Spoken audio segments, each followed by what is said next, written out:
here to say that, Laura, I'm with you. Thank you. 3-2 G2. I appreciate you. 3-2 G2. There you go. Shirley, okay, what about you? I think it's going to be 3-2 G2 as well. We need some. Wow. Okay, you're giving a reason? Because I think someone gonna make a show today. Okay, Shirley, someone else. I see some Gen G signs. Gen G 3-0. Okay, let's Notice the difference in confidence. With Gen G, it's always a 3-0. Who's more confident here? Why are you in this side? What? Okay, no, what do you think? Even though I'm a really big Chovy fanboy, I'm a West. I live in West, so I'm gonna go for 2-2. Okay. And guys, that's fair. All right. See. Wait, Laura, this is why people have hope. I did not pick the wrong team. I did not pick the wrong team. You two, I find your lack of faith absolutely disturbing, guys. If G2 has 1 million fans, I'm one of them. If G2 has 10 fans, I'm one of them. If G2 doesn't have any fans, it means of death. Why would you not believe in them when they made things happen time and time and time again? Why would you have hope when you have cope? Why would you have analysis when you have delusion? It is Gen G series to lose.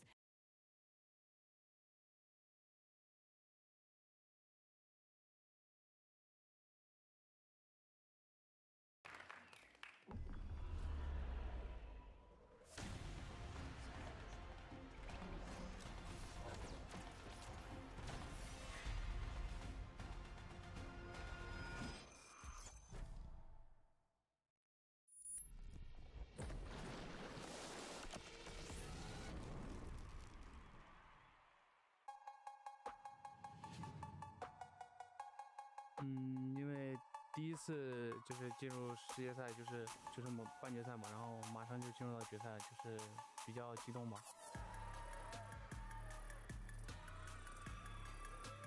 然后再次面对到 BLG 的话，就是想把我们自己的东西都打出来吧。我觉得我们其实因为这几场比赛我们没有太多训练嘛，然后我觉得从游戏上来看的话，我觉得别人应该会怕我们。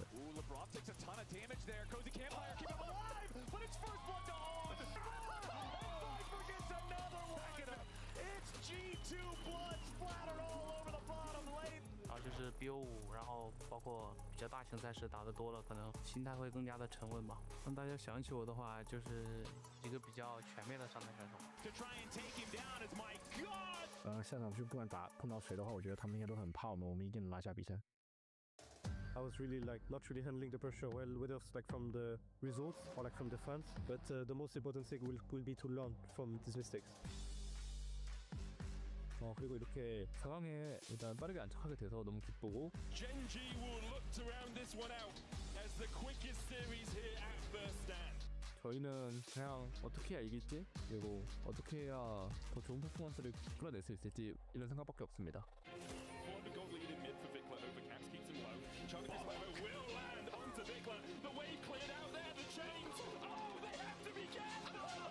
I really hope that our iteration of G2 will be able to bring back the international glory. We'll have another chance to prove it against probably the best team in the world currently against Gen G. 반 정도밖에 못 보여도 생각하고 아주 더 보여줄 수 있다. He's eating all the cupcakes and almost going down berserker.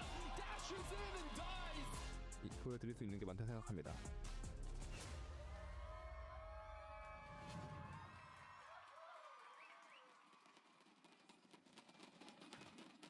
Welcome, ladies and gentlemen, to First Stand 2026. It is semi-finals time.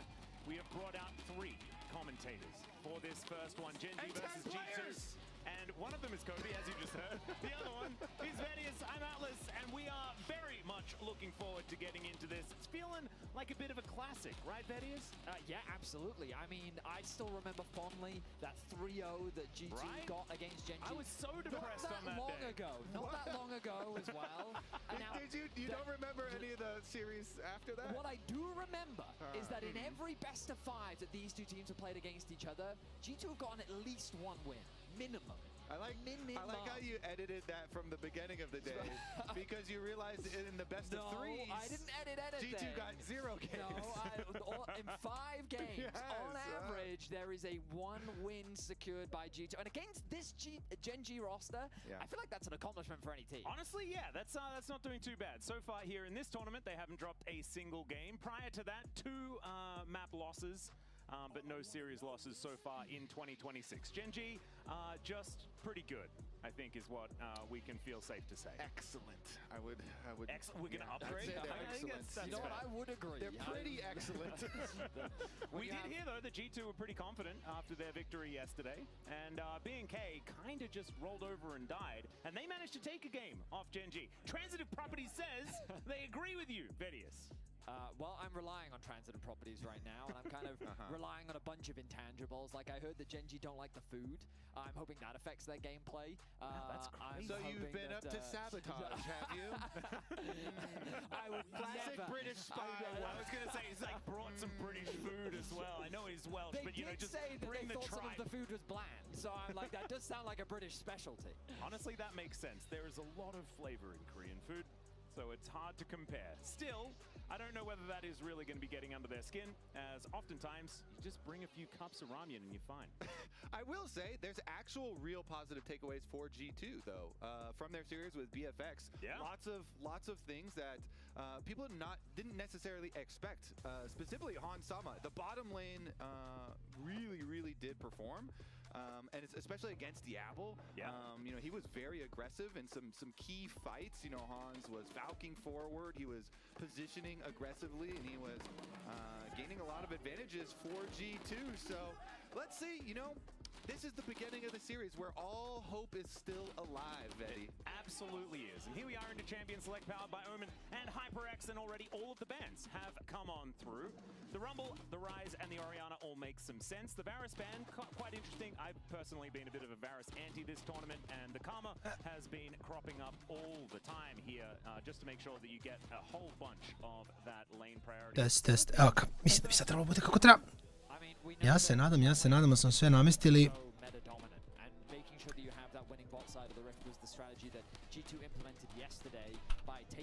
Bar bi trebalo da bude. What have you got as an answer? They've showcased the Senna Nautilus before. They might feel confident, but the problem with the last time they did it was that that composition just lacked damage. It did not have enough Samo da podelimo. mid game, and they fell rapidly far behind against BLG. I think the Nautilus angle though is the correct angle when Karma is banned. I na Instagramu i na Discordu konačno da bude ono... Čekaj, šta se događa ovdje? If that is the case, then you kind of have to go for some sort of kill pressure onto the Seraphine. And so maybe they do you know, either Nautilus or Leona with the misfortune. Some of the common pairings. Yeah, we'll see what they decide to do. Back in the LCK, we would say that they'd be heading towards Zeri Yumi. That has been the considered winning lane into I'm not such a big fan of Yumi at the moment. And sometimes it didn't work all the time, Kobe. It worked that one time, and then everyone thought that it was going to be okay, and then it was definitely not. I kind of like this idea. Instead, going for the Misfortune, and there is the Pantheon. Certainly a big jungler on this patch. I really like the adaptation. I believe this is the first time we've seen Han Sama on Misfortune this year.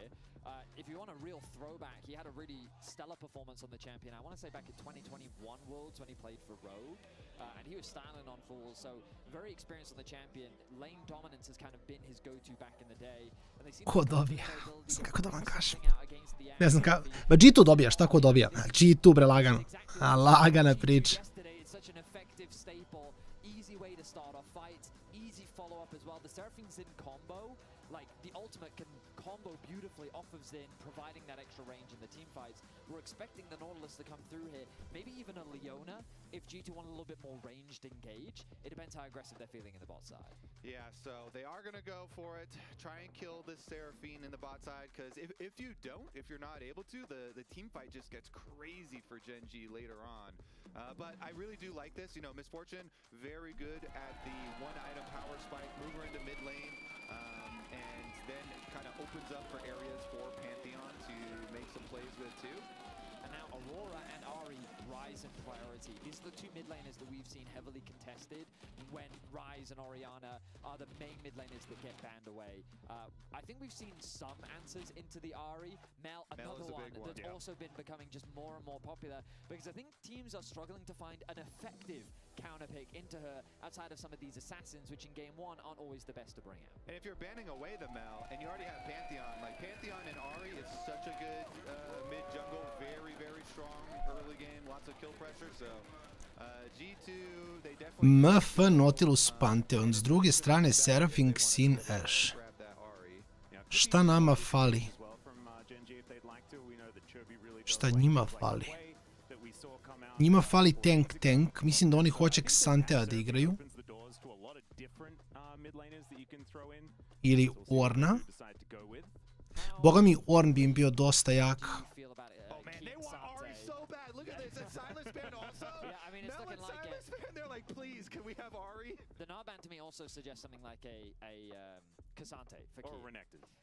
Mogu Malphite da igraju, banovali su Sylasa, to jest G2 je banovao Sylasa, Genji možda Malphite, mislim da neće. Mislim da oni izmišljaju da banuju Ari ovdje, a onda Genji možda pika Orna ili Xantea i counter pikuje mid. Da, očigledno, Ari ban i sad onda ovdje Genji želi tanka, G2, mislim, Bibi je weak side-ovo jako dugo, tako da mislim da mu je fajn da pikaju tanka, ovo mi se ne sviđa. Ma kakav flex, neće ovo Bibi igrati sigurno.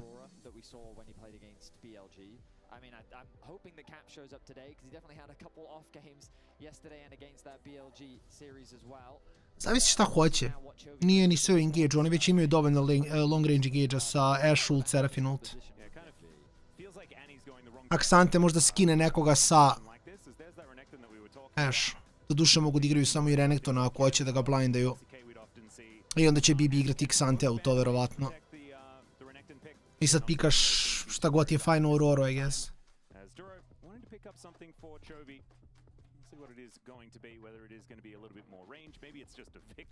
Ali fora je što Aurora, nemam pojma, ne sviđa mi se Aurora uopšte. Ovo nije to koja tipično za Genji. Da je bilo koja druga ekipa, rekao bih ok, ali ovo je... Ok, neće da ga flip. Ali bukvalno ja sam vidio da mogu da lokaju...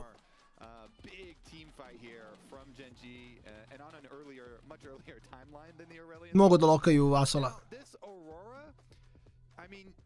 Matchup into the Renegade too, so you could still put it up there if you want to switch it up here for caps, but honestly, I kind of do expect the Cassante, just give Broken Blade the Cassante, or some sort of tank up there. That's the direction G2 have been drafting, is just keep Broken Blade on a bunch of, you know, these frontline big beefy tanks, and they're going to keep it up.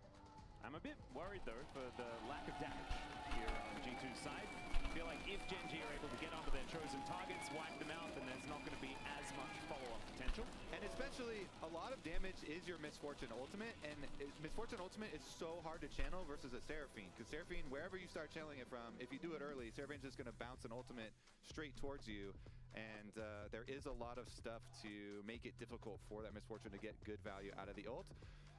Of course, you know, Pantheon and Aurora in the mix there as well. And that's true, Pantheon does do a fair bit of damage. I do think G2's comp is very similar to, like, we use this shotgun analogy where it's kind of like you need to find that target, burst them out, and then ideally with a numbers advantage you can then play the extended fight. Because in contrast, Genji want to dive as well. When you've got Renekton, Zing, and Galio, three champions that love to be in melee range of their opponent.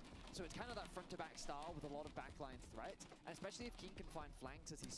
Ne znam, iskreno, mislim da će prva partija ovdje odlučiti dosta. Genji's brought. I think the game one is already going to be a tough one, and I really think the Cats needs to show up in this series because Aurora not an easy champion to pilot. Jer mislim da ako Genji nastavi sa mašinom i vina game u 20 minuta, mislim da smo samo giga doomed. And if you don't get some early money and keep up as far as the pace of the game with the Aurora, then how do you do damage later when they have Galio ult shield and like Seraphim healing and shielding? Kaže, ne smijem igrati Spire, predobra igra. Predobra igra, šta jeste. So what we want to see is early action as we dive onto the Rift for game number 1, G2 versus Genji. This is one that G2 has won in the past. As Vedi already set up, they often win a game in a best of 5, right? And so it shouldn't be another sweep. We've had a few too many of those so far this tournament. Hopefully this one is going to stay more competitive as Genji.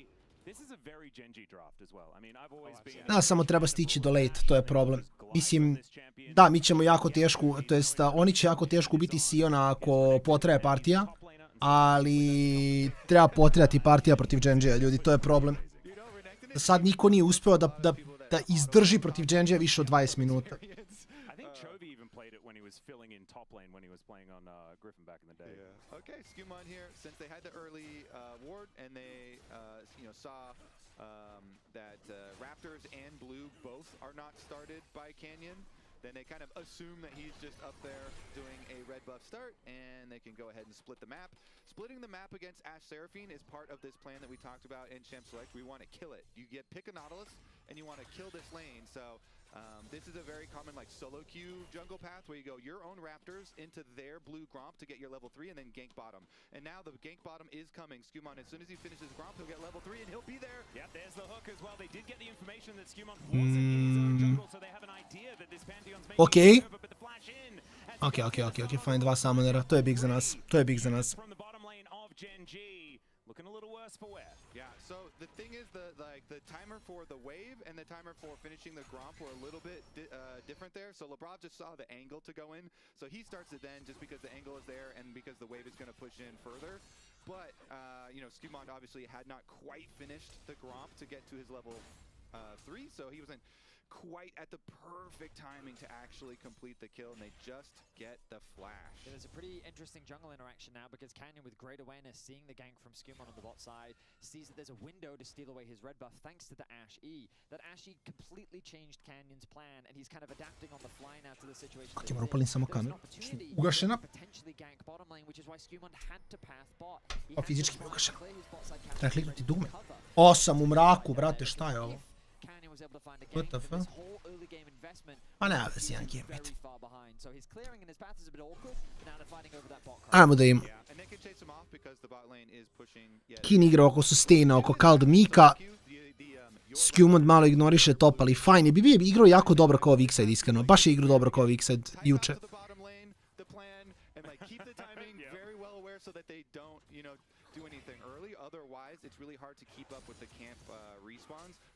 Alvarez 20-20. O! Ovo je Duro odigrao tačno koliko je mogao da odigra. And while the scrapping was happening, you can see running at the side of your screen the history that's happened between the two organizations. Initially, right at the start, when they did meet, G2 Kin malo flipi, brate, on nema helta za ovo. Nema helta za ovu akciju. Sedi na 400 helta njega.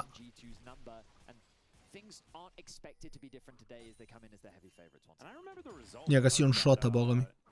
Za Bibi je jedino unlucky što nije stigao da se rikola na Bramble West. To je bilo baš dobro.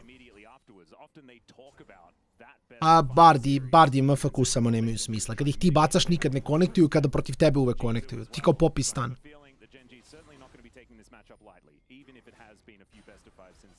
Kin Force...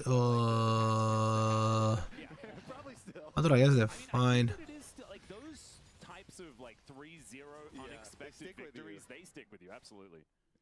And I mean, G2 do, like, in the West, they are kind of just the most winningest team when it comes to playing against teams from the East. So I just imagine that a lot of teams, especially from the LCK, have that respect because they know the history's there. And Caps is always a player that can always show up on the day. Right now, though, you look at that mid lane matchup, Chovy, I mean... Ne, sedim u mraku ovaj game.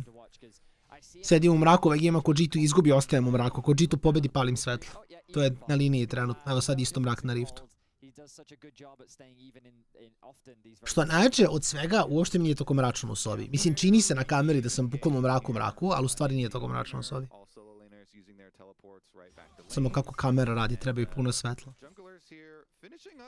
Onda kad upalim taj reflektor, uopšte ne doda toliko svetla, a čini se kao da sam upalio sunce u sobi.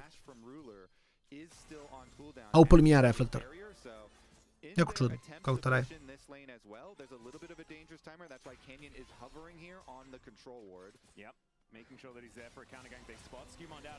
Iskreno grifuje Genji ovde, neću lagati. Mislim da Duro mora da istenka hook pa da se flasha posle. Ali to je ono što vam pričam, gledajte, Nautilus u uvu supporta jednostavno gledam. Znači, koliko god je botlane Genji-a bolji, Ashe Seraphine u Nautilusa dobit ćeš batine na početku. To je čitav play.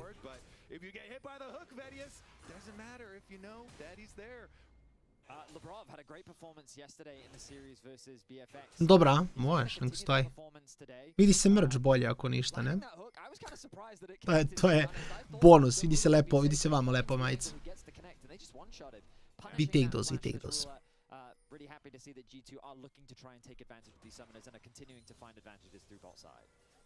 Skirmish over Crab, yeah, level 6 is big. Very nice pick up there from Skumon. Ćemo da vidimo kakva je situacija. Pa. This time is going to miss thanks to the Justice Punch out at Chovy, who's now just going to be rotating down towards his Hex Drake.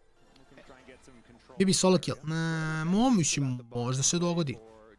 Ne bi trebalo da se dogodi, Ki ne bi trebao da rikne na Renegtonu. Because the timing was so good, and so you still have your flash stun on Pantheon to set up the next play, and now Caps just looking to kill. Fine. Be able to flash because he does not have it. Isn't going to invest in anything else, but still that was a little bit dicey. Yeah, I would say the next possible repeat kill could be on Seraphine on bottom. Da. Duro nema flash. Rotira se, ne zna ni on gdje. Okej, nice start za G2, Možda i upalim svetlo sljedeći game. Možda i upalim svetlo sljedeći game.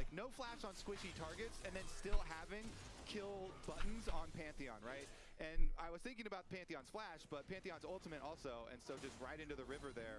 Lebrov sets up another one, and they're just chaining these the summoners on bottom lane here. G2 just destroying the Gen G bottom lane throughout the map and earning themselves this big gold lead. I mean, I'll be completely honest, like this seems like such a basic concept, but it's one that's often lost in the LEC, where you burn a flash and then you just keep attacking that same lane, and they're doing such a good job of Skumon just investing his focus on the bot side of the rift and they're netting advantages. And I'd say I would also blame multiple supports for basically this sin of you burned your flash. Čov je dosta lagan, baš dosta lagan ovdje. Mislim,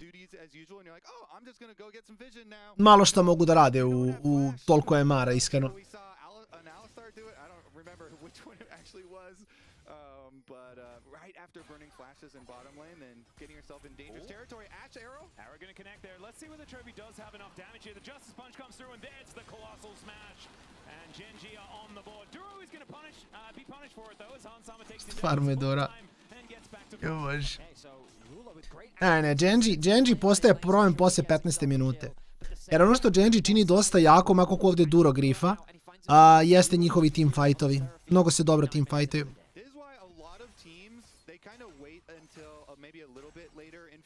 Or something, or maybe drop bans on Nautilus when they go for Ashe Seraphine, because Nautilus is so good at looking for picks and kills. Tako je, komentator moj kolega. Prije 6. levela Nautilus radi, znači toliko je lako. Ja vama ne mogu da opišem koliko je lako biti Nautilus u ovom matchupu.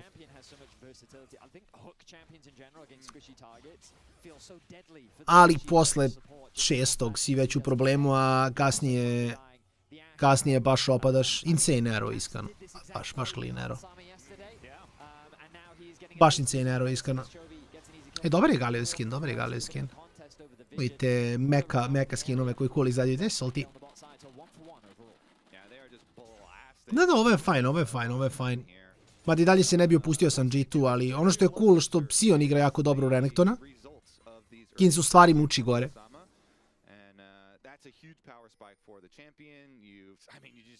Infinite sustain basically off the wave now. And I will say, like, so far at first stand, or at least the first few games, Broken Blade I think was underwhelming compared to what we expected of him. But since their approach to, we're just putting you on tanks, bro. You're playing Ornn, you're playing Sion, you're playing Cassante. Like yesterday, he was extremely solid. I would say his Ornn performance was carry levels of performance as well. And now against Keen, he was behind about a wave, and now he's pretty much kept it dead even against a Renekton matchup, which can get quite ahead early. Keen has continued trying to proxy, but he's been that steadfast tank on the top side, being a pillar, while G2 invests more resources in the bot side of the rift. Yeah, it's been such a cool story for G2, where even though Caps hasn't been having his best games, you know, pretty far from it, honestly. Ne mogu, mislim, malo je nezgodno igrati Galija bez clean all-ina. Treba ti neka vaj, neka ambesa. Treba ti nešto. Mislim, Renekton ili Xin u flanku ili Xin sa dashom, nemam pojma.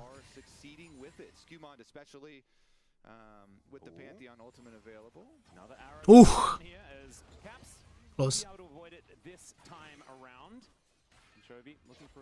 Čovjek mogo se dešuje, da se dešuje blago ka desno da natera kapsu da se mrdne levo, ali to su baš sad nijanse. I to da faila, onda je malo u problemu.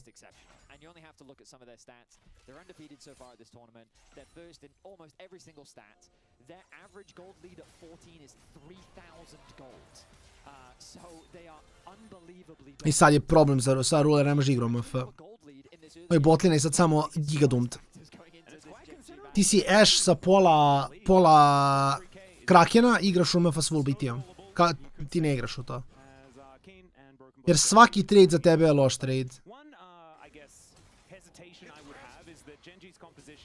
Ki ne možemo razbiješ shield, gdje šta mu radi Vivi? Full Tormail Sion vs full Black Cleaver Renekton. Sion samo radi mnogo više posla.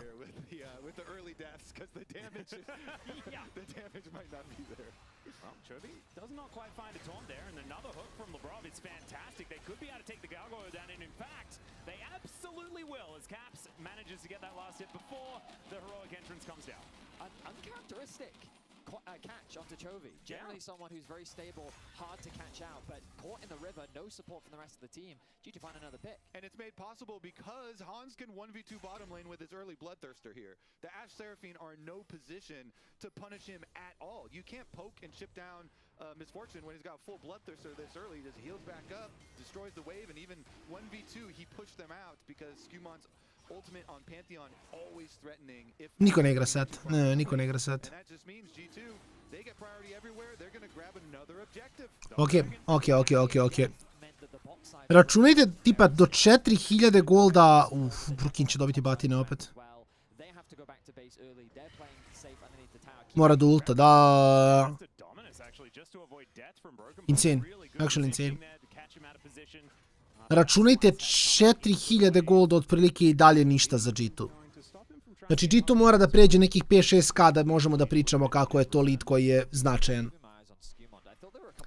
Ili samo partija treba da ode u recimo 30 minuta. 35. Ali nezgodno će biti, kažem, Genji i dalje bolje teamfighta. To je problem. Jer ono što će najverovatnije se dogodi, Labrov će baciti neke useless hookove i sad je 0.04, bit će 0.64. Ono, zavisi kako bude trajala partija. Ali Labrov baš možda bude problem. Kao što kaže moj kolega Kaster posle mene, znate kako to radi.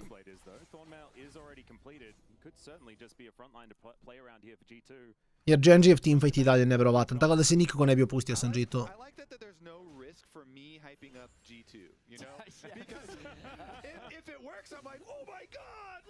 And then if it backfires and Genji wins, then I'm like, damn, too bad, Benny, sorry. Yeah, I'm risk free from me. Right now I'm cautiously optimistic. Dobro. Ne znam, iskreno sam očekivao check-in da samo ode na... Nije, ali znaš što je for, ljudi, gledajte. Labrov igra Nautilus, a Nautilus je takav heroj. Clean od Kina. Clean od Kina.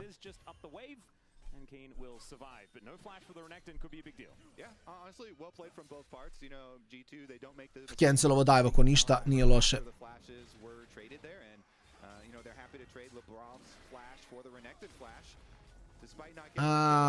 True da Canyon je AFK ovu partiju, to je istina u stvari, to je dobra poenta. To je dobra poenta. Mislim da dropaju i to. Mislim da Genji baš... O, ne dropaju, okej.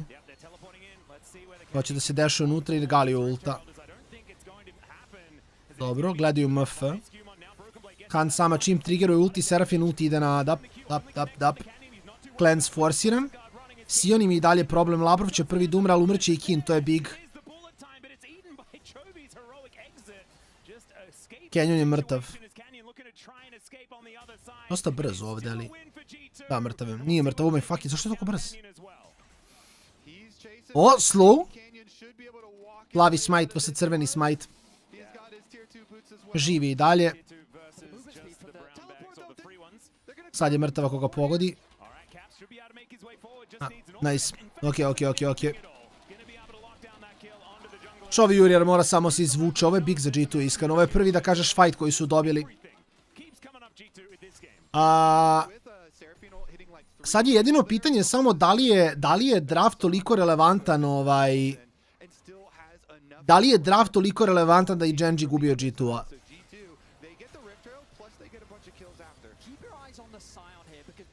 Ole, le Vivian.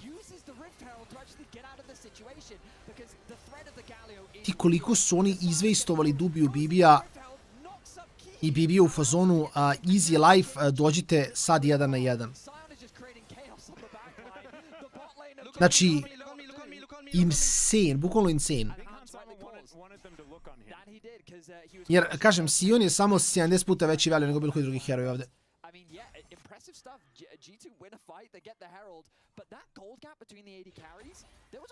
A da li nije relevantan? To je pitanje.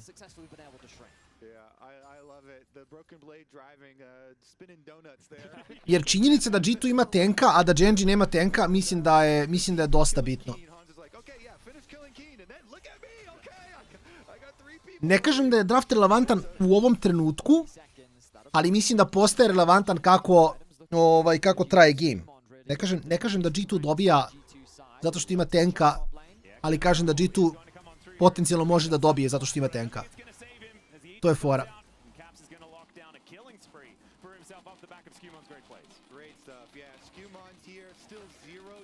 Mislim da je Genjijev draft baš diskutabilan.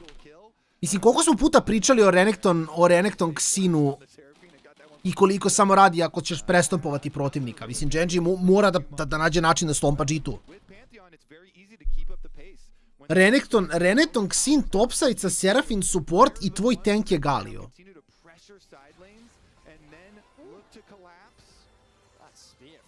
Ne znam baš.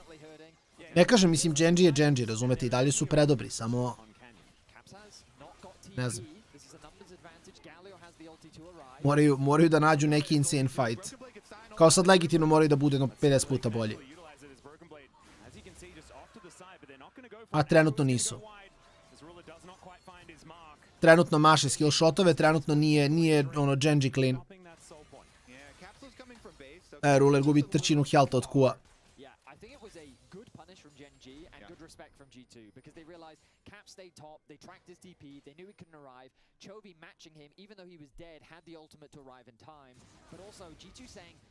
Mislim, Genji je našao Drake, ali da kažeš kao ajde.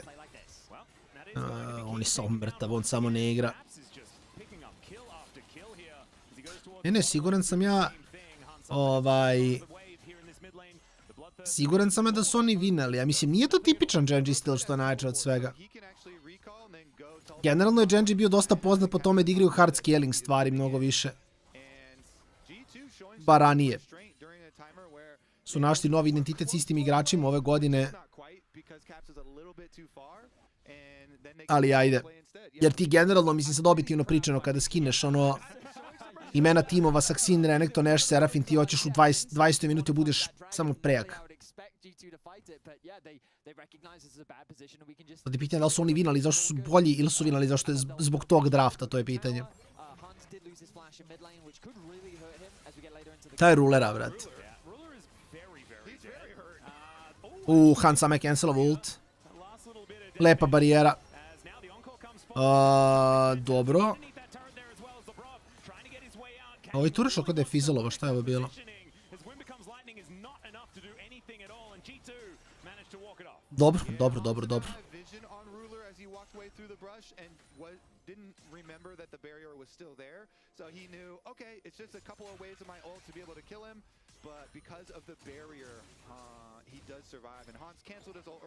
Shakin gubi od Siona na topu. Gledao, 800 gold deficita. 5300 lead za G2.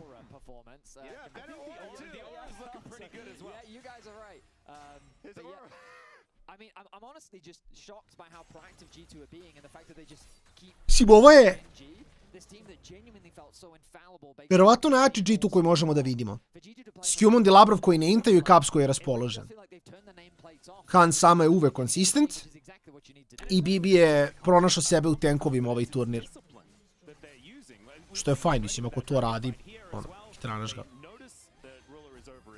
Da, jedan wave samo da je pustio, dobio bi kill. Not being able to get the bullet time to fully complete, but still even being able to walk away from that great encore out from Duro. They just seem to have all of the answers, and it feels like it's preparation for each of these plays that's really benefiting G2 in this game. G2 bar nije okej. Pogledaj iteme na MF, brate. A stvarno Hicks Optics toliko broken kada svi buildaju. Šta se tu događa, ljudi moji? Nek mi neko objasni. I mean, ultimately, he got what he wanted, though, which is the long-term play of no sums on the bot lane. And that Pantheon, we know that Skumon, he's got a homing missile with that ultimate, and he's going to be locked and loaded, aiming for Ruler's head. And now, he will for sure be timing that barrier. For he's sure. like, all right, I remember. It's the luxury that G2 are in this game, that they still have the massive priority. They have 3 towers to 0, gentlemen. Yeah. I mean, this is a bit of a shutout right now. It's I'm not excited yet. They could still throw this. I still fully believe in their ability to throw this game. I don't. They're looking, as we said, really disciplined. Say the cast a curse thing again. Do it, Max. Stop this man. Stop him right now. Nope. Not this time. I've been told that I should not do that anymore. I'm a change. Ne, ja sam mislio da će ići Orne ili Xantea, iskreno. Jer šta bi Bibi igrao? Mislim, zašto sam rekao Xantea ili Orna, iako mislim da je Orn bolji, zašto Bibi igra tenkove, a Xantea je bolji protiv tenkova nego Orn. Dobar je i Orn, ali kao, Bibi bi svejedno piko Siona, šta god da si piko, Bibi bi igrao Siona ili Xantea. I onda kao uzmeš Xantea i ti se legit nabadaš sa Sionom. Ti si fajn u Siona kao Xantea uvek. To je fora. Pa ne znam, Aleksa, mislim, ljudi su počeli da spamuju ovaj item, mora postoji nešto u tome, mislim. Znaš, ne mogu... Pogotovo na MF ima smisla, MF je uvek cringe heroj, znaš. Aphelios, recimo meni na Apheliosu nije jasno. Jer čakrami i lifesteal gun želiš da budeš blizu. Znaš, i onda mi nije baš jasno zašto bi recimo na Apheliosu uzeo item gdje 3 od 5 pušaka nemaš koristiš, koje ne dobiješ full value. Razumem recimo na Glavitrumu i na ult damage-u 10% amplification, ali...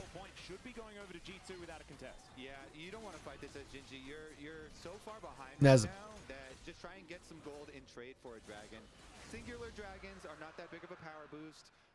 Ali nisam...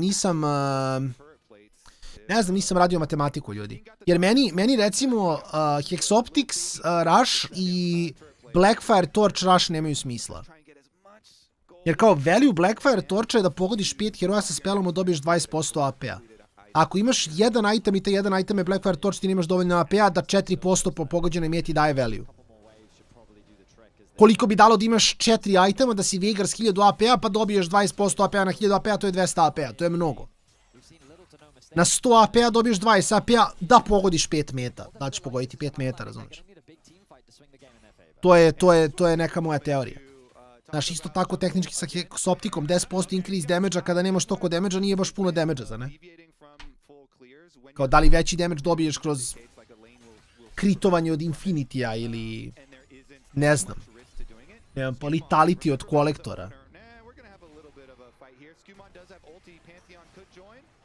To the bottom lane as Chovy avoids the CC and will be able to get out with the heroic entrance. So that does mean that ulti is on cooldown, but still manages to escape. But remember back to the opener, and it's like, okay, so you see this clear decent amount where you go your Raptors into separating bottom lane. When you've got an Ashe Seraphine that's going to be a very vulnerable but heavy pushing lane early, go for the 3-camp attempted gank, you know, get the flash, wait a second. Arrow going to connect there as there's the encore. Gen G do not want to waste anything here, making sure that they take down the Aurora. So I ovo će Gen G da radi, oni će biti jako trigger happy da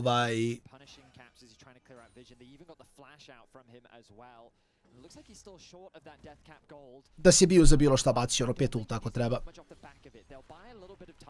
They won't even claw back much vision though. We look at the minimap and we can see that they don't even have any vision lit around the river. This entire other half of the map is completely dark and they're very reliant on Ruler as he's forced to use the Hawkshot to get info as to whether the Baron has been started or not.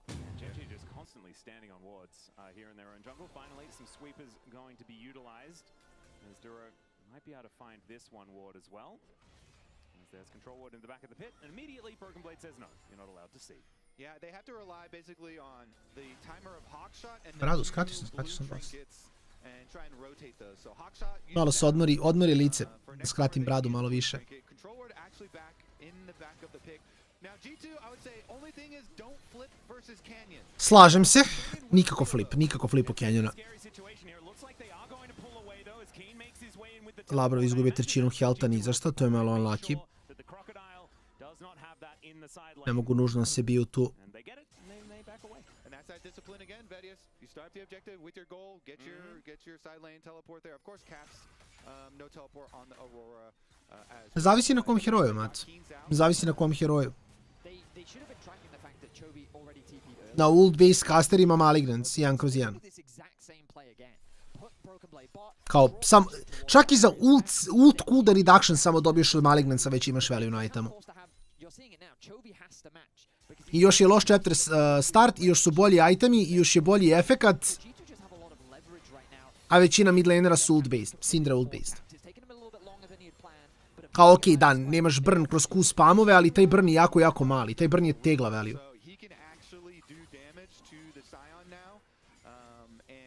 Nije to nikakav insane damage. Liandry burn je mnogo bolji jer je health scaling od durability promena samo radi više. Tebi Han sama sedi na 2500 healtha, tebi flat damage burn nije toliko dobar. Sad će da ga shota Caps, upromašio je Q, ovo je bilo baš close. A više recimo interesantno, Ruler ne igra Storm Razor na Ashe.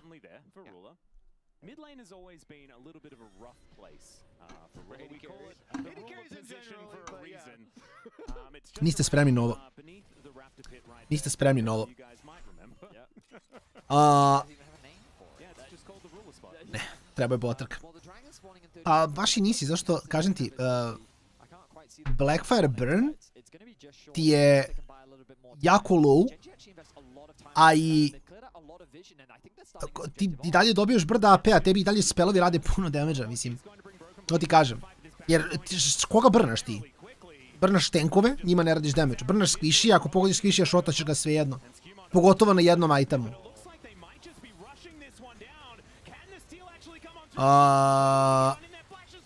Canyon neće flip, Canyon ne sme flip. Video sam da Canyon gubi, ucavio se. Čekaj, stani što se događa sad ovdje. Bibi, umrit će, neće umrti Bibi. Ovo je insane. I ovo će resti biti za Capsa, Caps uzima sve killove ovdje. Duro je mrtav isto. Nice. Ovo je, mislim, ovo je bilo full 50-50, ali vidi, pobedili smo 50-50, tako da fuck it.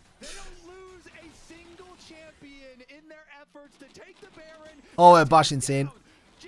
Bro, lagano će prvi game Genjija, prvi defeat Genjija biti od G2, ja ne mogu da verujem. Kakva je ovo skripta, braćo? Kakva je ovo skripta koju meni nisu javili? Ok, si on ulta bot, još gledam gdje je ulta. Ljudi, WTF se događa? Zašto G2 dobija Genji? EU Worlds? Ljudi, meni se čini kao da osvijemo Worlds ove godine, ne znam za vas. Meni se ovo čini kao Worlds.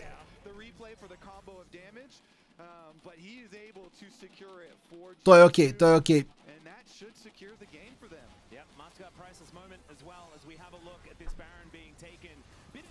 Da, ali pogledaj, gle Canyona, Canyon se odsavio ovdje. Ne, Canyon se samo ucavio smite fight iz nekog razloga. Iskreno. Znači, čim je Canyon rushao na Skewmod, ja sam znao da on gubi taj smite fight.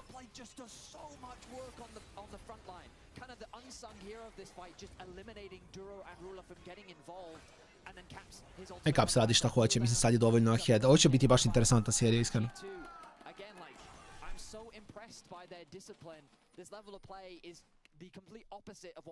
G2 koji izgubio od Lossar Tonesa. Znači onda tehnički Lossar Tones je bolji od Genji, jel tako? Mato nije Xim bacio nastakovano, nije Pantheon bacio nastakovano Q. Nema je odbrane Canyona ovdje. Pogledaj replay. Pantheon nije imao fully nastakovan Q na smajtu. Xinov ult damage na Baronu bi trebao da bude, ili treće Q bi trebalo da bude ekvivalentno Pantheon Spearu. Pantheon nije imao nastakovan Q. Nema odbrane za Canyona, ne možemo ga branimo, gle, ja volim Canyona, mislim da je najbolji jungler na svijetu, ali ovaj game, brat, ne igra, mislim, nema šta.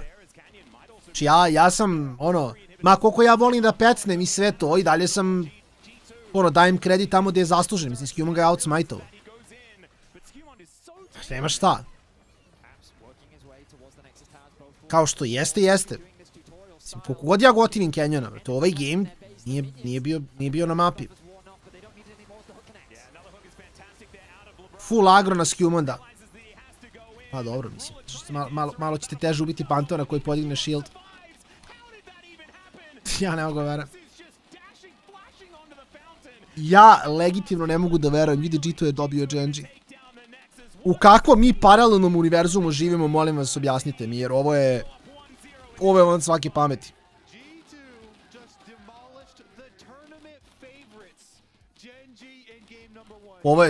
Ovo je samo van svake pameti, ja nemam reći.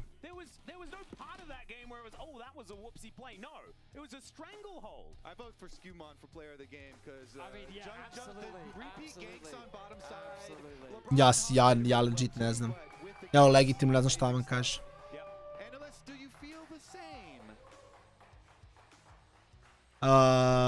Dobro, ne znam. 10 minuta je pauza. Inače, znate zašto vam govorim koliko traje pauza, da znate ako trebate nešto da odradite, odete, spremite hranu, doručak, kafu, nemam pojma, da znate da za 10 minuta se vratite na sljedećem gameu. G2 je ladno dobio game protiv Genjija, ja ne znam u kom mi paralelnom univerzumu živimo.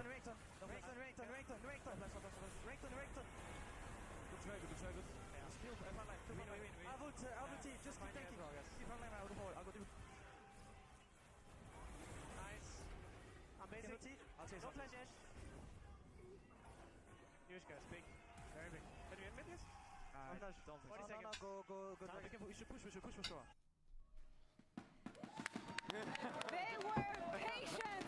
They came prepared today against Genji, and it's just one game, but God, this game means the world. Legitimno insane.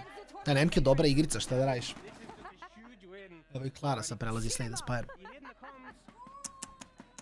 No, not of that. I'm a game 1 NZ and I don't care. Let's just see the checklist. Because we came into this one really wanting to Support iz Grčke, Mersa. G2 came in prepared, like immediately, as you can see. Like the point that you made, Laura, be cautious of early game cross maps. They are very cautious of their timers. They hit that one.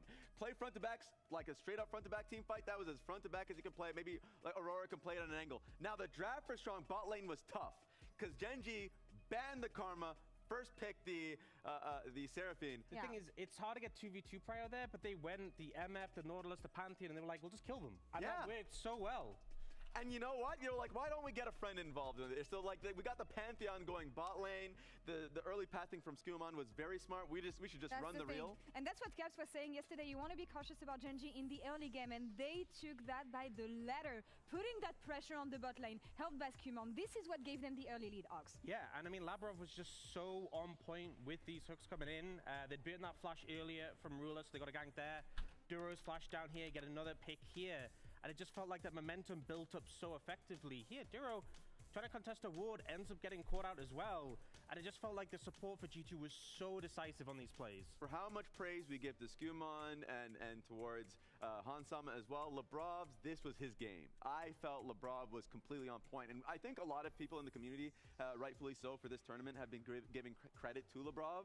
But this one was just everything that we really had wanted. Yeah. And what surprised me the most about this iteration of the G2 is that usually they thrive in chaos.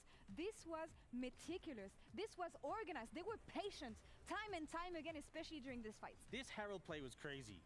The value he gets with all the knockups and the fact that he survives in such low HP, just such a great read from Broken Blade and the comms to get the Herald set down there. And this is a point in the game where Genji have seen many times before, you know, they've had sometimes early deficits, but those team fights are usually so crisp. G2 just manhandled them. What happened to my team? They're so clean. Out of nowhere! Out of nowhere! If you hear from Caps was like, well, goldfishes, right? Like they're talking about how the fact they forgot all of the things, the notes that they had mentioned coming into this event, and they just remembered it just like that, and suddenly they're cleaning house. They left the goldfish at the hotel here today, honestly. I came so prepared against Gen G. I know that it's only one game and I'm celebrating, ha ha ha, we'll see what happens next, but it's still Gen G. No team could do so far what they did today. They're the third team, Ox, to take them down this year in 2026. It's been such a clean year in general for Gen G, and again, they only dropped a couple of games. Yeah. First time at this tournament. We saw the stats as well, 3,000 gold lead at 15 minutes on average for Gen G. So when they got that early lead immediately, it was a game we didn't expect, but the fact they carried it out cleanly was so impressive. And I just want to see who the player of this game was. I give it to Skurmon. There was a lot of choice here. You can look at, I mean, you want to look at who made the action happen bot lane. True. Could be anyone, could be Lebrov. I chose Skurmon here, and yeah, I guess that's what we're going with. I mean, that's fair. I think everyone probably ends up deserving it from the side of G2. And I'm interested in what the fans have to say on this one, too, because Skurmon, yes, Lebrov second, we'll take it. We'll take it. I think I'm on board with that. They got their priorities right. I think also one of the criticisms in the past of this G2 roster has been the jungle support not linking up too well. They were interlinked constantly throughout that game, working so well together. What are we looking at next? It's just one game still. You know what? I was on the edge of my chair all game. I was like, they have it. It's still Gen G. They can still come back. Yeah. You know that it's never done and dusted, especially against this team. This one right here, as you saw it quickly, you already have mentioned it, the third loss that Gen G has had so far this year and the first in the tournament. So already that entire idea of them hitting a history, some records here is not there. So for me, it's about Gen G just resetting. Right? Just chilling. Just relaxing, Ox. They need to wake up. That was my conditions. I haven't seen them wake up yet, so hoping for that in game 2. Yeah. We'll see what happens in game 2, but so far G2 makes things interesting in that semifinals. Opening up the score, again, the tournament's favorite. Let's see what happens next.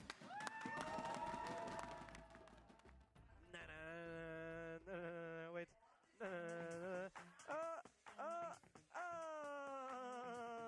Bump it louder, bump it louder.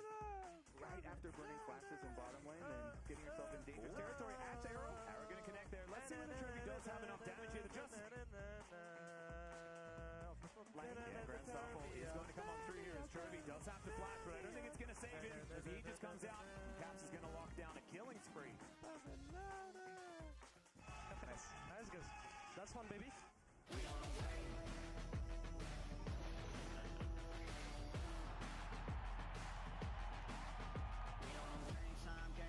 Game time, they about to step on a landmine.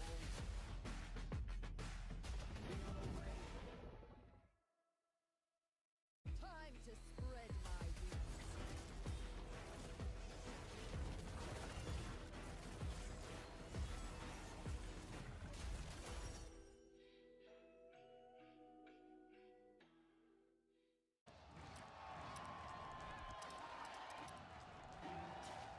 Red Bull gives you wings.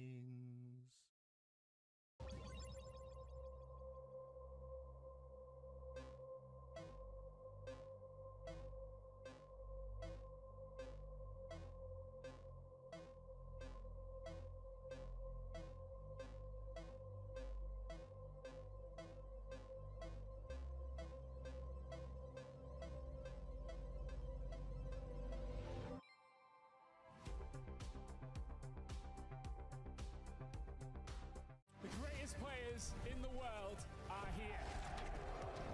They can just burn this one down. Oh my god, he forward by 9! You are going to see them like you've never seen them before. It will as the Arcane Storm doing so much work in Gen G.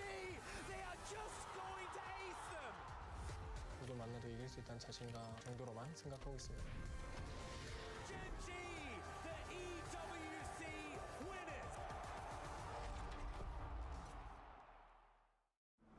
Every moment of your journey, crystal clear. Landscapes, absolutely stunning. Close-ups, sharp and full of vibe. Group shots, packed with detail. Zoom in on one face, still flawless.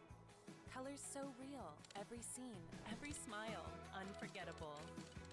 Oppo Find X9 series, Hasselblad telephoto, zoom into detail.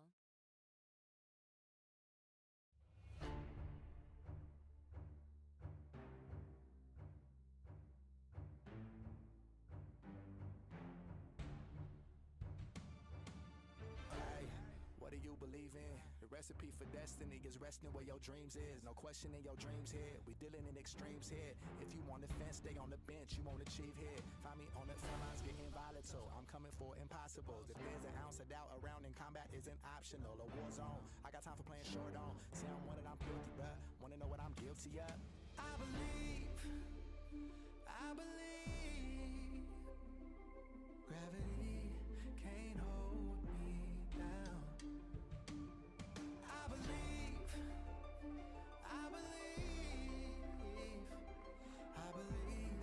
right here, right now, I'm gonna get my crown.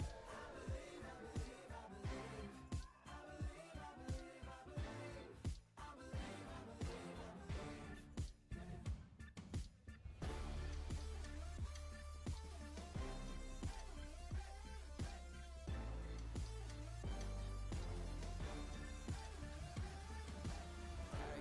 What do you believe in? You ain't gonna get it solo, homie. I don't know where your team is. We showing them what the elite is, prestigious. I think we all in agreement. It does not matter what side you on. We know my grass is the greenest. I wanted that. You bring the heat, I'm sparking back. You are not a match, bro. I go bananas, holla back.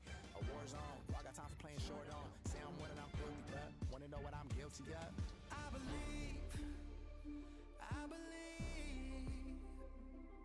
Gravity can't hold me down. I believe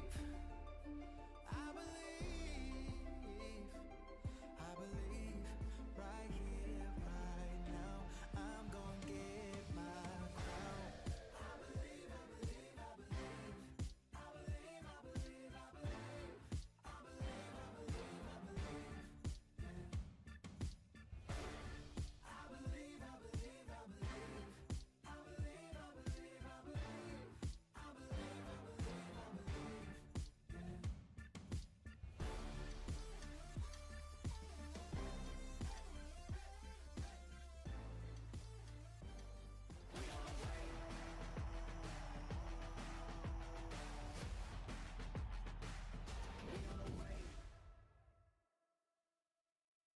Yeah, it definitely feels really good, especially winning like on the 3-0 against like LCK.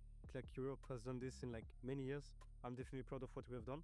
But now that this is over, I will focus on like our next game, and I think that we can do a lot of stuff.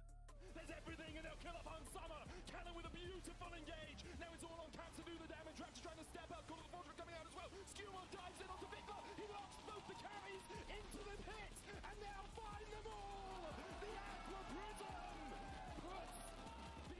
If G2 will win this tournament, I think it will be because of like our resilience going to the tournament. We've had like a lot of challenges, whether like it's being sickness or just like bad performances, but also yeah, like our determination and our like way of like actually adapting to the tournament. And I think it makes us like a really dangerous team going to the tournament. I think this will be the reason why G2 would win. Well, they showed it already in the first game here. Welcome back to First Stand. Tickets are on sale now for both the LEC and LCS Spring Splits. Scan the QR code on your screen to get yours now. And if you want LCK tickets, I'm sure you can get those too. We don't have DM fancy Atlas. QR code. Sorry about that. Yeah, don't DM me, okay? And if Yeah, you Cadril can tells DM me you, about it. if Cadril tells you that I have tickets, he's lying, okay? I don't know what tickets, but stop DMing me about tickets. Thank you. You don't need to. You've got a QR code. Exactly. There's a QR code on your screen. Right there. I hope you took a screenshot. If you very didn't, much. you can like just open up YouTube. You can just go DM back. Betty for free packs of Riftbound. No, don't do that. Don't do that at all. Free packs for everyone! Anyway. Thanks, Betty. Let's get into the draft, shall we? Here is Champion Select once again. As we see Genji with first pick here in game number 2. Makes a little bit of sense there as they're already just banning away LeBron. I think they believed Daniel Orks Harrison in his player of the game vote there. This man has shocked me. Lebrov has come out of nowhere. He has been like the biggest point of criticism from fans pretty much ever since he joined the roster.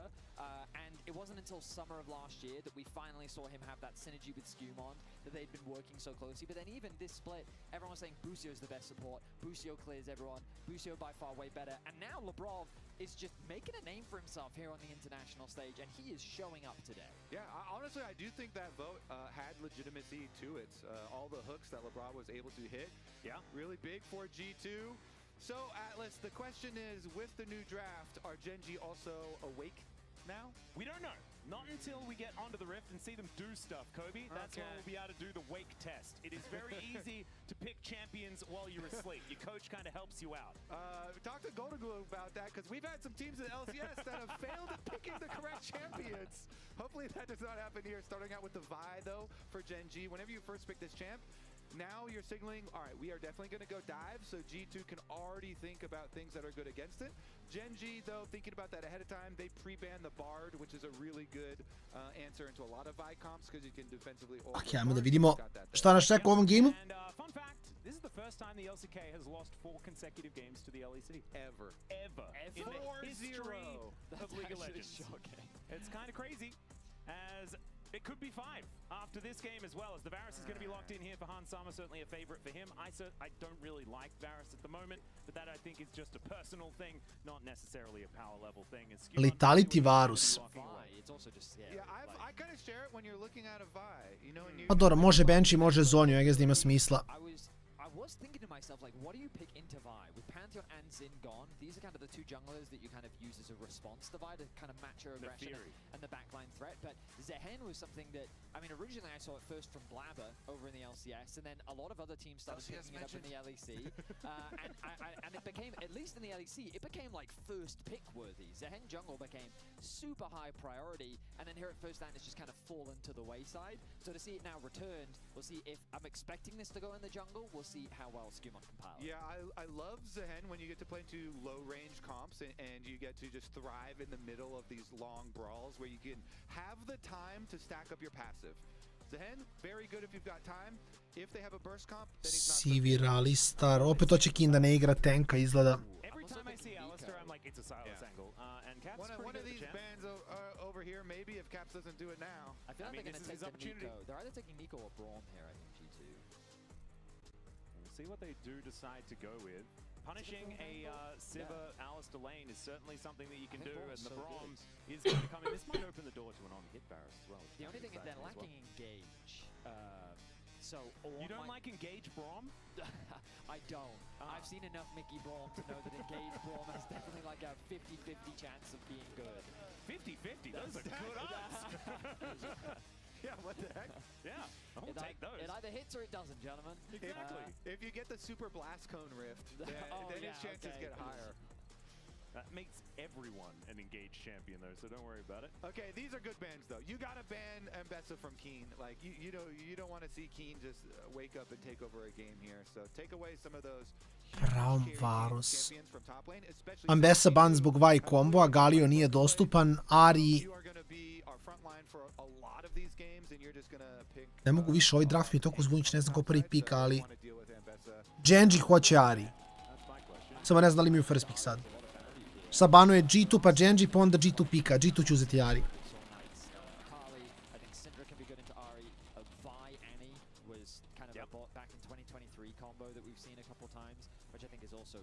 They're still banning away junglers. Yeah, I guess I think Jarvan is so good into Sivir that would be worth flexing the Zen for. You're completely right. You gotta respect the flex here, so... I like that, though. It does eat up a ban. So G2 are going to benefit from that one. The Gnar going to be taken away as well. Renekton already off the table. The Gnar can work into a bunch of different picks towards the top side. Do they just blind the Ari? Do they have enough damage? I mean, like, the mobility is nice, but the spell shield, I think they're a little bit worried about. They could also consider Victor if they want just kind of long range. Are you talking about G2's perspective or Gen G's? Okay, my apologies. Because I'm with Max that Ari would be great for Gen G. Absolutely. I think they want to pick the Ari. Absolutely. Yeah, because right now with this G2 pick, that's what I'm debating. Is it worth just slamming the Ari now to act as a denial and also just getting that extra mobility? But I'm also thinking you don't have the best champions paired alongside the Ari based on what you've drafted so far. So maybe just something like an Azir or a Victor having a little bit more long range and poke could perhaps facilitate the combo. Mislim da ako G2 ne uzme Ari da uzima... Da uzima Genji. Da Bibi hoće da Vix side-uje. Ba da ako uzmu Ari nemaju damage da ubiju Xantea. Now I want to see Gwen Ari locked in. I want Genji to Da, Gwenari je legit. I think if they do that, then G2 for sure just slam the Silas, because Silas into Ari very good, Silas with the All-Star ult to steal very good, so that's what they're kind of waiting for here. If they do it, okay, I think it's got to be a G2 Silas then. Slažem se sa skoro svim. How do you guys feel about the Ari Silas matchup? We've seen Postoji šansa da će Caps otići na Syndru umjesto na Silasa ako ne želi da igra melee. Hero je Garni legit, isto ko će physical damage. Zavisi samo šta vole više. This is one of my favorite Kobe quotes of all time, to show us you Garen. I know it's from 10 years ago, but they picked it on purpose. They're hovering it. I think it's good into Cassante. Instead of Vayne top from Key. Dobro. Ja mislim da je ovo samo 3-0 G2 rigged serija, ako mene pitate. Vi Tegdos, idemo u finale. Hvala puno. I love it because you're like, okay, fine, Broken Blade, you're going to keep on picking all these tanks. Then we're for sure just going to get a Vayne lane up here and look for a keen What about the Silas angle and he steals away the final hour? I think G2 just pick a poke comp. The reason why I prefer Victor here is just because, like, so Vayne is short range, Sivir is short range, Ari has pick potential with the Vi, but Victor makes it much harder to get picked on because of the gravity field. You've also got a Braum to act as peel, and any follow-up from the Alistair can be heavily mitigated, and so you're very reliant on your Varus and your Victor, and you basically just chip away at them. The problem is G2's engage is very low. It's actually very difficult for them to close that gap if they want to be the initiators. They're very reliant on Varus' ultimate or Broken Blade finding a flank. But Gen G, they are a relatively short-range composition, and I mean, I don't think G2's going to be happy if they close the gap onto you. Yeah, I'm a little bit worried about this. I don't think it's necessarily a composition that screams we can teamfight really comfortably. It's not one of those easy-to-execute compositions that I would expect a team to pick up after losing a game one, right? Because oftentimes you want to go back to comfort, ease of execution, and just focus on the basics and get a win on the board. That is not what it's looking like. It's looking like slam the top lane, try and get Keen a massive advantage so that he is unanswerable in a side lane. But I mean, the craziest thing about Gen G is it feels like all year long, the conversation has been they can pick anything and they'll just win. Yeah, that has been a bit of a thing. And after a loss, you'd sit there and, as you rightly said, think that, okay, well, surely they're going to pick something that you'd expect is strong on paper. But no, we needed more difficulty. That's what's going to happen. Ovo će biti baš interesantno. Ne znam, jako čudno. Vayne top je beyond čudno.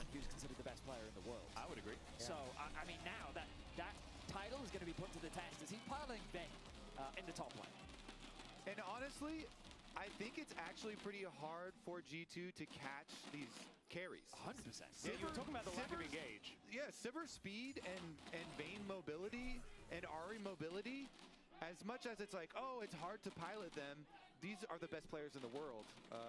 And so I think that they will be able to pilot them fairly successfully because there's no point and click on G2's side. And Keen has gone exhaust as well, so even if the Zehen gets in the middle of them, how does Zehen stick on Vayne and Sivir and Ari carries here?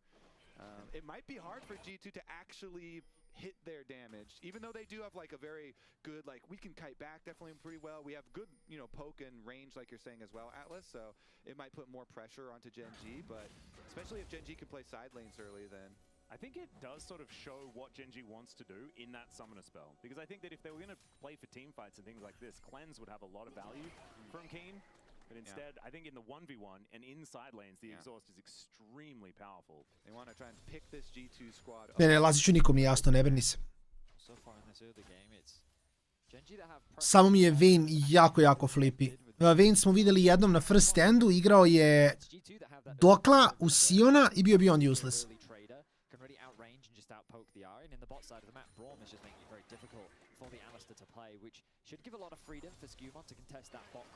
Hans igra Ghost Necklands, da pogledamo build.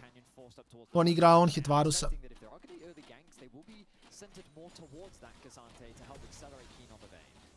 Yeah, I think that Broken Blade is just going to continually have a pretty rough time.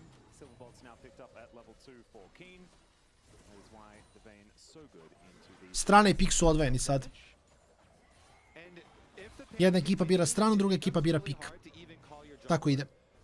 Junglers don't really want to go to lanes that are losing super heavily, especially if it's a Vayne with exhaust, because I will waste a lot of my time trying to help you even close the distance to a vein. And if we don't, if we fail that early on, then you are just in trouble the entire game. And it becomes Caps isto klepuje čovjek, holy shit. Unless Zehen can like prep a Q1 on something else and then come to your lane and do like a flash dash and try and get it there. But again, if Cassante and Zehen fail to close the distance... Sivir pusta Varusa da puša, zašto zna da je skillman na bot side u džungle. Zato Ruli i Duro ne žele da šavaju lane. Zašto one hit? Ne znam. Mislim, igra sa Braumom, tako da to je jedini kao razlog. Imaš Brauma, hoćeš one hit. I druga stvar je što on hit Varus može da bude više tanky. U smislu može da builda Jakšo, Terminus i ostale stvari. AP, to jest Lethality Varus može da builda Zonju i Edge of Night, ali u teoriji on hit Varus može da builda i Zonju i Edge of Night.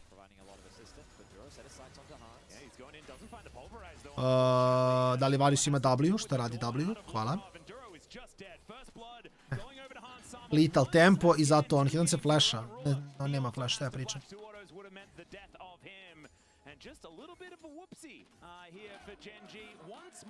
Neverovatno.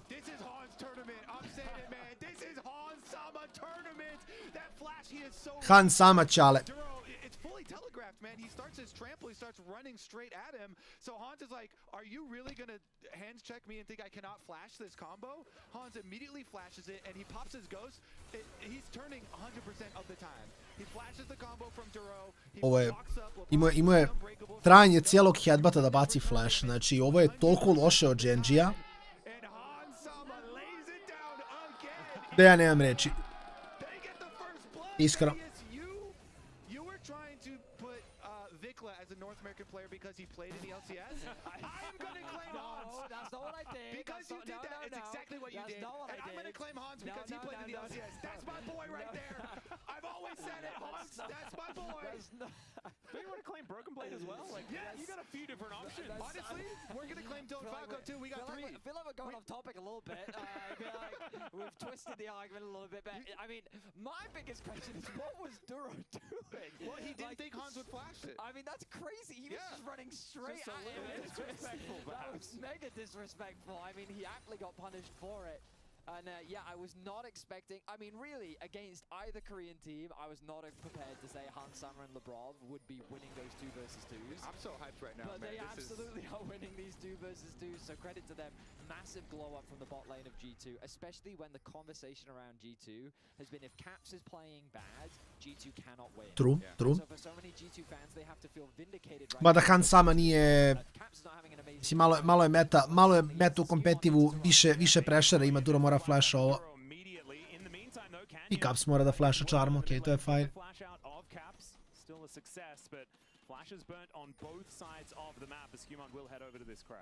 He's funneling the crab towards the bottom side of the map, which is his strong side of the rift right now. Look at the positioning of Braum as they threaten a potential dive.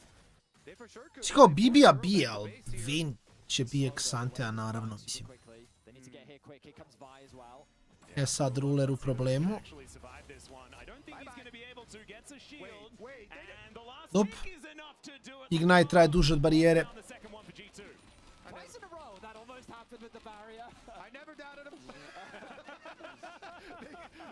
Don't worry about the exclamations there. They calculated. That was just for the moment, right? Yeah. Beautifully done, Tension.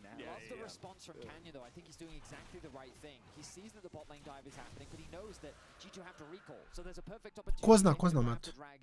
Svašta. Ukuca V na chatu. So even though Ruler does end up falling, at the very least Genji will get something back. Yeah. Always looking for the response. I znam, to je true. Rekao sam ću upaliti ako G2 pobedi. To je istina. That is 3 people moving on over towards this Ari. Does find the charm onto Skumon just to offer something back, but still does have to burn that Spirit Rush. So I'm just keeping a track of Caps' stacks. I believe he should have hit 100 by now, because he's only sitting at 9 in the bottom left, which means that he's chosen to upgrade his Q rather than his E early on, which, I mean, I guess he's prioritizing getting that extra movement. Ako G2 pobedi, Šiša se reći alavo deal. And also just helping giving him that extra trade potential against Chovy by prioritizing the Q over the E poke. Mislim da je to legitimna priča, isto legitimna priča. Laziću, si dobio nekog igrača u golzu. Meni tim izgleda malo broken, trenutno neću lagati. Nisam stigo da igram, samo sam pulao one free pakove kad se uloguješ.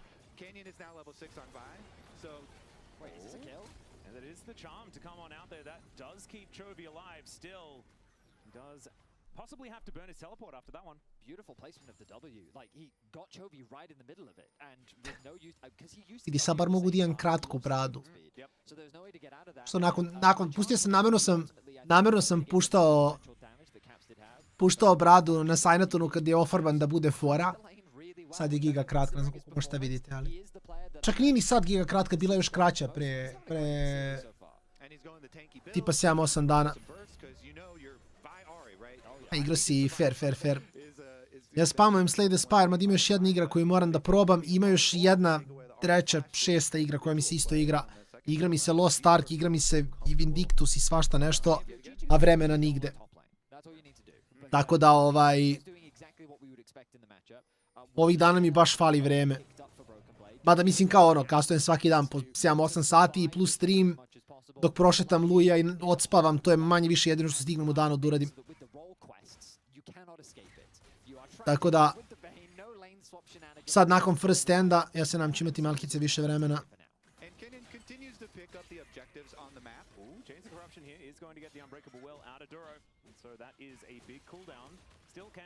Nek smo objasnili.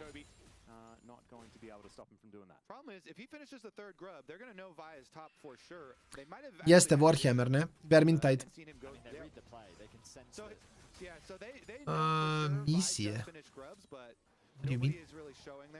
Ne, Lost Ark na release-u je samo bio pig, brate. Kažem, nema ni jedan kršten MMO, to je problem. Mislim da je Vindictus možda čak okej za to što tražim. Vindictus je baš stara igrica do duše, ali je fora igra.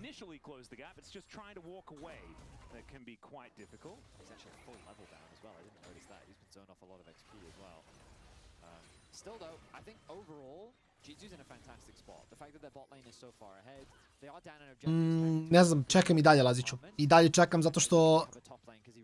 A ne bit, neću na streamu niko kriviti. Ali dalje merch nisam dobio, tako da... Čekam merch i onda dobijam info i onda kolam sve. Ali ne znam još koji dan. Nažalost. Ej, Serki, runski. Peta veksa. Za solo šral gledam nešto što može siga s više ljudi.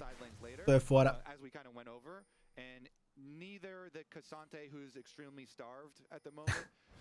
Or of course a victor is going to want to be in a long lane later on. So the biggest problem for G2 is going to be mid and late game.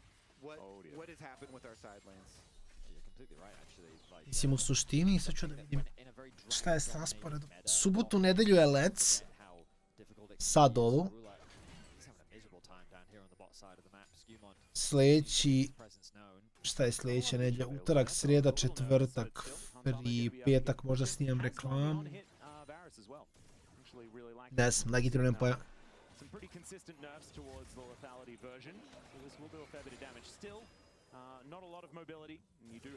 Crimson, ne. Nije već previše stvari. Da vidimo.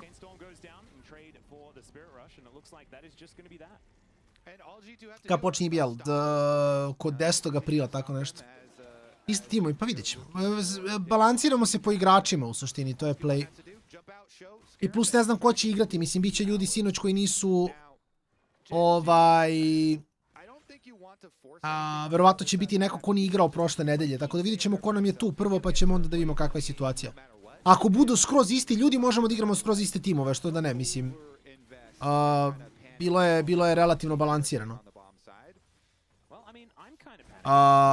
Ali opet, ako dođe neko drugi, pa moramo da menjamo, mislim, možemo samo da vidimo da bude fair. Mislim, evo Marence je tu, tako da prvi koji nije igrao, a igraće. Tako da vidjet ćemo kad budemo ušli u lobby kakva je situacija.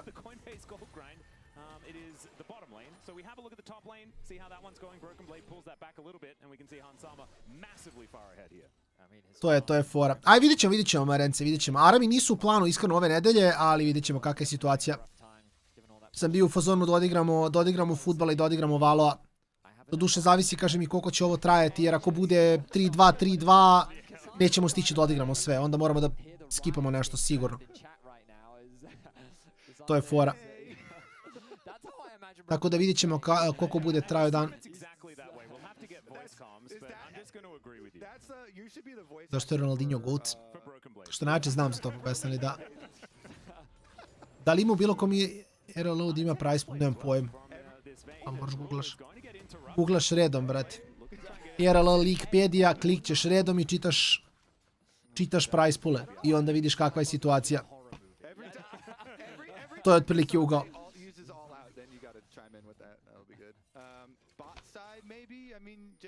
Yeti Logi, ja se nadam. Ja se nadam. Pa ti možemo, šta znam, zavisi koliko nas bude za fudbal isto. Jer ako nas bude ko prošle nedelje tipa knap, onda ne moramo toliko fudbala da igramo. Jer kao realno odigrat ćemo 5-6 partija, nisu toliko spori gameovi. Ali ako bude više ljudi, tipa ako bude za 3 tima, onda ćemo igrati malo više da bi svi stigli, mislim da bi stigli malo se izmenjamo. Tako da i to malo zavisi koliko nas bude za fudbal. Ja sam 300% da igram goals, možemo Arame, možemo Valorant.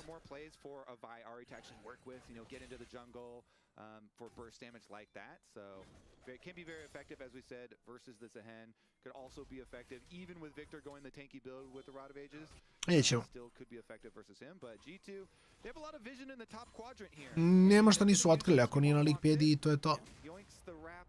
Onda nema. They have mid lane pushing and top lane pushing. There is so much information here for G2, it's kind of ridiculous, as Lebrov not scared of Canyon moving over. Ako G2 prođe lakše je JDG. JDG je lakši. Mada opet, mislim, Bean Weak side-uje, pogledajte game, opet. Broken Blade igra Xantea u Vayne i šta, gubi 20 kripova, to je ništa.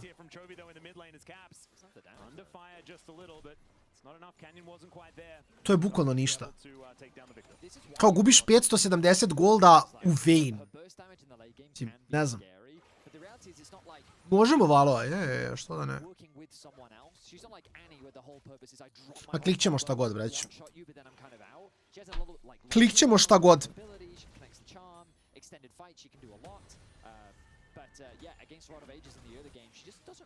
Klikćemo šta god danas. Sutra Movie Night, posle finala. Legitimno stvarno što završim po gradu. I onda poslije kad se vratim gledamo film.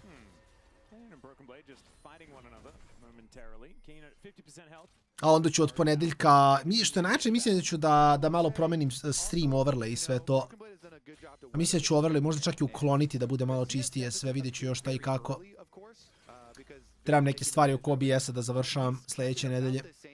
Između ostalog, i pored mrča koji trebam da dobijem sad za vas da vam podelim u Beogradu, trebam da dobijem mrč za sljedeći mjesec jer je već 21. 20. sam već trebao da ga dobijem, a nisam.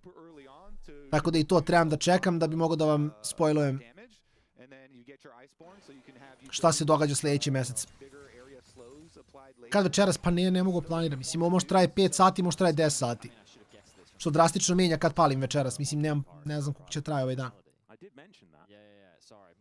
Hansam ima 181 CS, 16 minuta. Fucking hell, koliko igra dobro.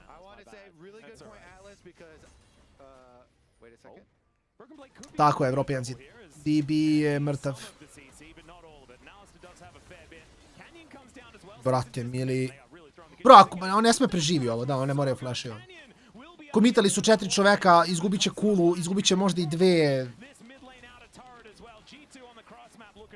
Brat će moja ko bao sad igraju, ne u Broken Blade-a, znači nevjerovatno. Legitimno nevjerovatno. Šta rade?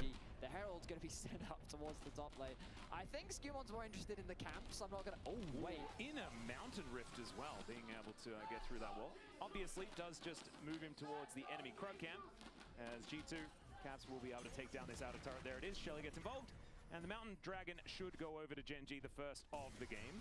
2 games in a row, though. G2 hold on to another game goal lead. And it's actually really good use of the Rift Rail because it can reset and get a new charge when they kill the other one. And so he still gets a charge on the secondary turret and gets more turret plate value. So honestly, that was really, really perfect from G2. You got your Krugs, you got the extra turret plates off the secondary charge there. You took Raptors as well. I mean, Skumon took the whole top side. Yeah. He just denied all those camps away from Canyon. He's now trying to steal some camps of his own as Broken Blade is going to spot this one out. Yeah, he's just going to get on out of there. Veni ideno le patentirani build, malo jače dekrita. This Cassante, but decides not to. Skumon going to be able to take this crab, move back towards his jungle. Canyon did Lagano, Menec. Pa ne, mislim, kažem, sve zavisi koliko će trajati ovaj dan. Svako ću streamovati u pola 11, to je play. A i zabošćemo se ono do 2-3 bar. I onda od sljedeće nedjelje da vratim raspored spavanju u normalu. Da normalno streamujem i da normalno ustajem. Since G2 have been unable to stack dragons of their own, you don't get to put that pressure to say, hey, come walk into our Braum and stuff, right? So G2, they're like, they can still try and use some of the range, but it does give the feeling to me, even with the 2,000 gold lead, that Gen G are actually still well positioned to pull G2 across the map. They're going to dive on top of LeBron here as well, who is rotating down to try and protect this mid lane. He should be going down all those. Neće komituju oni tu. Kin je stanovan, Kin umire. Kin grifuje. Skjumod ima rez. Oni gube fight.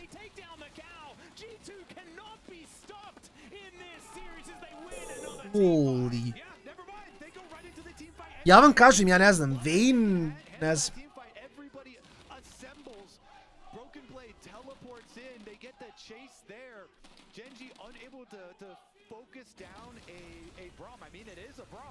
Putting up the unbreakable here, so Gen G kind of running into enemy jungle here, and G2, they're very happy. This is just what they want. I just want to talk about how great Skumon played it, getting the knockup onto the Vayne, getting the Yoi onto the Alistar, and then getting, watch this going great here, again onto the dashed Ahri.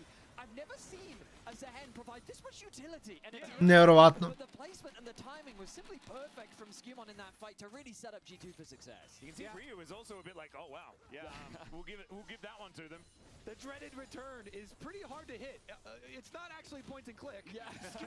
Skumon just makes it look real good. I mean, and he did Četvrtfinale matori, au, evo ovako, brate. Ma imate ih, realno, brate, oni ne skeluju dobro, Marence.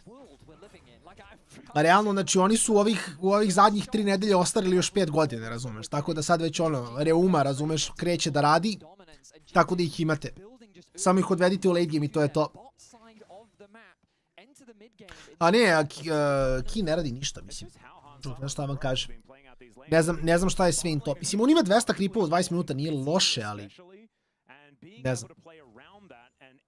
Zarad kompa i načina na koji fajtaju, mislim... Ne znam. Oh, absolutely. You are completely right. Engaging onto Braum is something that so many teams have a problem doing. It's exactly what the Braum wants. Baš diskutabilna Vayne. Ma ne, nije ni bitno koji build ide, bitno što imaš Vayne, Sivir, Ahri, Vi, Alistara, ono, opet. Znači, 2 gema za redom, G2 samo drafta tačnije.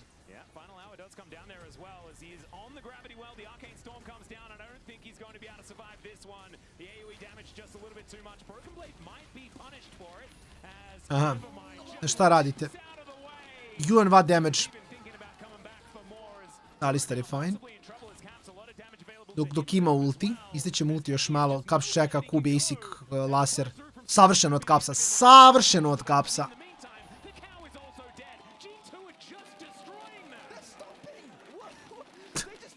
Publika ne veruje, Čovi rage splituje.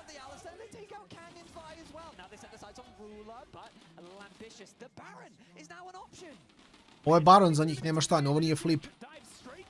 Da. Gwen je bio play. Gwen je definitivno bio play. Ovdje ih ignorišeš samo, neka, vrt, nek se glupiraju. Nek te gađaju mađijama, koga bole ovo.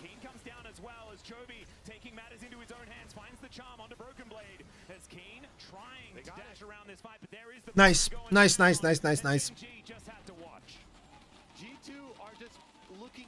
Samo im je toliko bolji draft. Znači, samo im je toliko bolji draft, ljudi moji. Ne, ali legitimno je, draft je stvar. Znači, draft je legitimno stvar, ljudi. No joke. Ne, ljudi, vi ne razumete. Ovo u stvari znači da je Los Ratones najbolja ekipa na svetu. Los Ratones je dobio G2. Tako da, ako je Los Ratones pobedio G2, a G2 pobeđuje Genji, a Genji je prvak LCK, to znači da je Los Ratones najbolja ekipa na svetu. Logično. Jel postoji neka situacija, ljudi, kao u nekom drugom e-sportu ili sportu da ovo može da se dogodi?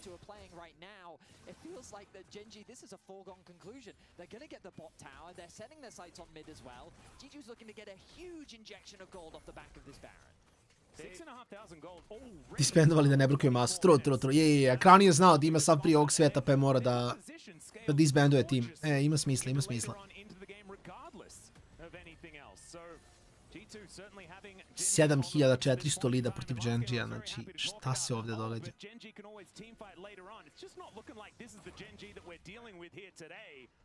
They are looking scared. They are looking ruffled into G2 here. As that is a cleanse to come on out here. Genji still trying to look for a little bit of a punish. Zero in that front line will be able to stun up Broken Blade.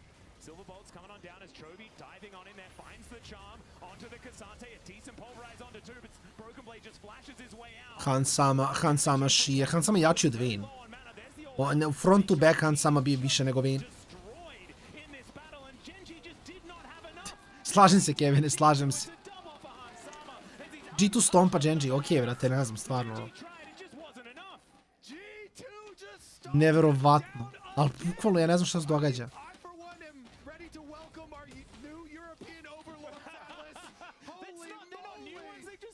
Counter šta se događa? Ozbiljno. Brate, ovo je, ja gledam, ne verujem. Ja gledam, ne verujem, ljudi, G2, ali vidite, ovo nije da G2 kao pobeđuje protiv Genjija, ne, ovo je bolesno, znači ovo je ko da G2 igra u misu iz Turske. No offense, misi, dobar je tim, ali šta se ovdje događa?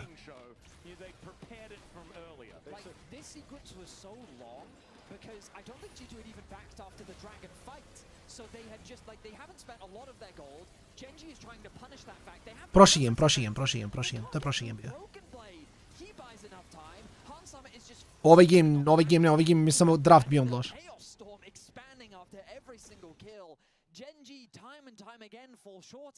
Kaže ko prađe, ja nisam plus šefinu plus kako već ide. O, bože mili. Mislim, Nemke je valjda stavio na G2, brate, WTF. To je wild take, iskreno, brate. I da se dogodi i dalje mi je neverovatno. I da se dogodi i dalje ne mogu da verujem. Ne, dok G2 ne dobije treći game, ja ništa ne verujem. Han Sama je prejak. I to ono što sam vam rekao, on može da ide na on hit Varusa i da build AP defanzivne. I otiše na Dusk and Dawn i na Zoniju. I zadnji item u teoriji može da uzme ovaj Edge of Night ako hoće shield. Može i Banshee da uzme, kolegovo, mislim. Varus samo ima šta god scale. To je ono kad kupiš koji god item i scaluješ. Ovo je loše. Ovo je možda i fajn pojačanje tu. Dobra zonja. Ari ulti će se vrati, ali... Ne, Han Sama je bolesno dobar. Han Sama je baš bolesno dobar. Gwen je bio... Ari Gwen je bio play ovdje. Uzeli su Galija bez Ari, sad su uzeli Vi bez proper fronta. Nemaš kako da igraš to. Nice. Kažem, evo, Vi bez fronta. Šta, ona pokušava da nađe akciju, ko je front? Vi i Alistar. Alistar mala greška, baci ulti bez ulta kod je Soraka koja nema range.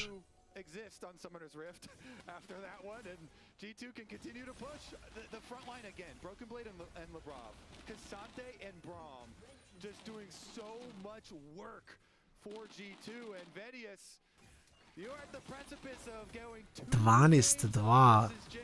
Ljudi moji. Ne, nema šanse. G2 nema šanse da dobije ovu seriju i dalje. Ja stojim iza toga. Ovo ne može se dogoditi. Ovo je neki alternate universe. Genji grifo je draft. Šta je ostalo sad? Znači, sljedeći game G2 pika Orna. Ako G2 ne pika Orna, Dumcu.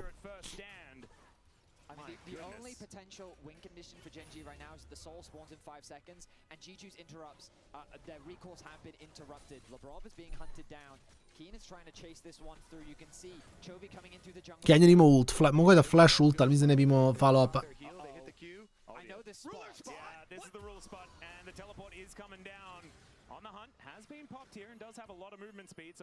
Fajni. Orn top, Mundo jungle. I onda Azir, Kog'Maw. Nešto, Lulu, recimo. Da, to ti kažem, Mato, meni se stvarno čini da je draft ugao. To je legitimno mi se čini da je draft ugao. Jer Genji giga dobro teamfightuje, onda drafta Vayne na topu. Kao bro, WTF? Zašto draftaš Vayne ako dobro teamfightuješ? Opet u teoriji kao, pa da, ali Vayne je dobro u tankove. Jeste, ali... Evo, pogledaj, on je level 16-2 itema, bro. Nema ništa.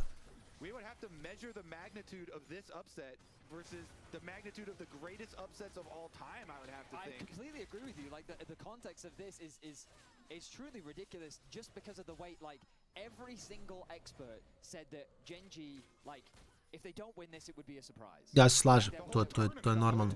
Yeah. Like, they were considered favorites against absolutely everyone. But yeah, G2 is looking to bring us to match point. And when people talked about the 3-0s today, I can tell you right now, no one had G2 3-0 on their bingo card. Yes, they did. Lord actually did. She very much did. Ok, Duro, jako lep engage od Dura. Holy shit, kakav engage od Dura, brate. Ovo je možda jedina stvar koja možda okrene game. Ovo je najbolesniji engage koji sam vidio od Alistara ikada. Holy shit, kako ih je Duro odradio na Mamlaza. Kako ih je odradio na Harambea, braćo moja. Ne, Duro je našao teamfight out of nowhere.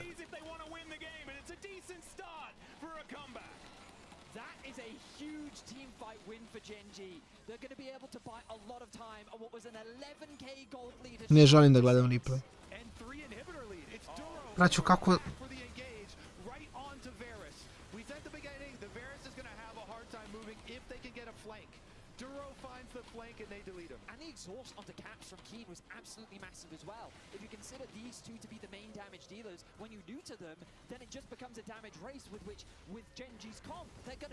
Duro je sam dobio ovaj fight. A G2 ima još jednu šansu. Actually, još jednu šansu. Jer Genji sad stoji u bazi i hvata waveove.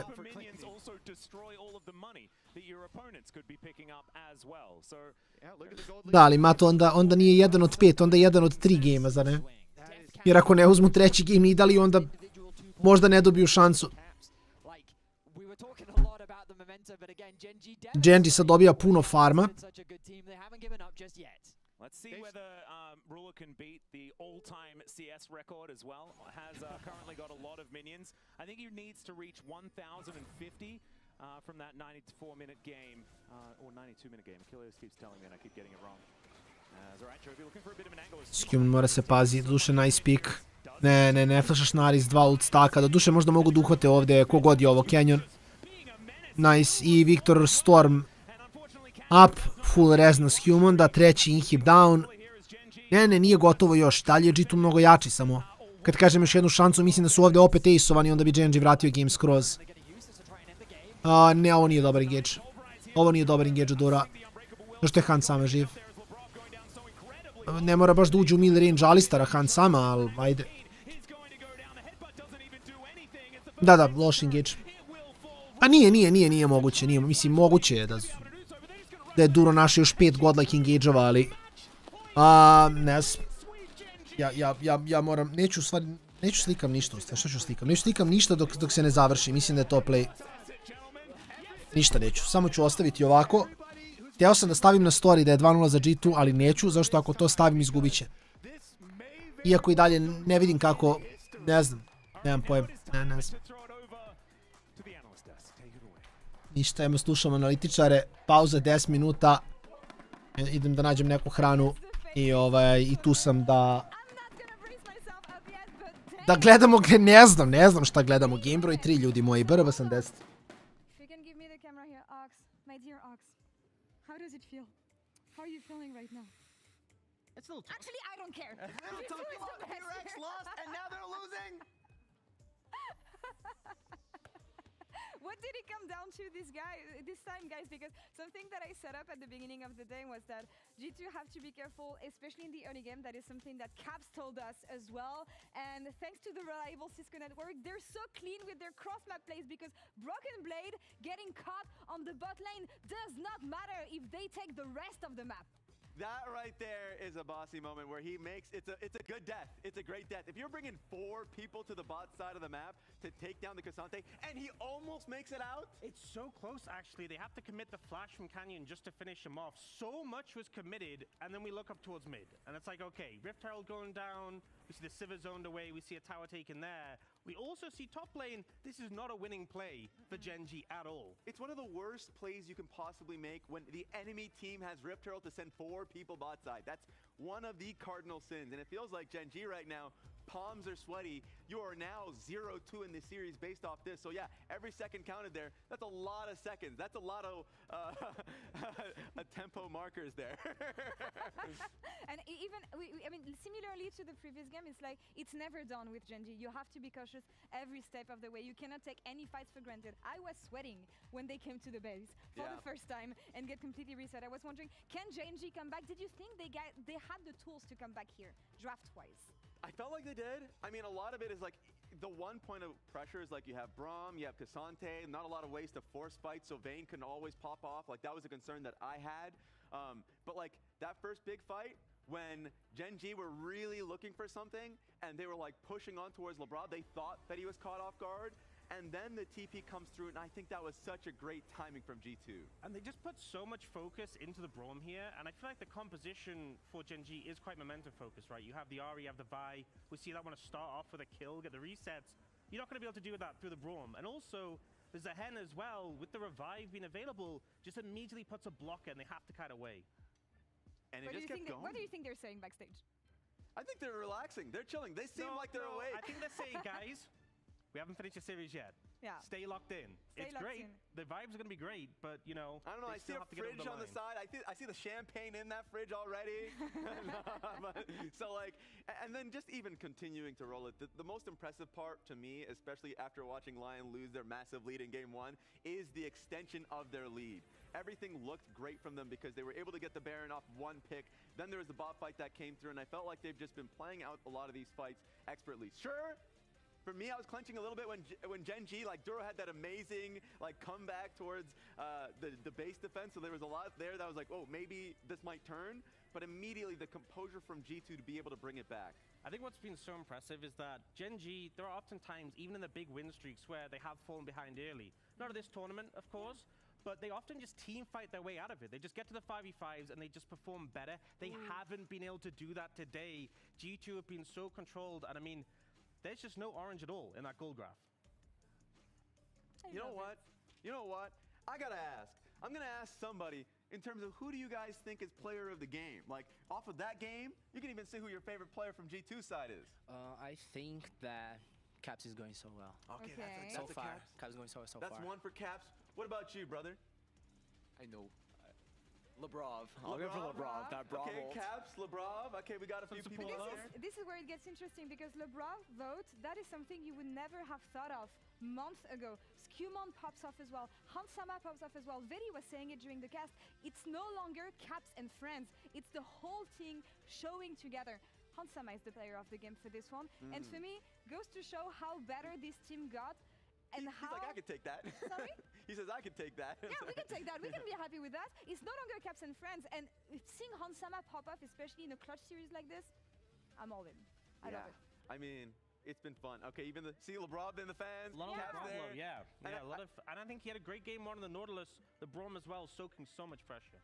But Laura, I do agree, and I think being able to see Hansama this entire tournament play the way that he has been playing, that bot lane early, like flash away from the Alistar, him and LeBlanc walking them down, they have just been winning 2v2s consistently on picks that they weren't even like, they're being forced in draft to pick these comps, and it's been working out incredibly well. Guys, it is the first time Gen.G is down 0-2 since Worlds 2023.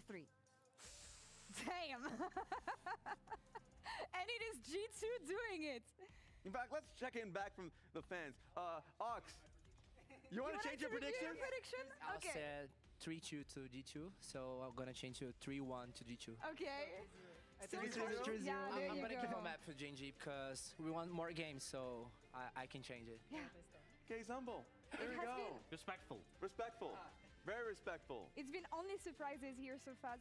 Pinch me if it's real. G2 is 2-0 against the favorites of the tournament. The job is not done yet. It is Gen.G after all we're talking about. Let's see if they can come back here in game 3 and give us series. They need to get hit quick. He comes by as well.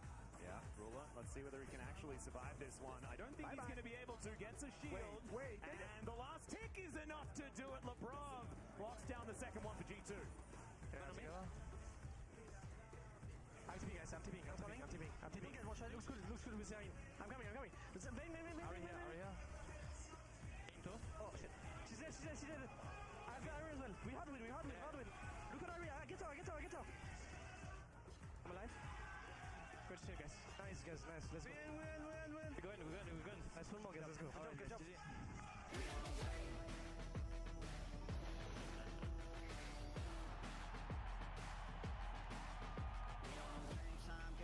Game time, they about to step on a landmine.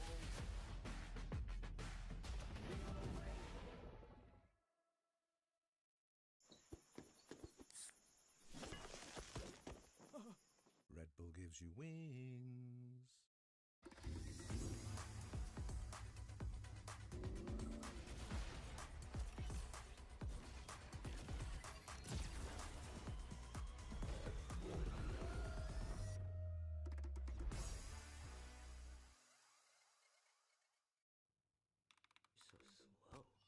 I told you I was done with basic browsers.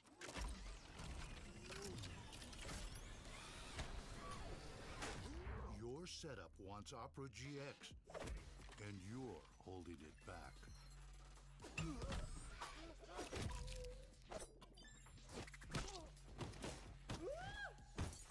Upgrade to the gaming browser. Download Opera GX. The human body was built to move. Not trapped at a desk in one singular posture for 12 hours a day. It's time your chair evolved. This is Secret Lab Titan Evo. Ergonomically engineered for you, gamers, hybrid workers, artists, backing your every move. The greatest players in the world are here. They can just burn this one down. Oh my god, he'll hold it by 9. You are going to see them like you've never seen them before. Fucked it will as the Arcane Storm doing so much work in Gen.G. They are just going to ace them. 누굴 만나도 이길 수 있다는 자신감 정도로만 생각하고 있습니다. Gen.G, the EWC winners.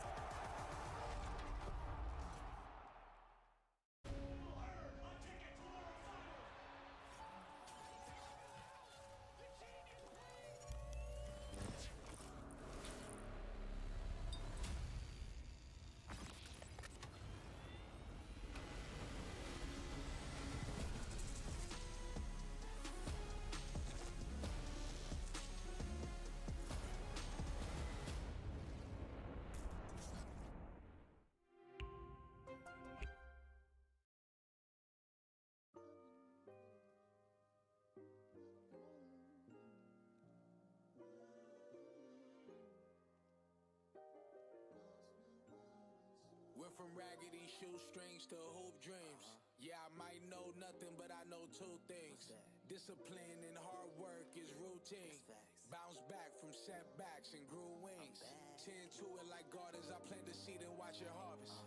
Look at us now, we come so far from where we started. Long days and take it farther. So I pushed even harder, realizing my calling till it caught up. You know, I been getting to it all day and all week. We ain't worried about a thing, everything is on me.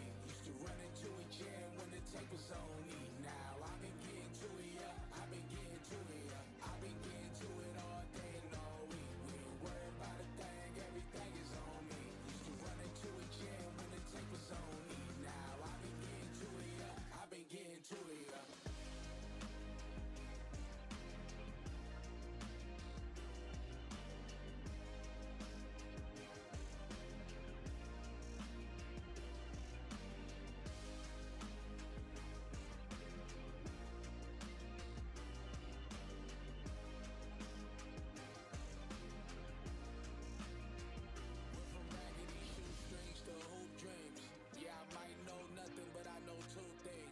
Discipline and hard work is routine. Bounce back from setbacks and grew wings. Bounce back from setbacks and grew wings. Bounce back from setbacks and grew wings. I be getting to it all day and all week. We ain't worried about a thing, everything is on me. Used to run into a jam when the tape was on me. Now I've been getting to it, yeah. I've been getting to it, yeah. I've been getting to it all day and all week. We ain't worried about a thing, everything is on me. Used to run into a jam when the tape was on me. Now I've been getting to it, yeah. I've been getting to it, yeah.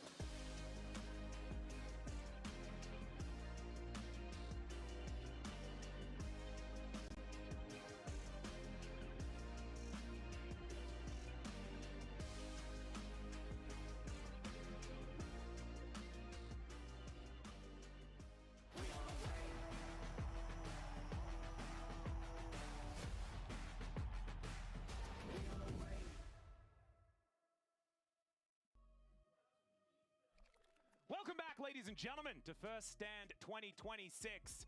And I think a lot of people expected this to be a swift series. The direction in which it has gone, though, has been quite different to especially someone like me would have expected, as G2 up 2-0 over the absolute unequivocal favorites of this tournament in Gen G. Yeah, everyone expecting this 3-0 where the colossal underdogs, Gen G are struggling to find a single win. Vedius, let's get into the draft though, right into this final game, because the most important step that you can take is not the first step, it is always the next step. And G2, they need to take one more step in this series. Very, very profound. That was beautiful. Yeah, that was, I really liked that. The bans are going to be the same as what we saw in the previous game. Let's see if this final ban changes things up. G2 closed things out with a rumble. And the Caitlyn was the next one. Looks like they're going to keep consistent with that metric. The problem now for Gen G is Corki Nami is something that G2 will immediately be thinking about. They like this bot lane prio. They got it's also one of the favorites of Gen G. Yeah, so will the Nami be picked up? Because even if the Corki is taken away, Ruler's Lucian is still a thing.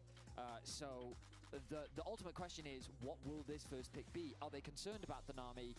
Will they first pick it away? Because I'm fairly confident that G2, if it comes to them with no Nami or Corki locked in, they're taking it. Yeah, I 100% agree. I mean, Hansama and Lebrov have been bot gapping Ruler and Duro over and over, and I think that most certainly is one of the large problems that they have faced. Ooh. This is a bit scary because, like you were saying, the Nami is available, and they can actually pick away the Lulu. Aphelios Lulu is just fine into the Yanara. See what they do decide to do, though, is the Yanara will be locked in as G2 feel like the cards are in their hands once again in this champion select. Yeah, I mean, I think that Yanara paired alongside Lulu is naturally a very scary bot lane to have. It's scaly too. It's also quite scaly, yeah. So G2 taking their time. I was kind of expecting the insta-lock, but this has definitely added a couple of gears to the cog of the thinking machine. Gears to the cog. Vedius's cogs are turning right now, for sure. Yeah. No, I'm genuinely just thinking about the draft. The words are secondary to how my brain is thinking about how they pick. The cogs and the gears in his brain are also having a little bit of a malfunction. I mean, this series has malfunctioned me a little bit, I'm not gonna lie. I'm right there with you. I have full sympathy, don't you worry. Is the Shaco going to be at least hovered for a moment? The thing is, Hans is not an Aphelios player. Of all the 80 carries, what about a Shaco player? Don't think he's that. So the Jam are going to be Jarvan. locked in. Okay, so they're actually saving their 80 carry pick for later by denying the Lulu. The question then becomes, do you just pick the Nami and pair it alongside the Yunara? I guess you could theoretically do that. Duro might be looking for another option as well. He is a known Blitzcrank guy. Yes, I was recommending Blitzcrank. I think Blitzcrank is so good into Lulu. I do think that it's a massive confidence pick, though. And if you're down 0-2 in a series, I mean, you're going to have they picked Vayne some stones in to game make that one happen. They did. And you saw what happened. Lost that game pretty substantially. That's all right. Nico is going to be the lock-in, a little bit more of a, I guess, stable pick instead of something like that. Blitzcrank, now what is Chovy going to be locking away is the Ambessa Flex. I actually really like this as the option for Canyon or for Keen. I think this is a big carry pick for Keen.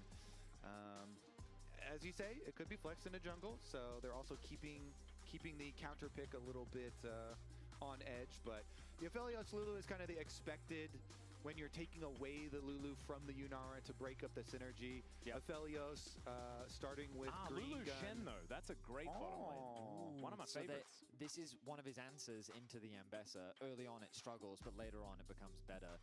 I think that they are very much expecting this Ambessa to go top lane, but Genji can be flexible. Also, it gives a lot of extra confidence to Hansama hyper carry here. You've got Lulu protecting and Shen Stand United available for bottom lane, so you can play to bottom lane really heavily for G2. And I would say Hans deserves that focus from this team. Yeah, maybe he deserves even more. Maybe we put the Lulu in the mid lane and put a Yuumi in the bottom lane. Let's really go all in. Let's get a Cillian in there as well somehow. Yeah, and as the LCK representative, I'd absolutely love to see that. As okay, the Nocturne going to be taken away from Canyon here, not going to be switching off the lights this time, and as well, globals are so incredibly powerful. Still, the Aphelios does need to be banned, but I'm like you were saying, happy about the Aphelios fan.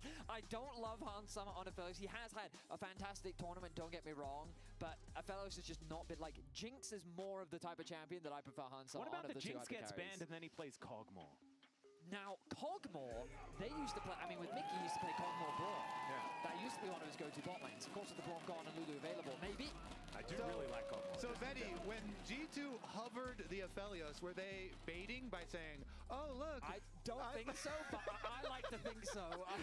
That'd be an incredible next level hover. They're like, oh, we're going to stomp you. Dylan in draft is like, hover the Aphelios, guys. No, actually, I think we should go for the Shen. Oh, they banned it. Oh, no. Shoot. I guess we'll go for the other option. Shucks, dang. Beautiful. Well, the Wukong going to be taken away from Canyon as they continue down the jungle bans route. And there is the Syndra to be taken away from Caps. Wonder what that means as far as what Chovy wants to be picking up here. But first, G2 going to lock in their 80 carry. Lulu Ezreal makes me feel not so happy as Hansama being a bit of a Draven guy That would make me happy. Very I would old feel school happy. for his Draven. But I feel like every time he locks it in internationally, it doesn't go that well. The Draven would be cool, though. It would be such a throwback to how Hansama originally made his name on the scene. And there's the you combo. called it. Nice All right, call. beautiful. And I kind of would have liked Jinx more, but still the Cogmore is going to be picked up, does have a lot of long range, and of course, the Hex Optics has been buffed. And like you say, a bit of Juggernaut to come on through here for G2. What is the response from Gen G, though? Yeah, with the extra Shen shield on top of Lulu shields, you can just stand there and spit on them. Just keep auto-attacking. Absolutely. Don't waste time walking around. Ooh, here's the pivot that we talked about, though. And this is the pick that I was expecting Keen to go towards a bit earlier on in this series as well. His Gwen is very, very good. Although, Gen G, just in general today, have not been all that great. So, see whether that is something that Broken Blade can capitalize on. As now to round out this draft, looking for Chovy's pick in the mid lane. Does have to be blind. See what it is going to be. Because I feel like G2's probably thinking Azir. So I was just thinking to myself, do you consider picking it away? O, koliko sam ja dobar caster. Sorry ljudi. Imao sam situaciju. Znate koja je glupa priča, znači ja... Pauza, razumete? Pauza, znate kako to ide. Moram upalim kameru da nam storite. I ja na pauzi rekao, ajde između drugog i trećeg gema, pošto nisam ništa doručkovo. Rekao, ja uzem bananu. Ja siđem, brate, dole. Nema banane. Ja rekao, brate, WTF? Svi mi govore majmune, meni nema banane.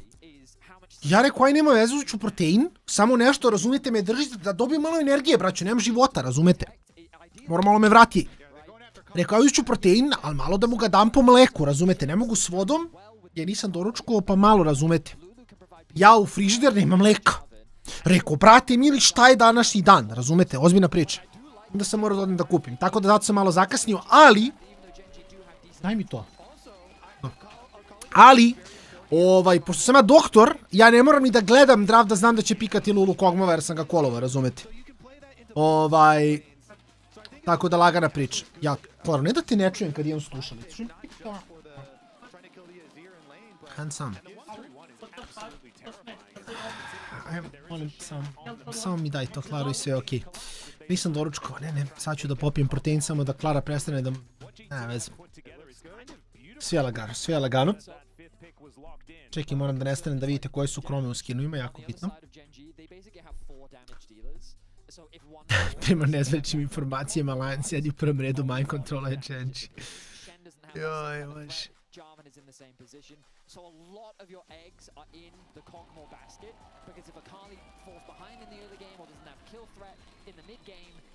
Nisam očekivao full ovakav draft, mada nisam mislio će Jarvan ostati otvoren u moju odbranu, tako da to je dobra odbrana, nisam očekivao će Jarvan biti otvoren, ali Lulu i Lulu Kogma sam znao će se dogodi. Dogodio bi se Brown Kogma, oni preferiraju Brown Kogmava, ali Brown, jeli, nije bio otvoren, da su ga pikali već. Ne, Valentine, to je druga priča šta bi bilo bolje. Ali, ja ti kažem, znači, oni su u drugom gejmu su lokovali Kogmava za game 3. Znači, verujte mi. Znači, ovo je bio Kogma, šta god se dogodilo u draftu, oni igraju Kogmava ovde. Zašto znam Han samo, ono, brat moj. Mislim, čekajte da vidite sledeći game i game posle. Jer će igrati Kalistu pa Dravena. Tako da, ako odemo u 5, onda će tek biti Fiesta. Ne znam kako ti kažem, Mato, pa ti neću reći.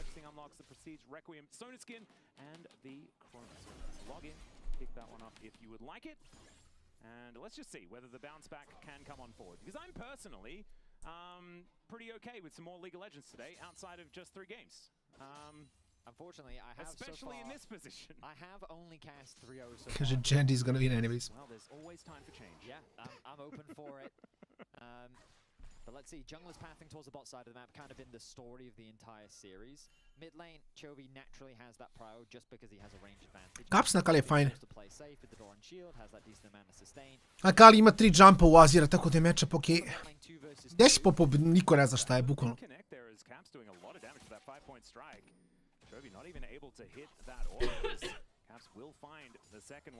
Kuka je Kali glup hero, majko bože.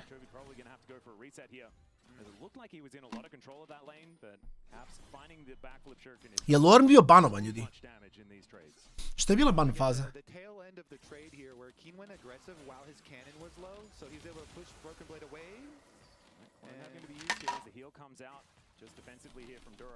They tried to use their level advantage just as they ticked over to 3. They tried to rush in, get a good chunk, but Duro... Ovo je jedini game gde mislim da Kin može da nosi. Ne postoji teoretska šansa je Kin. Kin je teorija, ali Akali je jako dobra u... Mislim jako dobra u Gwen. Dobra je u Gwen.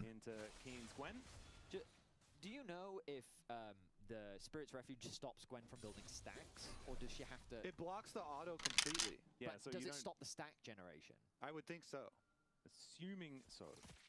Yeah, I'm not familiar enough with the matchup. U stvari, ovo što pita komentator nisam ni ja siguran. On hit or on attack? Because if it's on attack, then you're still getting your attack off, but if it's on hit, it does block the hit. Because it basically just slows Gwen down in all of the early trades, right? Because her biggest strength is she's not reliant on the autos, she does rely on her Q and how quickly it stacks up. Mislim samo Akali može da krene lane sa Doran shieldom i da izbulija range protivnika iz lane-a. Znači, to je baš van svake pameti, iskreno.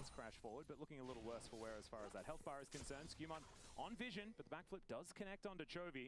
He won't take it though, the minion wave's too big. Yeah, Chovy. Full information of Skewmon there as well. Exactly. All right, back into second full clears for both junglers then. Meanwhile, Caps is still fine, by the way. He still has his potion, so he's just trying to min-max here with his regeneration off of his... Now he finally pops it. There we go. It's really common on Akali as well. You feel like that against Nazir early, he doesn't really have a huge amount of kill threat. There's always ways to play around it just because of the Shroud. His Sand Soldiers become redundant. They can't hit you if they don't have a target. So Caps feels pretty safe in this lane. He's got his TP as well. He picks up that wave and he's going to go back to base. Now, normally you go for an early amp to him. Maybe you get boots early as well, just so it's easier to go for those trade patterns against the range that Azir has. The refillable is also super important, just because you need that extra bit of sustain. Or you just buy a Hextech Alternator and come back to and say, I'm going to hit you now for a lot of damage. I like that option. Big damage, look for the burst, you're going to get to level 6. Popo ne znam ni ja, bukvalno. Prošli game je G2 dobio rezultatom 11-2. Tako da mislim da ti to sve govori. Mislim da je Genji malo loše draftove, malo su bili AFK, bukvalno. A G2 je samo igrao lepo. Han sama igra baš insane do duše. Han sama je baš bolestan. Kao u dobrom smislu. Ovaj delay na E u stvari bio dobar. Skewman je gledao da ga cancela, mid je oni delayovo E. Ovo je u stvari bilo dobro. Baš lepo od čovje.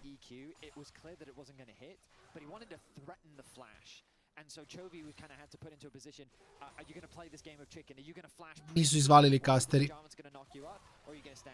Nisu kasteri izvalili šta se dogodilo. Nema veze, mislim, oni su ipak amateri ljudi. Ipak su oni samo, razumete, riotovi kasteri. Šta oni znaju? Plat 3 max, hvala. Nisu oni master kasteri. Skewman je bacio flag drag da cancela Azira mid dash. To je sve. Jer da je to uradio, onda je Azir morao da flashuje. I onda je Chovy morao da prihvati trade, da istenka malo više damage, da ne bi morao da flashuje nakon toga.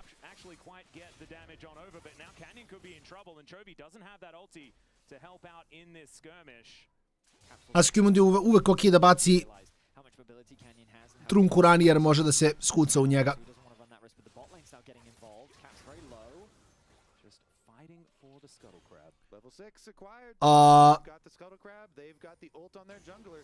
Azir ima flash i dalje, gledam što Jarva možda radi sad na 6. Ali G2 opet uzima Drake-a. Pogledaj Canyon, on ne radi ništa, čoveče.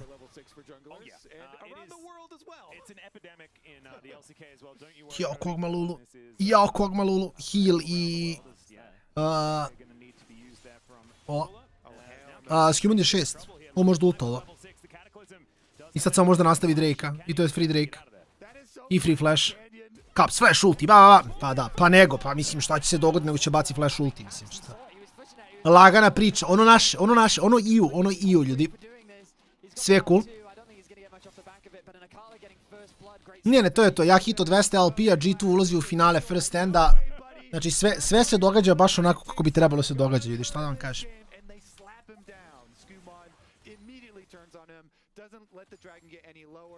And they put a stop to that. Wow. And it's the same story as the last two games, already out to over a 500 gold lead here quite early into the game for G2. This time around, not necessarily based on the bottom lane. That one is still very, very even. But the advantages that G2 have been building have just been so consistent throughout this series. And the craziest thing about this series is the way that it looks, right? It's not even all the results, but it looks like Genji are panicking at every moment, and they feel so much pressure to do something. They're like, guess I gotta go try and smite steal this dragon versus a level 6 Jarvan, or I gotta, they feel so pressed and pressured because G2 have been playing so well. Han samo je baš clean, brate. Jedino kažem što može se dogodi da Kin može malo da pop-offuje. To je jedina pretnja koju vidim. Jer ovo je prvi carry pick na topu koji u stvari ima dovoljno impakta da iznese game. Iako mogu mnogi da pričaju kao može i Vayne. Može, ali u solo queue.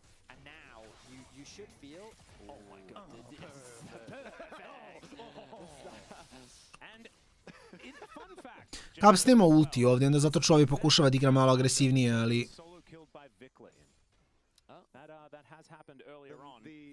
Mislim, Canyon je hitovao 6, ide ka svom blue, Caps samo čeka ulti. Ovo će biti Titanic Hydra, Duskin Dawn Shen. Sam juče igrao sa Shenom. Neko je baš pitao kao šta je s tim buildom. Legitiman je build, mislim. double prokovanje Titanic Hydre je samo veoma, veoma jako.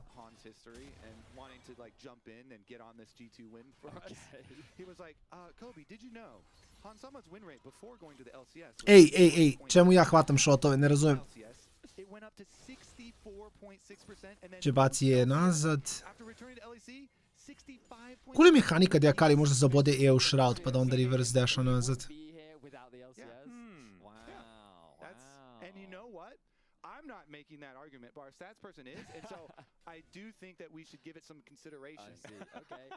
Yeah, we'll take it. It's just a free pass, isn't it, Kobe? We'll take it under advisement. What you're doing. I'm considering it. You know, we've always said Hans is our goat. Just considering it after going on about it for an entire game. Once an A, always an A. Well, listen, this is a win for the West if they can close it out. But let's see if they can close it out because, of course, Genji, they still earned that pedigree for a reason. And they're definitely not out of this game by any means. Polako. Kogma je malo bolestan carry, to ne smiju da zaborave. Od levela 9 pa nadalje je jako teško igrati u Kogma zbog svog range-a koje dobije. Caps mora se pasi, popiće ulti. Ima ulti, nema flash, da samo ćemo brno ulti. Dobro, to je final za ulti. Mislim, Canon je trenutno na smanji Capsov pressure duty. Pokušava samo da mu forsira stvari. Mislim da ovaj čak i bacio je ult za ulti, flash će dobiti još malo. Personally, a big fan of the Gunblade, but I understand having that extra mobility in the earlier spike is also something I'll see. Ulti? Keen does get into his mist, but everyone else is able to pile in there as well. The needlework trying to keep him alive. It's, can he find this snip? Ju, brate, za malo dubio s Human da holi. I sad zamislite da je Gwen imala Riftmaker i ovaj... Znači, ovo, što duže traje partija, manje G2 može da radi. Jel Riftmaker, Dusk and Dawn, Keen ovde sa ekvivalentnim itemima s druge strane, Keen 1-2 ubija njih. Kroz Shenov ulti sve. Kroz level 16 Shenov ulti ih ubija. Shen doesn't really have an ult in a skirmish like that, but he did end up committing it, keeps his Jarvan alive, Skumon then ends up picking up the kill. Yeah, it's not a safe, you know, timer, though, to kind of go for it. And would you say that they didn't identify the tempo markers? Tako da moraju se paze, kažem, jer ovo je prvi game gdje je Keen dobio human pick. Mislim, Keenov Renekton nije dobar, nemojte pogrešno me shvatite, samo Renekton u kompetivu trenutno samo je kanta, brate, nemam pojma. Fajn je ako si toliko bolje ćeš nekog da stompaš, ali očigledno G2 se nije pojavio loš danas, tako da. Labrov ne grifuje, Skumond igra dobro, Caps igra dobro, Hans sam uvek igra dobro i provalili su što da rade sa Bibijem. Znači, G2 je provalio formulu, daj Bibiju nek glumi Oscarina, mislim, fajn je. Gle, idemo super. On weak side-a svaki game, brate, on je jak svaki game, on je relevantan. Nijedan game Bibi nije bio useless. Pa radi. Jel mora bude carry? Ne mora bude carry, brate. Hans sama se danas probudio i izabrao nasilje. Prelep predict flash ovdje na Niko flash.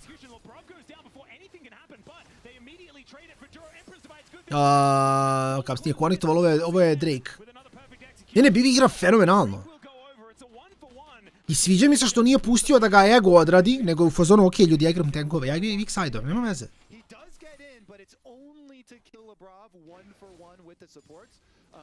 Kao, to je legit priča. To je legit priča. Sad me zanima šta su banovali sve. Moram pogledam ban fazu, baš me zanima. Genji je grifovo drav do duše. Fora sa Skumondom je što Skumond ima jako mali champion pool. Mislim mali.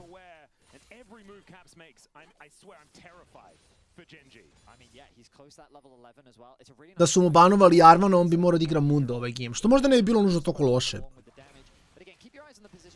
Malo manje ili pressure-a. Han samo je znao da ovi flash dolazi.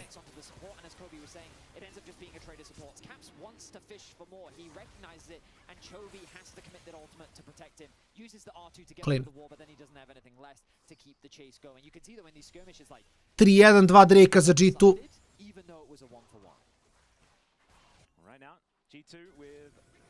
Sad je sljedeće pitanje samo koliko dobro igra Bin u sljedećoj seriji. Ako G2 ovo dobije. I dalje ne verujem da G2 ovo dobije. Ljudi, vi ne razumete koliko ja ne vidim da G2 dobija 3-0 protiv Genjija. Ali okej, vidi, zato je zanimljivo, kao, da se razumemo.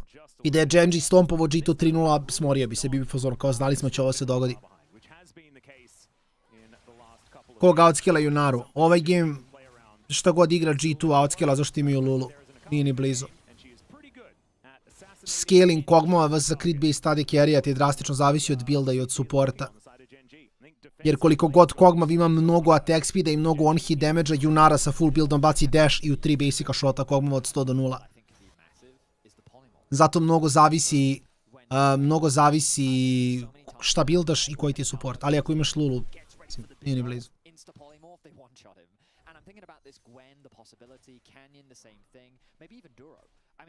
Shen na kraju možda upali zonu i da blokira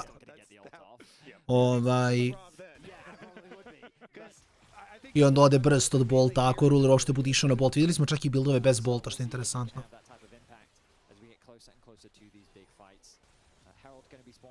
Da, ako ode u 5 gameova, Trundle mu do sljedeća 2 pika, 300%. 300%.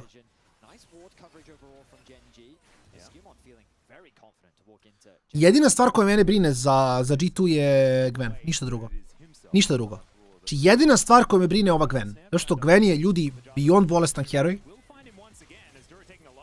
Duro mora da ulta, da proba, da preživi, ali ja mislim da Scuman prolazi kroz njega, on je basicovo kripa, nema veze. Scuman baš ima insane game, iskreno. Bibi solo killuje čovjeka u side lane-u, oni su ljudi. Šta? What? Kako je čovjek umro od Shena u solo lane-u? What the...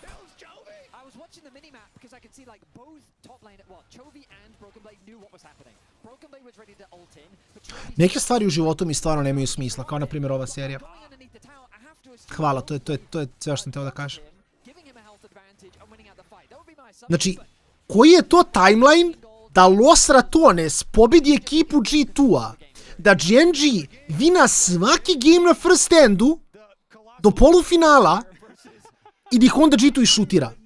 Znači, ja ne razumem, ja legitimno ne kapiram ovo. Ovo je toliko divlji timeline da ja nemam reči. Mora se pazi Hanzama malo do duša ovdje, ali gledaj damage kad okrene, nema ovdje, ali close je. Još jedan ult. Za malo. Da, Skendon Shen. Ej, a što nače dobar je, ja ćemo vidimo kako je umro. A, okej. Čekaj, šta?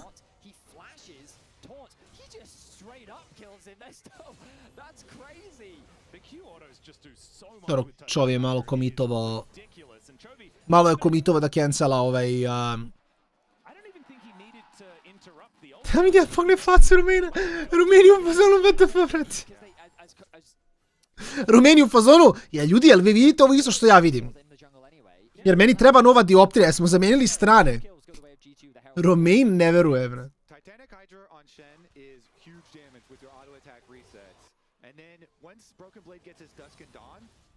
Bro, ali oni grifuju. Ne, legit, zašto on baca W levo? Bro, ne. Genji check PayPal. G2 Severals, hvala. Vidim ja, brate, Ocelot na Twitteru flexa tamo nekim Lamborghinijima, ovo ono, brate, sad mi je sve jasno. Čovjek je otišao u Dubaj da zaradi pare. I odjednom, brate, G2, ono, Genji baca ulte u prazno i W u prazno. Sviđa mi se taj razvoj događaja, neću vas lagati.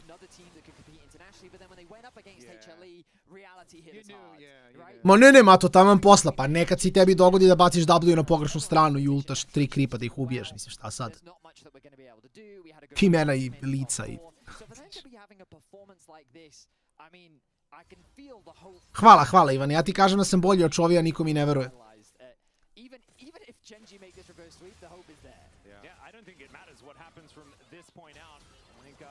To je Jarvan Conqueror damage, dobro, fajn, mislim, forsiraju ulti od Gwen, nije loše. Tebi zdoći, to ti kažem, šta sad, bože moj. I ja nekad promašim Azir ulti, ljudi, mislim, najboljima se dešava, šta sad? I najboljima se dešava. Pročitao sam, Kevine, što je najcrnije od svega. Ne, nesem, Marence, nesem, to nikad nećete znati. Možda sam ja nazirao, ono, nikad nećete znati. Nego imam ping, znaš, pošto je to u Brazilu, pa dok dođu moje kontrole do tamo, inače bi bolje odigrao Azira.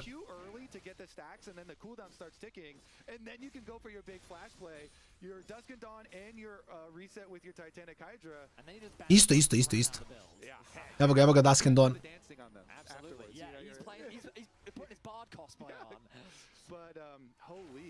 Kakav timeline, ljudi moji. Kakav timeline.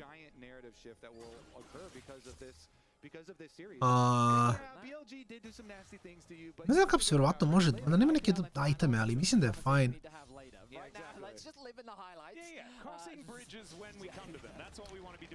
Da, preveliki ping imam do Brazila, pa je to malo problem. Inače bi pogađao bolje ult, sorry.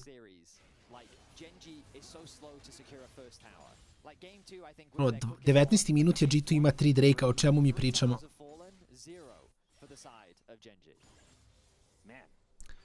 2 plate na topu, 3 plate na botu, 1 plate na midu.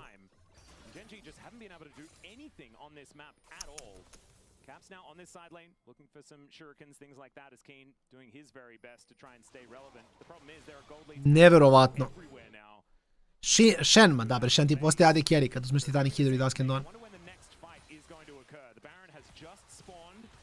Imao sam preključio, mislim, igrao sam protiv Shena, ja igram AD carry-a, ja bijem wave, Shen tuče kripove i Shen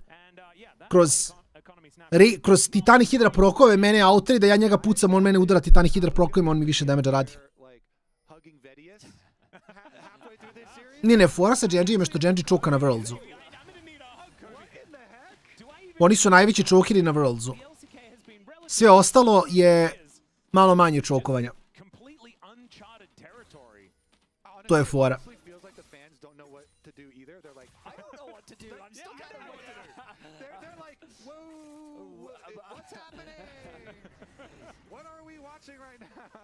We're watching a stomp. A 3k gold lead, 21 minutes in. Caps has the E, get back to his shroud, gets a big chunk of gold on this bot tower, and they're just keeping the pressure up. A minute 45 until the next dragon, and that'll be Soul. And Genji are going to have to try and find themselves a team fight that they're going to have to miraculously win. And the problem is, with the fact that nothing has really happened... Ne, kažem, Genji Worlds, je, Genji Worlds choke, ne pre toga. There are so many options as far as escape from Pop Blossoms here are concerned, as Keen fighting against Caps does have to skip... Kada Keen dođe do Dusk and Dawna, tu će biti problema. Ekipa G2-a samo treba da nastavi da developuje lead, jako lepa postoje od Skuma, da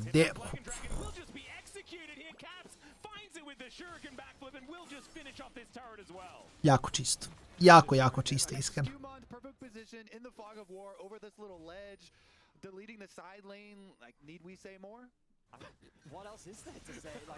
Jako čisto.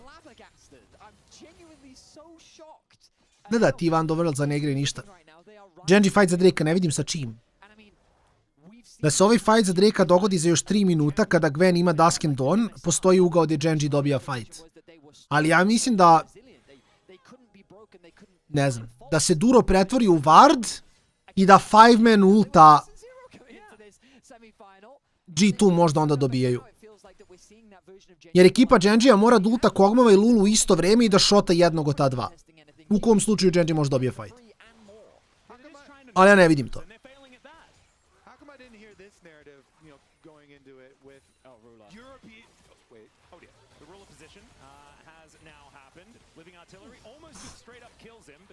Dobro, i sad imaš Drake. Ovo je free Drake. Skima cijeli života. Ne, generalno vidi. Ceo G2 igra giga dobro, iskreno. Ceo G2 igra giga dobro. Najklimavija situacija da ovo je free Drake. I ovo je inače giga dobar Drake. Ovo je toliko dobar za Akali. Bro, kad te ulta prvi put pa dobije 700 Mousepida. Iz onog shrouda izlazi ko Yellow Flash iz Naruta, brate. Ko Rock Lee protiv Gare kad se tukao. Znači... Giga nice. I Lulu također koja baci ulti i samo dobije turbo.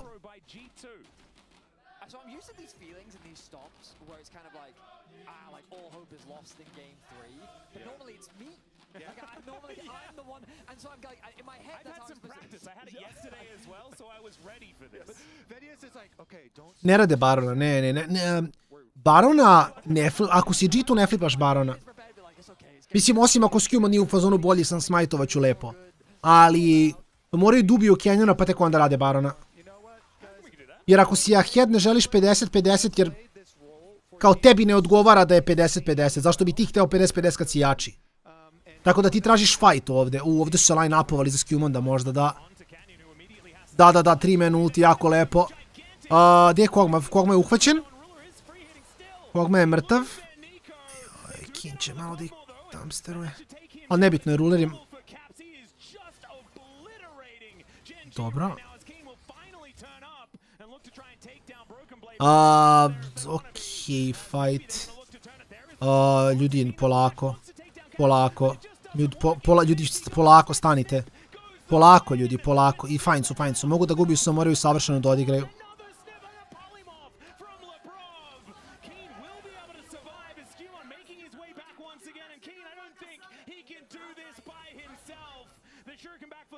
Za malo Gwen da napravi svu razliku ovog sveta, mrtva je.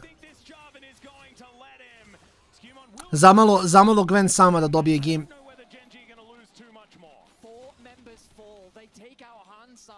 Ne, moraju se pazi Gwen. Ja pričavam, znači Gwen je jedini problem za ekipu G2-a.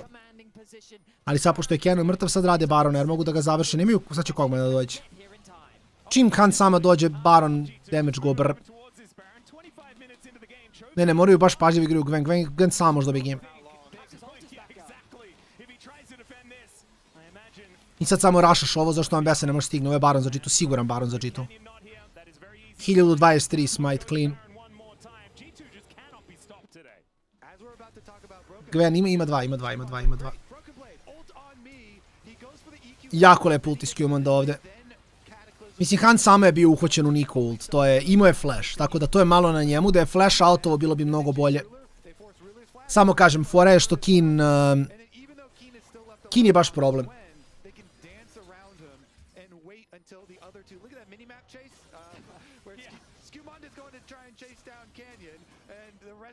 Mislim da je Kin također trebao da holda flash kad ima konfirmovan jedan kill.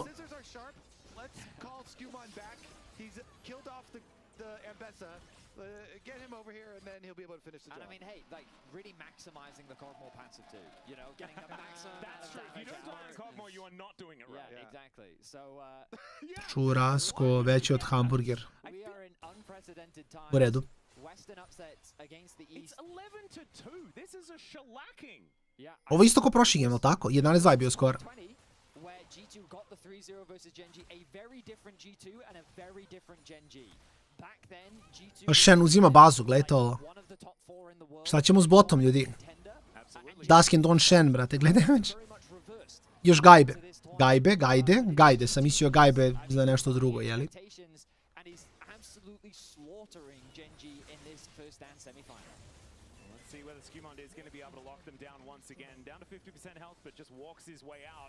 Samo rotate top tier 2 kula i Elder je za 2 minuta. Ne znam li možda bude game,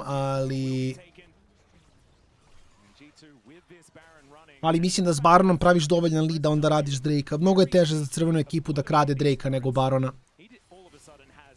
Red team ima jako lak Baron stil, jako težak Elder stil.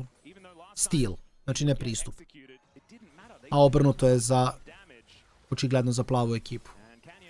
Jer jako je lako da se flashaš preko zida i baciš smite da ukradeš, ali mnogo je teže da ušetaš u zonu kada G2 uzme Drake Ariju. Koliko sam znao će biti Kogmov treći game. Ja vam kažem, da je otišlo i da ode u četvrti, peti, Kajsa, Shen. Clean.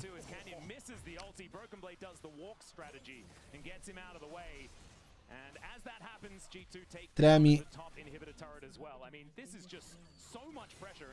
I dalje nije gotov game što nače. Hoću slikam za Instagram samo da ljudi vide koji nisu gledali game šta su propustili, ali ne smem da slikam, ako slikam izgubit će G2 sigurno.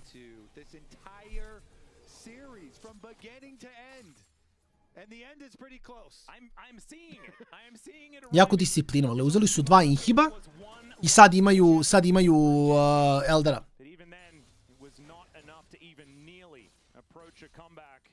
For Genji, I mean, the thing that surprises me the most is that they're not going to go out with a roar, they're going to go out with a whimper. Like, I feel like that we've seen nothing from them in this game. Ja se slažem, dobro je rekao Caster. Genji bukvalno nije igrao. Ne slikam, nikako, niko. Dok ja ne dobijem potvrdu. Ništa.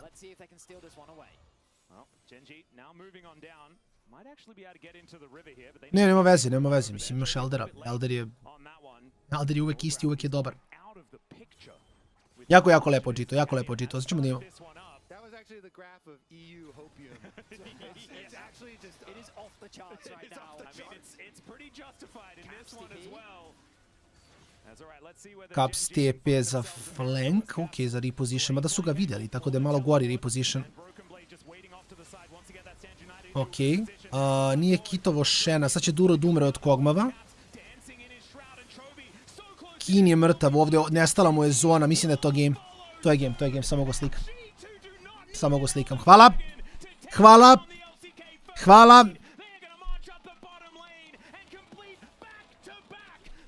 Tako. Han samo ne vre. Kakav timeline, tačka. Kakav fucking timeline. GG's ljudi moji. GG's u chatu, EU dominacija. Šta zna mali Genji? Ligi saved. Znači ja apsolutno ne mogu da verujem šta se dogodilo. Sutra G2 igra finale. Pitanje je protiv koga, sljedeća serija će odlučiti finalistu. Ili će biti BLG ili će biti JDG. Moja prognoza je da će biti BLG. Ali u Kini su se dosta mučili BLG. Tako da vidit ćemo na što da liči ovo drugo polufinale, ali sad ne znam, jel to znači da G2 ulazi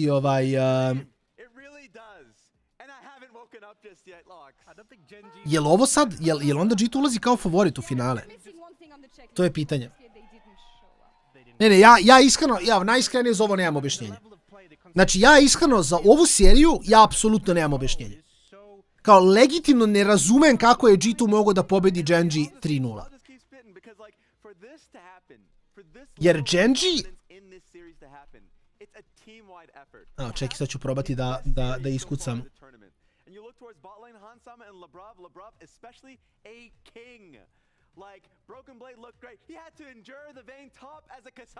Evo, moram da nađem, znači... Genji u LCK kupu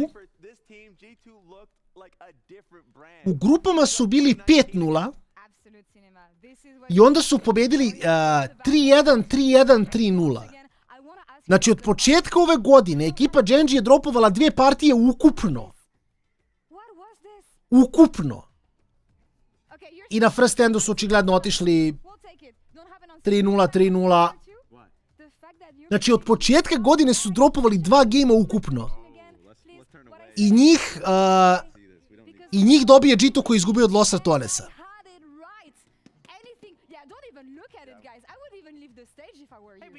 Ja mislim da je ovo jedan od najvećih upseta generalno u LoLu. Od početka vremena. Znači, evo, sad bukvalno gledam kao rezultate i ovu godinu i sve. Ja ne znam da li smo mi ikada vidjeli veći upset u LoLu od ovoga.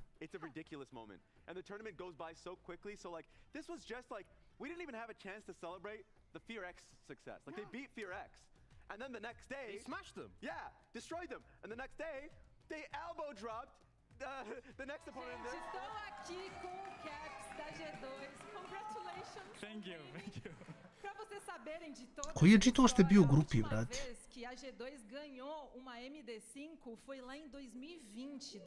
G2 je bio 7. G2 je bio 7 u lecu, braćo. Znači, G2 je bio 7 u lecu. Znači, ne, brate, evo, stvarno, drago mi je mnogo, super, sreća, radost. Znači, ja legitimno nemam objašnjenje, evo, piše mi Rale nešto, ne, ovo je, brate, ovo je, just been amazing. Neka klač. We had some tough moments before, but it means that like all the lessons we got from last Worlds. Znači, ne može. Ne, legitimno. Znači, G2 je jedva ušao u playoff. Genji nije dropao game u LCK, dropali su 2 gama za cijelu LCK sezonu. Bro, ko je ovdje lud? Ali ko je ovdje lud? Opet kažem, meni je drago hype, ono, ide Evropa, razumete, samo mi nije jasno na koju foru. Jer ove stvari se samo ne događaju.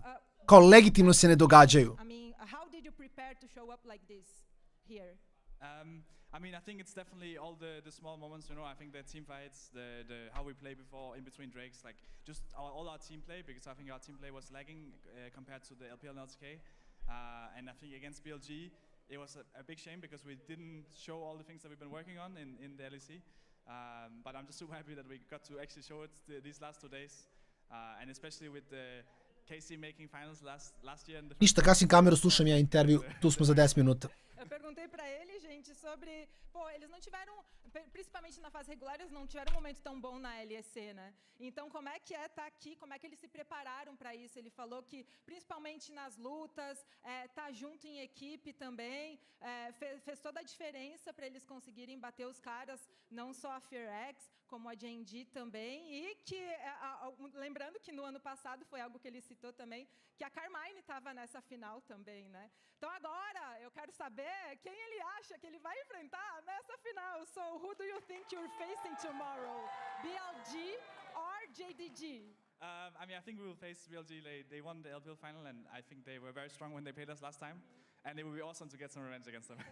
Ele falou que acha que vai dar a BLG aqui, que eles têm uma teamfight muito forte. Ele acha que vai enfrentar a BLG. Thank you so much. Once again, congratulations. É isso, gente! Estamos vendo a história aqui. Teremos G2 nessa final amanhã com a gente no First Stand 2026. Caps obviously very happy with this one. And we see Broken Blade and Skewmon, of course, happy about this as well. Skewmon is joining us for the Verizon post-game interview. Here, Skewmon, first things first. Congratulations, félicitations. That was absolutely amazing. Tell me about the last moment when you approached the Nexus, the last Nexus, knowing that you just took down Genji, the favorites of the tournament 3-0. What crossed your mind? I mean, obviously, like just like a lot of happiness. Bibi was telling us to calm down. I was telling him, please shut up. We just won against Genji. We just won against Genji. Let's enjoy the moments. And yeah, obviously a lot of happiness. And yeah, really happy to have qualified for finals as well. Something that I think I'm always going to remember is the first time you faced off against Canyon at MSI last World. It didn't go well at all. You got absolutely obliterated. Today you had his number, man. Like, there was no jungle for him. How does it feel for you to not only take down Genji, but obliterate Canyon like this? I mean, it feels amazing, right? But I just want to say that it's obviously like a team game. And like, without my teammates, I don't think we would have been able to like actually bounce back from like all the challenges we had in the past. So big shout out to all of my teammates, my staff, and yeah, we just did a great job. I'm happy. And that's what we did. G2 is a 5-man team right now. They all showed up today. It's absolutely amazing. And just like the short turnaround, you guys just took down FearX in a very quick fashion. To be able to come into today and do it the same, how do you keep focus? What are you guys talking about like coming into today to like keep the momentum going? I mean, like kind of chilling, right? Obviously, like looking at our opponents, like their tendencies both like in draft and like in the game, and just looking to like get into their heads as much as we can, looking at their opening, level 1 and stuff, so we can get an advantage from it. For example, we took a great advantage in the game 1 with the invade, so this is like kind of coming from scouting. And yeah, I mean, just obviously like don't over-respect your opponent. It's not because it's Genji that you cannot beat them, and we prove it today, so that's nice. Yeah, I kind of want to ask about that because a lot of people talk about going into these matches against big opponents, LCK teams, like playing with nameplates off. Do you think that's the right approach? Or are you more just like, okay, they're a strong team, but we know how we have prepped for them? I mean, yeah, I mean, obviously, like we are aware like who they are, but yeah, as I mentioned before, like it's just like 5 champions against 5 champions, so we just need to think more about like how we want to play our draft and how do we approach like early game team fights, etc. And just like don't over-respect because we are playing against X player on this champion. You're talking a lot about the analysis of it. Like, you've had such an insane road. It's not a surprise that player of the game, it's going to you. So like, the moment you walked into this room, the crowd was chanting MVP. So just like, how does that feel for you personally to know that your impact is really being felt? I mean, just feels amazing, right? And I just want to keep recreating these performances, whether like it is on international or like on in Europe.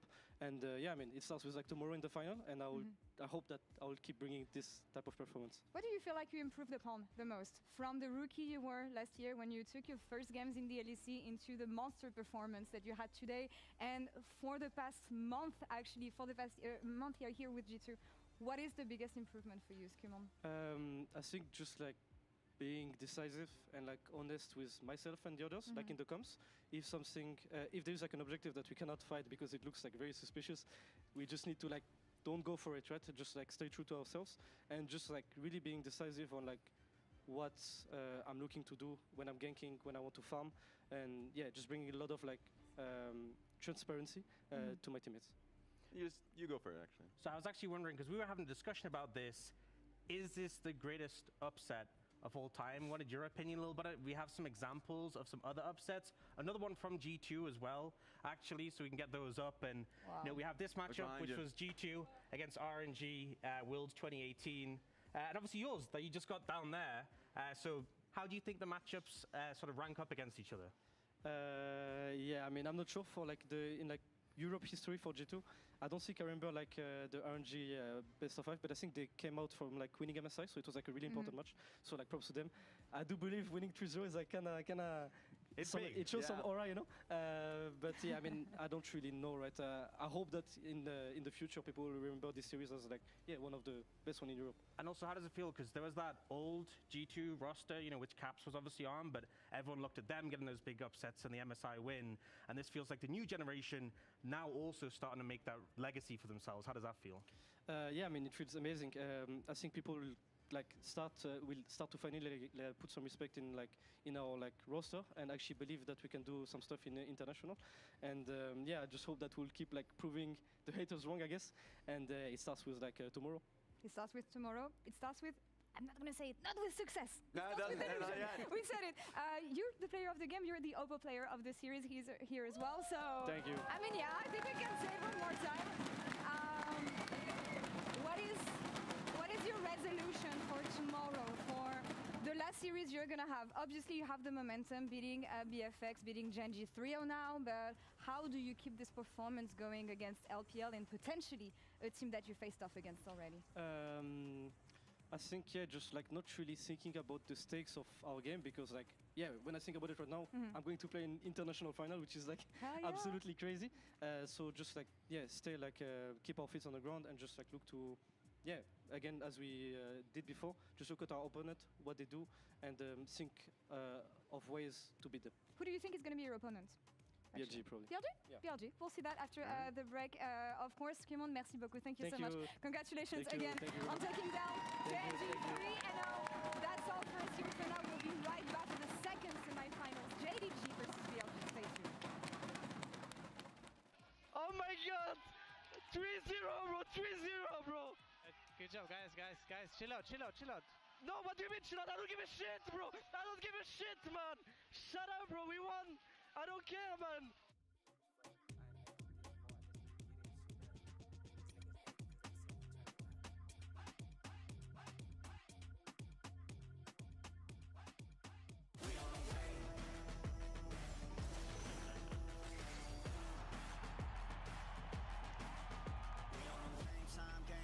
Game time, they about to step on a landmine.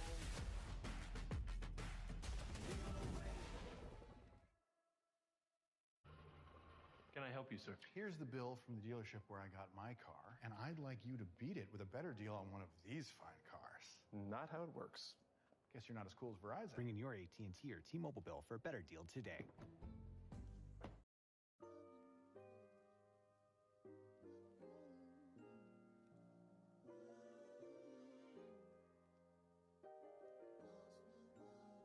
Went from raggedy shoestrings to hoop dreams. Yeah, I might know nothing, but I know two things.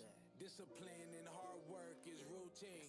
Bounce back from setbacks and grew wings. Tend to it like gardens, I plant the seed and watch it harvest. Look at us now, we come so far from where we started. Long days and long nights, knew I could take it farther. So I pushed even harder, realizing my calling till it caught up. You know, I been getting to it all day and all week. We ain't worried about a thing, everything is on me. Used to run into a jam when the tape was on E. Now I've been getting to it, yeah. I've been getting to it, yeah. I've been getting to it all day and all week. We ain't worried about a thing, everything is on me. Used to run into a jam when the tape was on E. Now I've been getting to it, yeah. I've been getting to it, yeah.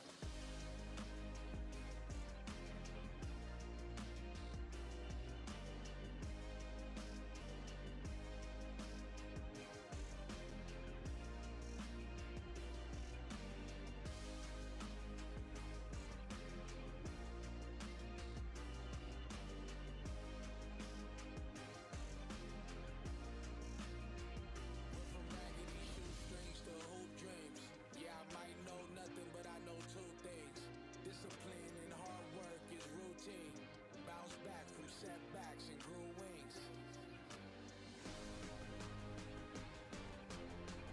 Bounce back from setbacks and grew wings. Bounce back from setbacks and grew wings. I been getting to it all day and all week. We ain't worried about a thing, everything is on me. Used to run into a jam when the tape was on E. Now I've been getting to it, yeah. I've been getting to it, yeah. I've been getting to it all day and all week. About a thing, everything is on me. Used to run into a jam when the tape was on E. Now I've been getting to it, yeah. I've been getting to it, yeah.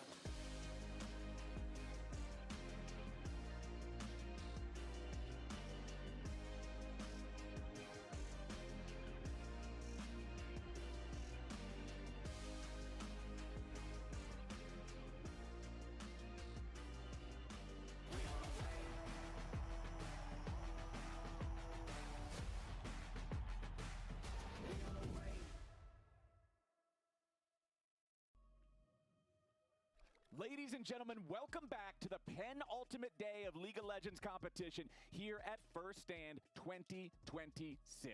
We just saw what is one of the biggest upsets, I would say, in League of Legends history for international competition. We determined our first finalist that will play tomorrow, and now it's time to find the second. JDG versus BLG. It is a rematch of the LPL finals to see who earns the right to face G2 tomorrow. I'm Captain Flowers, joined by Azael, and I'm hoping this one is action-packed. Yeah, it's going to be really exciting, and you know, coming into today, people would say BLG are the pretty big favorites in this series. But if G2 can 3-0 Gen G, then JDG can win a series against BLG. Come on. Favorites don't matter at this point. We just learned that in our previous series, but like you say, this one definitely would skew towards BLG favorites. They've already played JDG twice so far this year, and they won both of those matchups. Yeah, both of the best of 5. They beat him in the upper bracket. That one went 5, and then they beat him again in the finals. That one went 4. So they are the favorites for sure, but I don't think that you can just look past JDG, you know, as BLG. You have to really still lock in for this series. JDG, to me, has been a team that has had really good setups around Dragons. They are a smart team. They don't really skip steps on those setups, and they're able to come back from, you know, disadvantageous positions, just like against Lion, right? You know, even when they were in bad spots, they have the proper setups, and if you skip steps, which sometimes BLG does, then they can punish you. But on the BLG side, you look at the individual skill, the laning prowess of these players. So far in this tournament, for me in particular, I've been looking at Knight and I've been looking at Bin. Bin particularly is a player that sometimes he's really hot and sometimes he's really not. Yeah. But I feel like both the solo lanes for BLG have been in such a flow state during this tournament. They have just been dancing all around their lane opponents, and I think that's going to be one of the biggest challenges for JDG, for Hongqiu and Zhaozhu, and they're going to have to be able to step up and go toe-to-toe with these guys to be able to make those positions, make those macro calls that you're talking about from a point where you're already not 3,000 gold behind. Yeah, exactly, and that is really the big difficulty. I mean, last year Bin had a pretty big off year for his level of play, This year, ever since there was kind of that drama where, you know, he looked like he was going to be leaving the team, then he came back. Ever since he returned to the team, he has really been on fire. And, you know, in the LPL, in the finals, to me, more so than anything else, it was about the top lane, right? And it wasn't just an isolated 1v1 between Bin and Xiaoshu. It was about Shun getting up there constantly, you know, being able to put that pressure on Xiaoshu. They really took advantage of this guy up in the top lane. And we'll see if they're going to be able to do that here today. All right, well, starting off here, it's BLG selecting first pick, JDG selecting blue side. JDG is going to focus some of those powerful meta junglers at the very beginning, looking at Shun specifically, getting rid of Pantheon, getting rid of Xinjiao. And on the other side, we're looking at some bottom laners and then the top side too. Rumble banned away alongside Karma and Seraphine. Of course, with Seraphine almost counting as a double ban because often Ashe is only played with her, even though we have seen a couple exceptions to it. Yeah, we have seen a couple exceptions, but definitely Enchanters are the name of the game. They are ridiculously powerful in this new season with the role quest. Increased gold generation just allows you to get to those 2-3 item points where you super outscale melee supports. It's going to be a Poppy ban as the last ban here. I'm going to be interested to see where BLG wants to go. These LPL teams really do love their Vi, so I wouldn't be shocked if we just saw, you know, an early Vi, early AD jungler here to kind of set the tone. Especially with Pantheon and Xinjiao already banned away, right? You look at, I know you're a big proponent of this conversation, how all of the junglers, all of the meta junglers these days are those AD bruiser types. So with two of the premier ones already removed, the priority on the remaining ones just goes up. So Orianna's going to be grabbed. Varus is another super high prio champion that is up and available. So now it feels like it is going to be a trade of the two. Okay. And the question is, do you want to try to deny the Nocturne trade, right? And so instead, it is going to be Jarvan plus that Varus. They are going to do that 1-for-1 trade. You are kind of expecting that Knockwave combo to be drafted for. We haven't really gotten to see it, I think, at all this tournament practically, because it's always been Orianna getting permabanned, right? And this time she is up and available. And even if she does get through, oftentimes it's what you were saying. The enemy team will then pick the Nocturne themselves to deny that combo. So let's see if that's BLG's read, and certainly enough, it is. So Knockwave, that will definitely be a problem for an immobile AD carry like Varus. Yep, absolutely true. But also, the same can be said for Orianna. You have Jarvan. If you don't have Flash, you can't really deal with the Cataclysm very easily. But someone who can deal with that Cataclysm would be the Ezreal. Of course, you know, the premier pairing is the Karma, which was banned out by BLG, so they wouldn't be able to get that, but it would be a safe, stable AD carry here for Viper. The question is, you know, can you get a strong pairing alongside it if you want to go for it at all? And instead, it's looking like it's going to be a blind Gnar. To me, this is a nod to the fact that Xiaoshu's best champion is Renekton. And, you know, they're saying basically, like, I'm going to blind Gnar, it's all right, and I'm going to make sure that you're not going towards that Renekton where you would be really comfortable. Yeah, and when we're looking at not just the Gnar, but the pilot, Bin's last Gnar game, remember, he played this in one of the games against G2, and he was a problem in that series all the way, but in the Gnar game also had some big plays, had some huge moments. He's really not afraid of being the guy who says, no, this fight can go longer, I can clutch this out, let's make this play. And they've done a lot of cool things with Fearless where, you know, sometimes he is just blind picking Gnar, and then they'll ban Rumble and they'll blind Renekton in this next game, which are two of the kind of easiest answers to the Renekton, you know, going later on into a Fearless draft. Of course, we know it's going to be Ambessa here for Xiaoshu as the answer. You know, there is potential to find those all-ins on Bin when he's in mini form. But of course, Bin is a very, very good Gnar, like you're talking about, and it is double physical damage on the top side. So you are expecting him to go in towards those early plated steel caps. And that, with the threat of the Nocturne, is going to make the side lane a lot harder to play for Xiaoshu. All right, into the second half of the bans, and the Galio is going to be banned out by BLG. That's one of those combos. You know, we talk about Jarvan and Rumble being the hot pot. Well, Galio is like a big old ladle that goes into the bucket. So you don't want the Galio coming down on top of the Cataclysm. Can make it that much more difficult for whoever gets trapped inside. They'll ban that one away. Meanwhile, JDG, they're focusing 80 carries. They're getting rid of that Ezreal that you already mentioned. Just can get out of the Cataclysm so very easily. And then Nara, which has been just another top-level pick alongside that Varus. The team's put a lot of priority on as BLG double bans mid lane, getting rid of the Rise. And it is another one that can get out of the Cataclysm. RE lets you dash out, obviously. Exactly. So you can be able to get out of that no problem. So they are really just attacking some of these safe AD carries for Viper. So we'll have to see where Viper wants to go.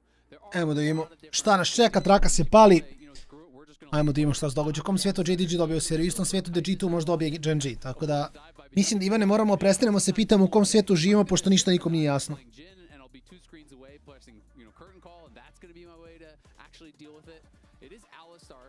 Mislim da ništa više nije and you are going to have Nije smisleno. what they have played. If you want to go for a range support, you can go that way. They don't have great Mislim, BLG i JDG očigledno se znaju poprilično dobro, tako da... to try to really pull the comp together. Otherwise, you really are just relying on that Nocturne ulting in with the Shockwave. But sometimes that can work better as a follow-up. Strong 2v2 would be Corki Nami if they want to play more for that 2v2 though. Right. But I do think compositionally it's a little weaker. Yeah.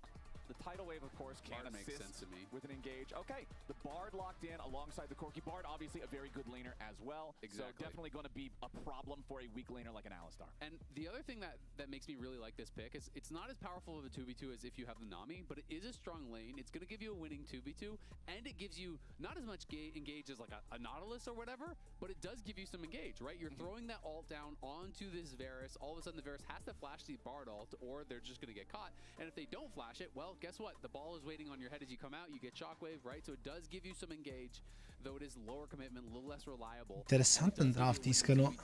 And with Victor being picked in as well, you know, Victor great into the Orianna, but now both of your carries do not have a dash, which makes it a lot easier for this Bard to be able to set up the plays.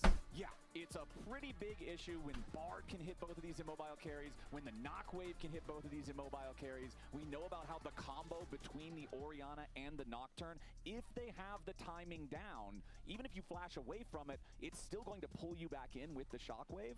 So pressure on the carries here for JDG, seeing if they'll be able to survive that. And again, I'm going to be so focused on the solo lanes here. Can JDG's solo laners keep up with Knight and Ben? Yeah, that is the really big question. I mean, Knight has just been running the LPL for a long time, and this is the LPL on a road trip in Brazil, right? You know, it's still those players going up against each other, but a lot of players with a ton of regional success on both sides. Junja going into the LPL finals had won 7 straight regional titles in the LCP/PCS. You know, he had been dominating there, went over to the LPL with Hongq. A lot of people didn't expect them to be a team that was actually going to be here. Danas ništa. Danas je hoda na traci. Qualify in for this tournament and put up a really good fight against BLG a couple of different times. Mislim, nama mnogo više odgovara da ovdje dobije JDG, ako ćemo iskreno.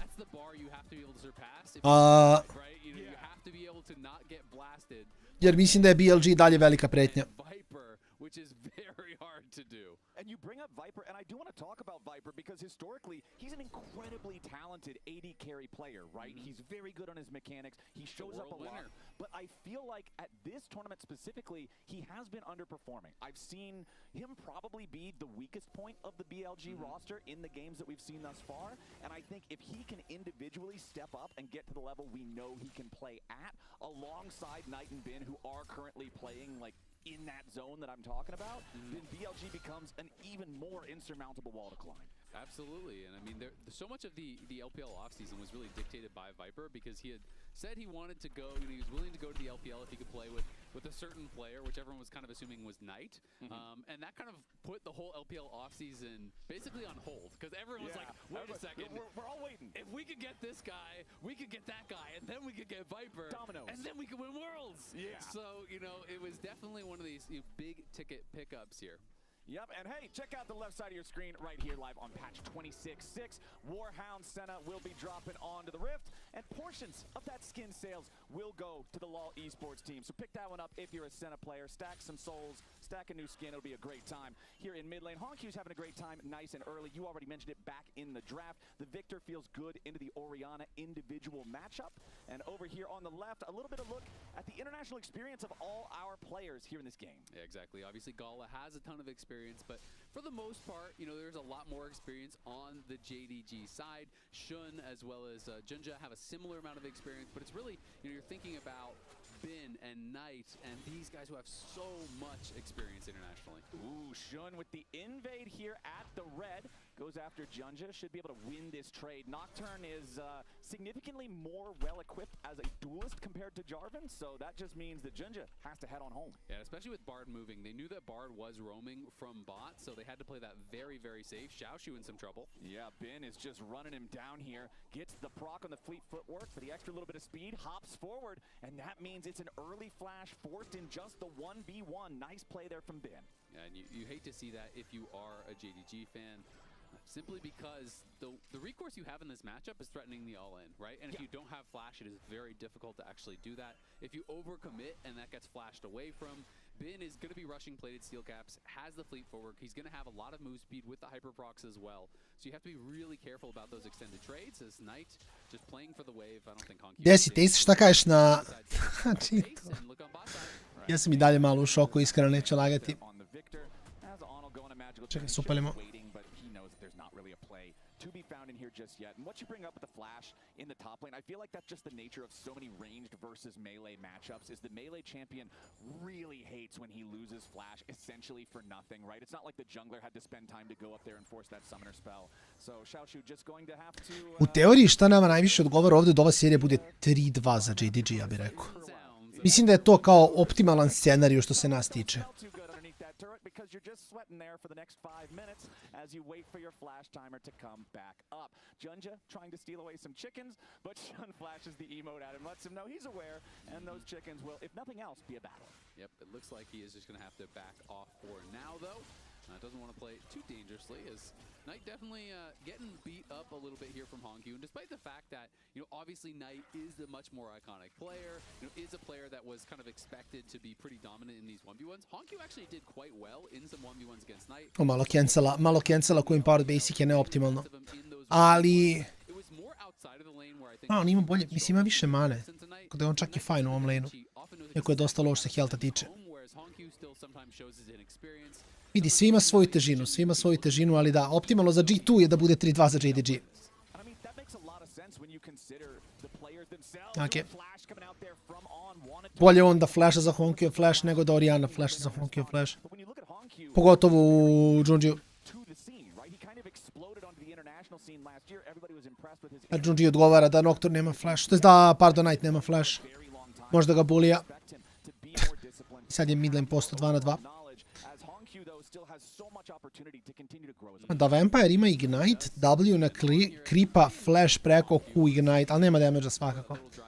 S Ignite-om ne bi imao damage-a.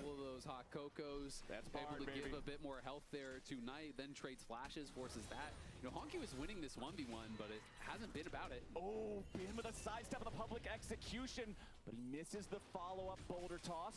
Xiaoshu still trying to get away here. Wallop also misses. Nice footwork there from Xiaoshu, making sure he doesn't get hit by those spells.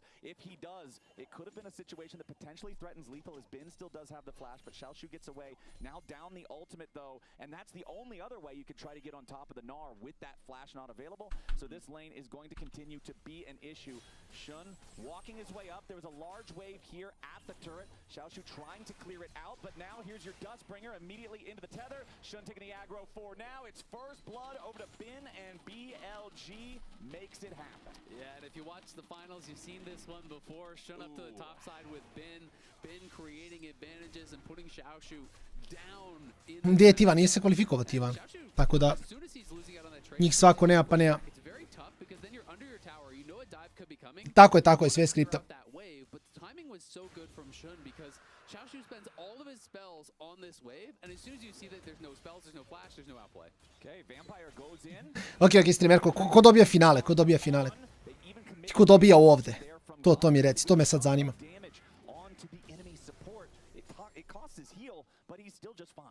Yeah, it's going to be fine for now. The question is, can Junja get in behind him and look for the follow-up? Because there's no flash on because of that trade in mid. That's what they're trying to punish. Okay, on level 5 now. Junja coming down with the Cataclysm available. Vampire starts off the dive, and On is already down. Kill goes over to Tagala as well. As Viper tries to escape. Pops the clan, still has a turn kill. A boga mi flash dubiješ supporti i da Varus dobije kill, ne znam koliko je vrijedno, iskreno. And JDG gets exactly what they look for here in the bottom lane, as more than one wave's worth of creeps finds their way into the turret. Nicely done there by JDG, and it's an interesting choice from Viper, because clearly he's making the evaluation that I can't actually get out, so instead I'm going to turn, I'm going to fight, I'm going to try to get that kill. Stane popijem čaj. Both of the kills went to Gala, which is problematic. Vampire has TP'd up towards this top side, and isn't looking for, he is looking for an angle, and now he just uses jump. Yeah, Bin already using the Mega Gnar there onto Xiaoshu. Hits him with another boulder toss. Gubi Megu. Finds the mark this time, and Bin has reverted to mini form. I sad je mrtav. Na flash Alistarovo Q, ali mislim je tad.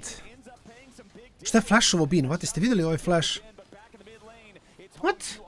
pressure yet again, not only on, but Shun with the first paranoia sets it up so that Knight can knock it down and grab his first kill of the game. As there, we are all tied up at 3-3. Yeah, 3-3, pretty much dead even, just a couple hundred gold between these two teams.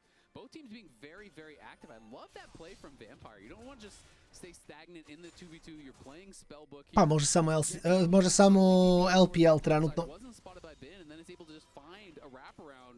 Xiaoshu's playing a little bit aggressive. Bin goes for the bait, goes in on that trade, and all of a sudden there's an Alistar there, and now you are losing that wave, you are losing that kill, you are losing that play. But we can watch this one more time. Easy setup in towards mid lane. Notice that Bard is tracking Jarvan. That is why they can go for this no problem. He's chasing him around in the jungle, so they know Junja can't be here because Bard is autoing him in the jungle. He's pushed back, and they find a pretty easy Ripple brata koji pada. mid lane, so a nice little bite back from BLG after Bin went down on the top side, and that's something that I feel like JDG struggled to do when they played, in the playoffs, is when Xiaoshu started falling behind, he often wasn't really getting a lot of help, and he was kind of just getting knocked out of it. So it's nice to see Vampire gets back up there, gets a kill for Xiaoshu, and keeps him relevant. And once again, our supports will just be battling over vision as we are. Mislim, ovo je Kina. A Kina uvijek igra na ruke, tako da to je fajn. After they saw the dive in top lane where Shun helped Bin get that first kill there onto Xiaoshu, and so now the Grubs are going to be the target for Junja as he does smite down the first one and then decides to leave. Again, Bin has control and priority over the top lane. He gets to rotate first down into the river. He's already in Mega Gnar form, which makes it very easy for Shun to just force the enemy jungler away. He'll secure the other two Grubs. Also worth noting, Knight going a pretty defensive build here, already has the Catalyst, so, it's not that kind of one-shot style build that sometimes you see, just the loot and the Shadow Flame, all up front damage. This is more scaling, it's a lot more health, and I think it's just a nod to the fact that, well, there is Ambessa, there is Jarvan, there's all of this dive. Okay, Chains of Corruption here in the bottom side. Lots of damage from Gala, and Vampire on tries to get away. Pops the heel as the piercing arrow just barely doesn't have the distance. Gala gets caught by the Tempered Fate, and now Gala je fajn, ima ali možda i nije. Ne, fajn. I flashburn na midu i to je to.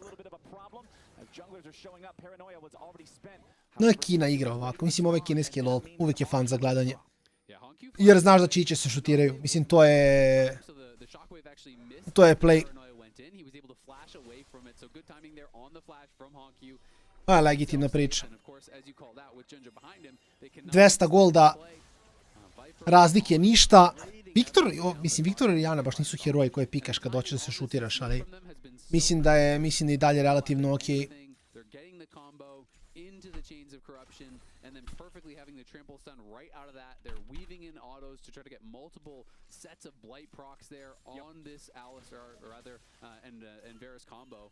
So doing a good job and putting that pressure on, and we are still at this pretty much dead even state. And even though the game is dead even, when I look at the scoreboard and the individual states of the lane, it's pretty much what I expected. It's the solo laners from BLG having the leads, while on the JDG side, the bottom lane, they're the ones pulling ahead. Jungle relatively even. It's a very, very slight lead for Jinja, but it's like, what, one camp? So I'm not really going to count that one for being worth a whole lot.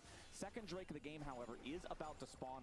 Ocean and Chem Drake are the first two Drakes, which means they can't be the soul, which, honestly, if you're JDG, I think you're pretty happy about. It means you're going to get a higher value soul, and you're the ones who are looking to start with a 2-0 stack, as they have total control over the bot side river. We can see BLG's jungler all the way up at his own. Slažem se, mislim, doduše zato je u Kini i mislim u LPL-u kad igraju dve ekipe obično bude malo bliže serija zato što se svi šutiraju i onda samo neko šutira malo jače na početku i onda se game odmah ne kontroli. Kažem opet, mislim, kineski LoL jeste fan zbog toga jer kao bude zabavniji, ali bude dosta neizvesniji.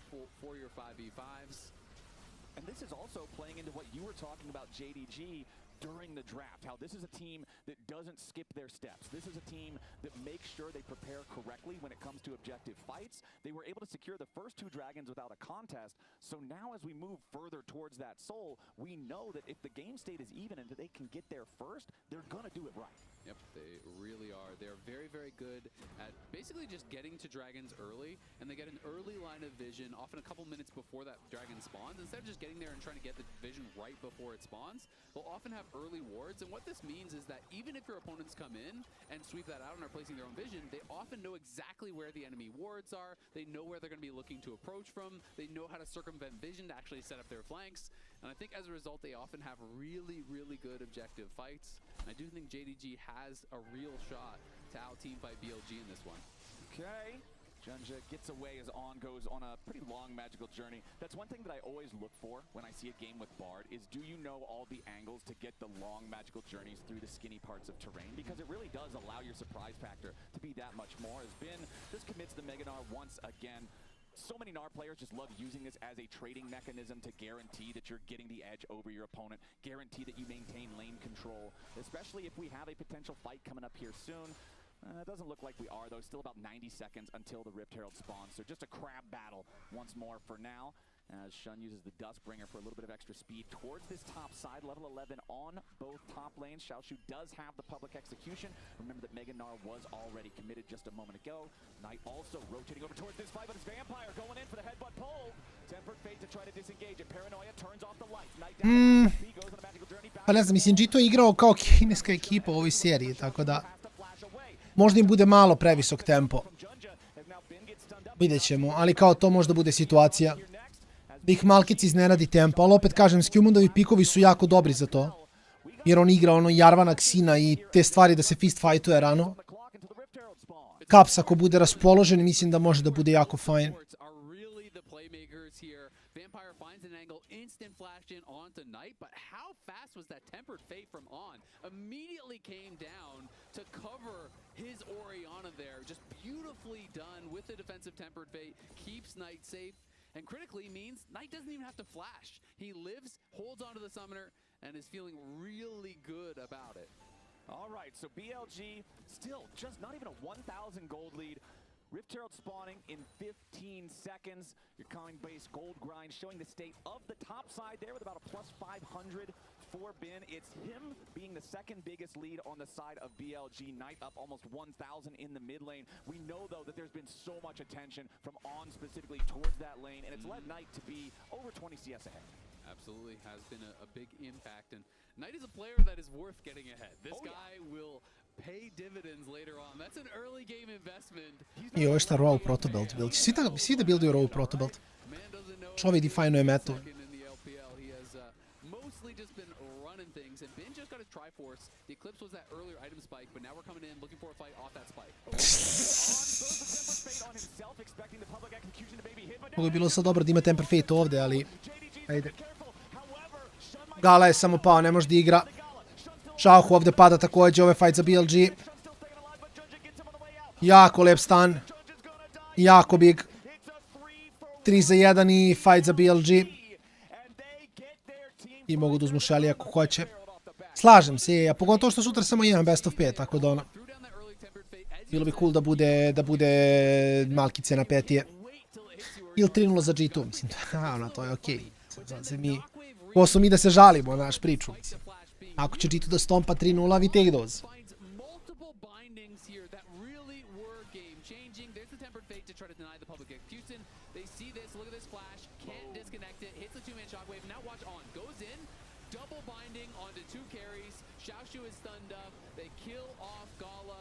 Da, samo što to nije rekao Dylan Falco, ali Romain je to rekao.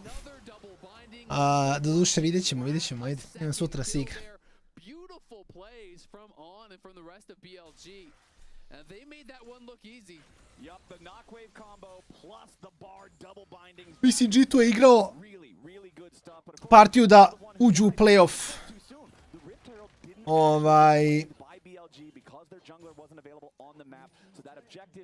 Da ostanu u playoffu versus-a. They have already lost their top lane tier 1 turret. That's the first turret of the game being claimed by BLG.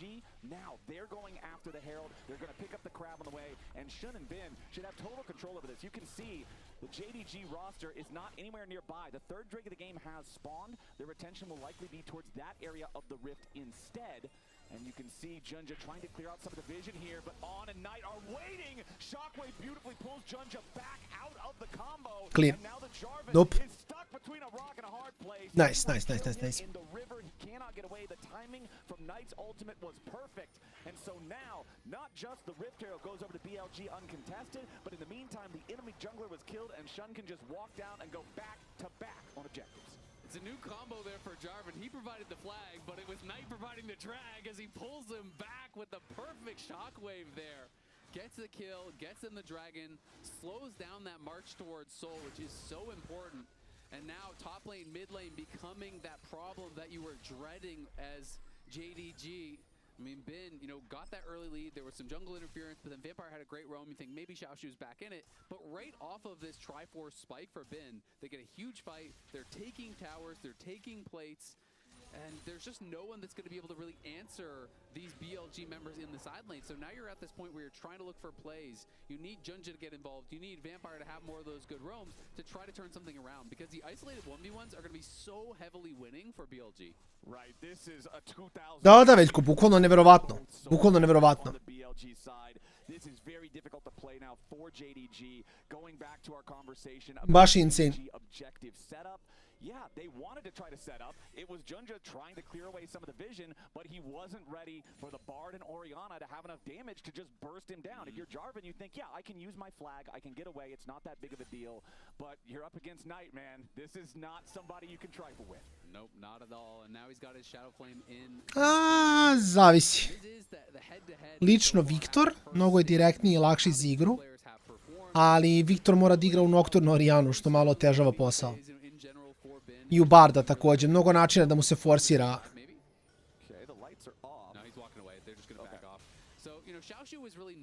Zonja ili Flash. Particularly for us, Renekton, really is an incredible Renekton player. Potentially one of the best, if not the best Renekton players out there right now. And we are going to see the shockwave there. Ulzult je fajn. Honky će biti malo više čankova, no mislim da je okej i dalje. Yep, just kind of trading those cooldowns back and forth, but yeah, Bin has always been better on the map than Xiaoshu, and Xiaoshu, it's really that strength in the laning phase that I think has made him such a fun player to watch, but when he gets put this far down, it is very difficult, because Bin plays the map so well. Okay, on taking a little bit of fire here as Vampire, Junja, and Honkyu again just trying to defend the entrance to their jungle, trying to defend this tier 1 turret that is barely holding on down here in bottom lane, but BLG wants to stop him. Nice engage coming out from Vampire, but the Tempered Fate again. It's On's board into the double binding right after, but Knight flashes away. He keeps his mid laner alive. On is doing great in game number 1. Junja flies over the wall and Knight finally dies. Honkyu takes the kill, and that one's a shutdown. On has to try to escape now as Shun and Viper realize there's nothing they can do to save their teammate. JDG find the engage they needed. They managed to pick up the 2 kills, but it comes at the cost of the tier 2 turret top. Even with a great play there from On, it didn't matter. Now Shun's going to get walked down. Yeah, this is just a blunder from Shun, hanging around too long to look at the tier 1 turret dying. Now he's going to have to do it from the grave. Yeah, and BLG, while they do have these really dominant early games, they have to be careful. They got to stay buttoned up, because this is something that we saw in the upper bracket finals, not the grand finals, but in the 20 minuta, 14 kilova, 3 Drake-a. Znači, kakav fiesta od game. Ali mislim, super je, ovo je fan, ovo je fan. Knight se dosta nafidao, 4-1, a igra Orianu. Knight je jako zabavan igrač. On je legitimno jako fan mid laner. Tipa na njegovoj Akali je baš bolesno. Gledaš ga i ne veruješ šta radi.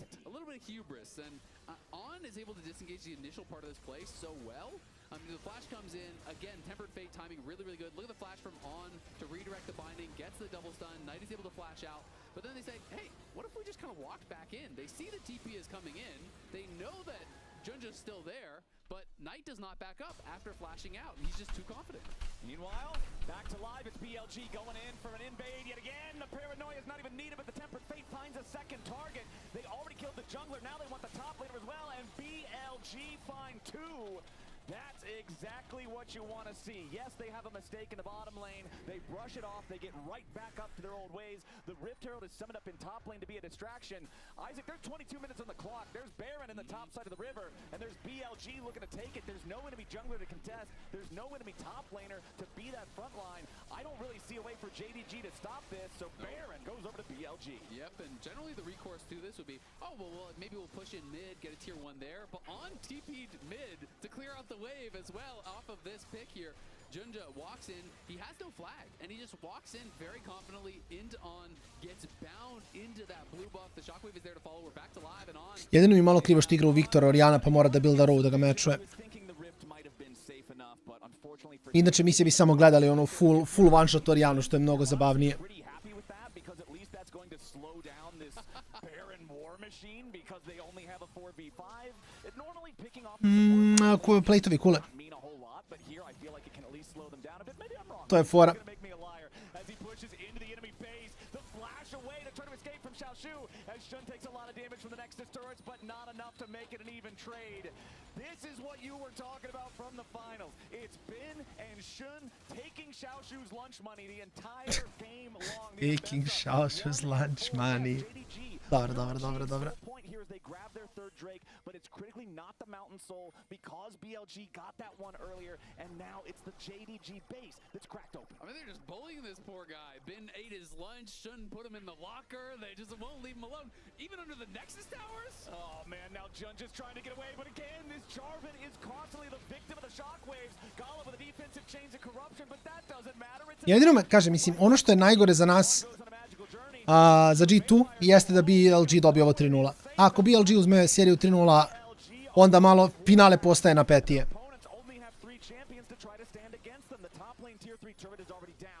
BLG with a 4-man push. Shun is going towards the bottom lane, wants to take out what's still standing of that tier 2 turret. There's not full health on it, still about half or so, as the rest of BLG will now be able to rotate over, guaranteed they can continue to apply that pressure. Meanwhile, Knight is going to make sure they still have 2 points of pressure. Oh wait, the map lied to me. I thought that said 3 plates, not 5. Anyway, it was full HP, but it's not going to be for very long, as Knight continues making sure that there's more than one thing JDG has to worry about, and BLG claims the last remaining tier 2. Azale, this is a 9,000 gold lead. Yeah, but it's tough. I mean, you're on soul point. That's maybe the hope and the prayer, but at this point, Igraju nokte, igraju ga dosta, što je najče. we saw Gala getting caught out. Junja is kind of trying to create some space for Gala, knowing that Gala is going to be in a lot of trouble there, but he dies in a hurry. They just pile in an easy double for Viper, who hasn't really been a part of too much this game, but is quietly over 2,000 gold ahead at this point. It's really been about the map movements from On. It's been about the soul lanes coordination with Shun. And it's about BLG winning out in these important fights, playing the map better, and they have taken down every tower outside of the base and one in top lane inside it as well. Yeah, I don't really see a way back in here for JDG. I mean, even if you manage to get... okay, there's one way. The one way is BLG makes a turbo int, you manage to get like a really one-sided fight, 5 for 2, 5 for 1 or something, and then you claim Mountain Soul after. Yeah. That's pretty much the only way. So as long as BLG doesn't put themselves in a spot where they're just going way too far... Isto, Salt, isto, apsolutno isto. 9,000 gold lead, 25 minutes into the game, just feels like far too difficult for JDG. Ovo je samo LPL. So hard, and your best target is going to be Knight, but he has a full Zhonya's 10 stack. Ovo je samo tučemo se jako. Ne mogu Knighta, Shot ima flash, ima Bard, ima barijeru, to jest ima Zonju. Pardon. Honkyu ga juri, ali Honkyu treba dosta. Nije mi najjasniji CDR boots, vjerovatno da flash imaju na češćem cooldownu. So it's not just these items. The gold that he has in his pocket is probably still 4 digits or something. Like this is not even... Jedino za BLG što ima laki što ne mogu da igraju za Sol Wincon, jer imaju samo jednog Drakea. I onda je pitanje da li čekaš Barna pa igraš oko toga, ili... Nemam pojma, baš je čudno. They know that would be their only real hope, so it is their job to not give them any shot at the 50-50. Plus, when you have a side laner who's this powerful, it only becomes that much more painful when you look at the fact that there's both a Nocturne and a Bard on the enemy team, which is the perfect way to support a side laner, either offensively or defensively. Absolutely agreed. BLG just taking away everything that they can. There's multiple wards up on the top side, 3 wards in the enemy jungle on top side. 4 or so down on that bot side that you can see across the way, so they have full vision of everything. Just going to be waiting for these next couple objectives here to spawn. Next Baron buff could be curtains for JDG. If BLG can grab the dragon, grab that, feels like they would have enough to probably push in and close out this game. Yeah, they're obviously... Mislim da je Drake baš useless ovdje, to je problem. Mislim da im Zmaj baš ne radi ništa. So if you're BLG, obviously you want the Baron to make that game-ending push, but I think you've also got to make sure that you don't just randomly give them Mountain Soul in the process of doing it, because that will make things, I think, significantly more annoying. So I'm curious if BLG are going to just priority the Dragon first, since it does spawn a couple of seconds ahead. JDG, I don't really see a world where they can try to contest anything in open ground against BLG, as now it looks like On izrifu. To baš ne sme da radi. I to dok je Bin u Mega Gnaru, njemu nestaje Mega još malo, mora da ulta ovdje. Sad je on wasteovo flash, sad nemaju flash ult od Gnara, mnogo grešaka sad ovdje od BLG-a. Sad 4 na 5 fight za Sol. Opa, Džundžija.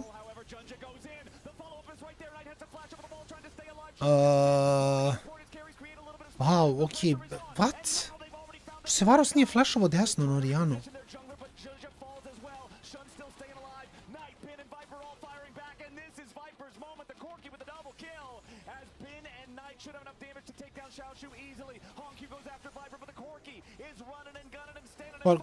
Kako će da umre? Ja.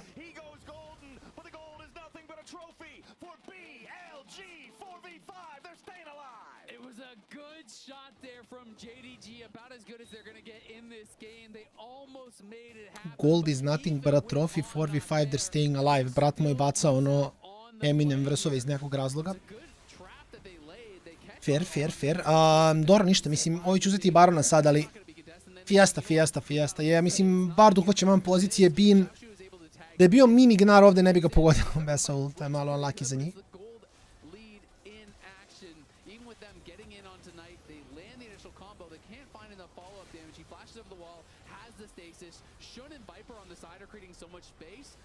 Ja sam mislio će Varus se flasha desno. Ali opet ne, to mu je bio Bin, nema on dobar flash tu u stvari. Eventualno nazad.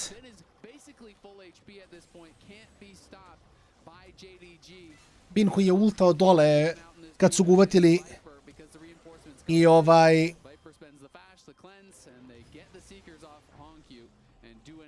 i onda sam ult opet. Mato, slušam. Šta su zapravo draftovi? Pošto, mislim, Kinu specifično ne možeš računati. Kina se ne računa s draftovima, to ti je jako bitno da znaš. Sve što znaš o draftovima kad Kinezi igraju, to ne radi.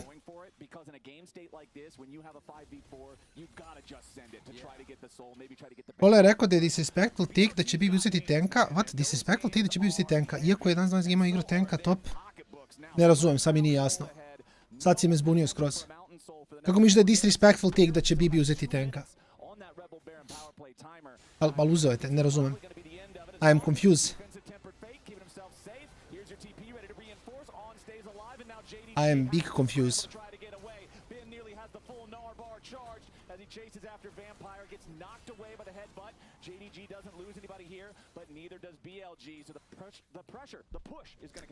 Voliš ti malo da rage baituješ, što je okej. Pa ne znam, mislim, meni je logično. Ja mislim da je Bibi šta više malo i underperformovo na carry pikovima. Ali ono, radi im, tako da nemam pojma.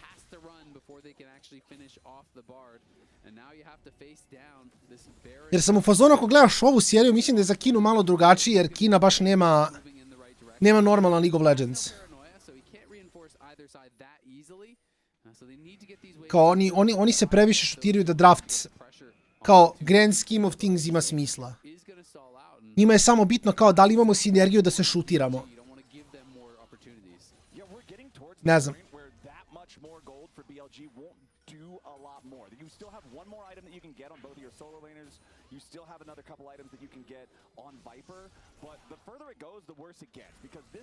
Vidi, mislim, i on okej, pratim. U teoriji nije morao da uzme tanka Broken Blade. Velika je šansa da bi uzeo tanka, nije morao. Mogao je da igra carry pick. Samo... Opet, to je više ono... To je uopšto... Mislim, to je jako šta bi bilo kad bi bilo, znaš. Znaš, nikada nećemo znati da li Bibi mogao da ne uzme tanka i da vine u seriju. Ovo je samo, mislim, 32 minuta, 15k gold leada. Ali ja mislim da će i u finalu Bibi samo igrati tankove. I mislim da kad ne bude igrao tankove, saznaćemo šta bi bilo kad bi bilo. Ali dobro, 32 minuta. Lepa partija. Bini u fazonu, braćo, šta radimo posle ovoga? Ubiš ih. A ja imam da hodam do kraja ove serije, kako je krenulo. Dobro. Da, malo previše možda, ali 11 minuta pauza. I drugi game, idem iskuliram malo straki, odmorim, pa se vraćamo sa gameom broj 2, ljudi moji, brzo se vratim.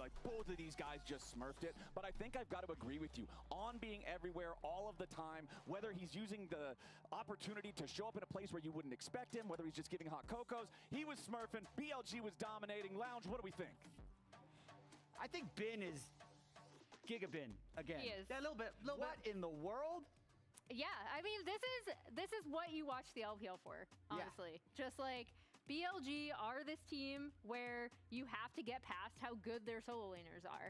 And teams have had trouble with it even when they've been less coordinated than what they are right now. But right now, they're looking very well coordinated with each other. Yeah.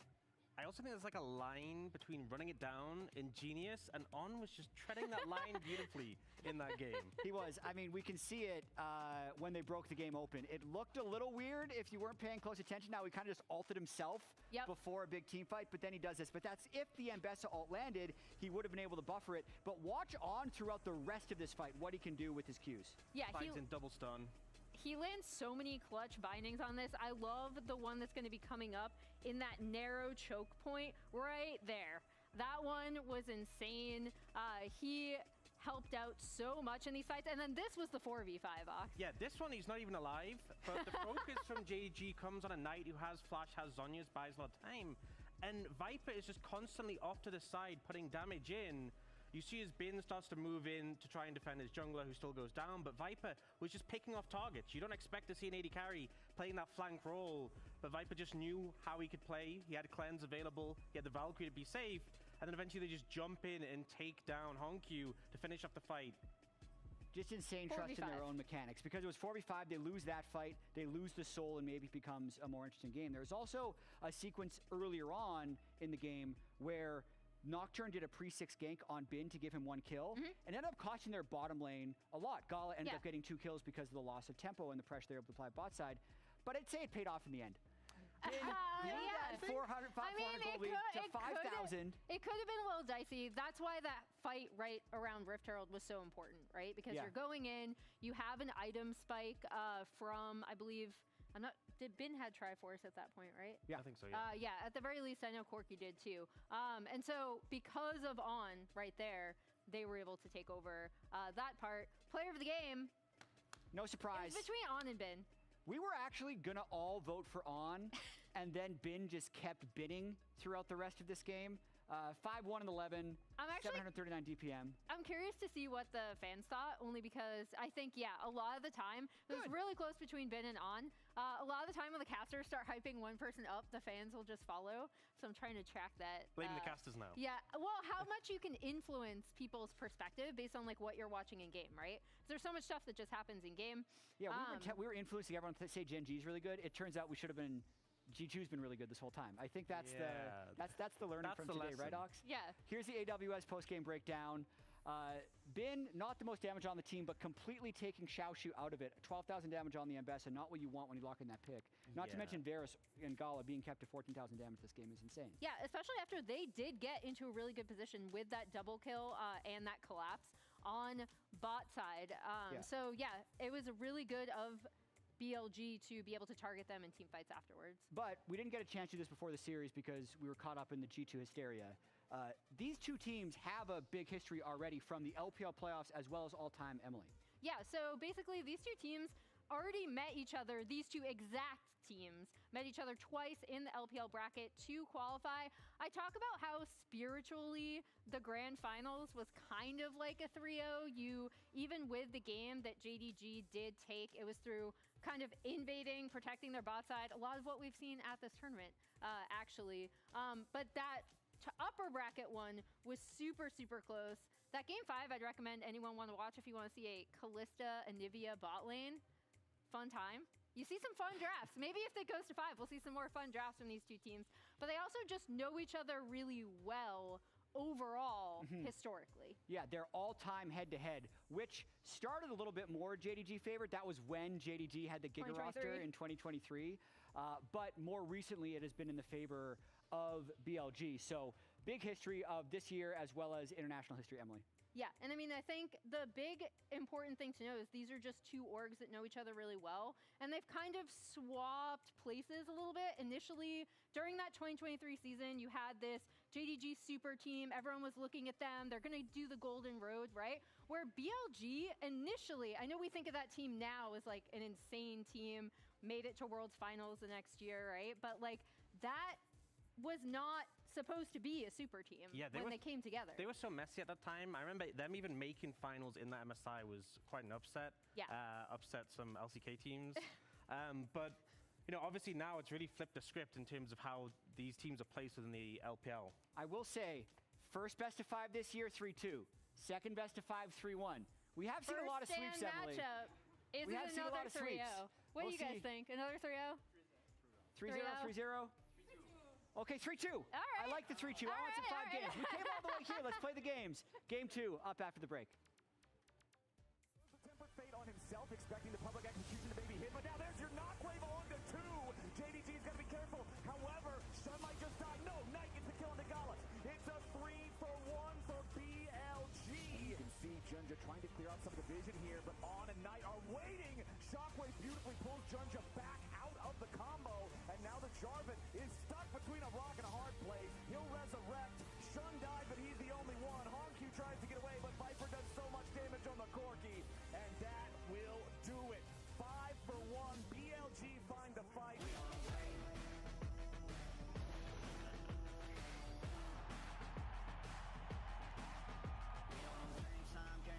Game time, they about to step on a landmine.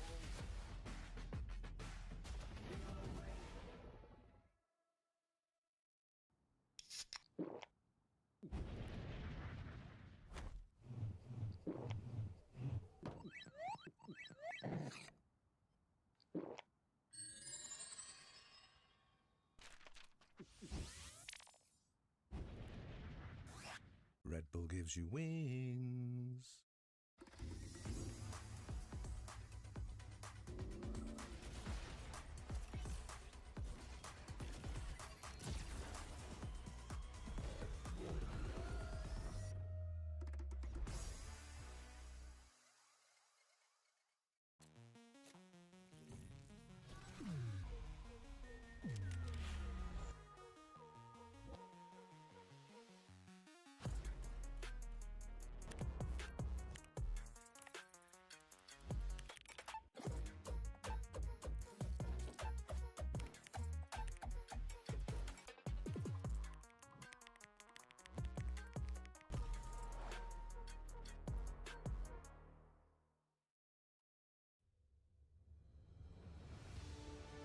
It's more than a game. It's a world shaped by you, the fans. And our mission is to elevate that world by building technology that creates moments that last forever. That's why we're joining forces with League of Legends Esports to transform how fans experience live events on the global stage.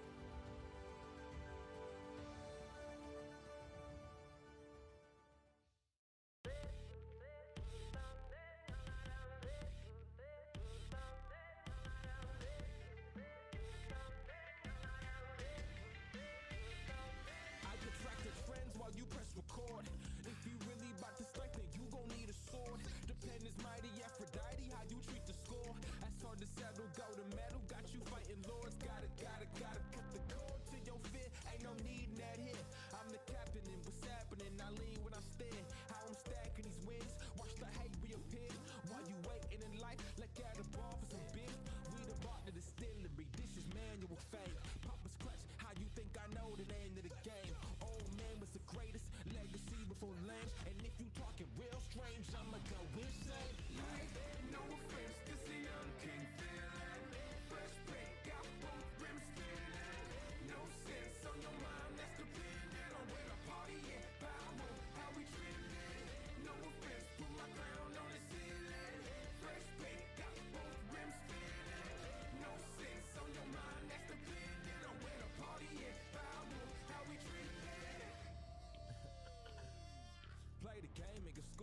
take your plate and your food. This is champion mood, and I ain't trying to be rude.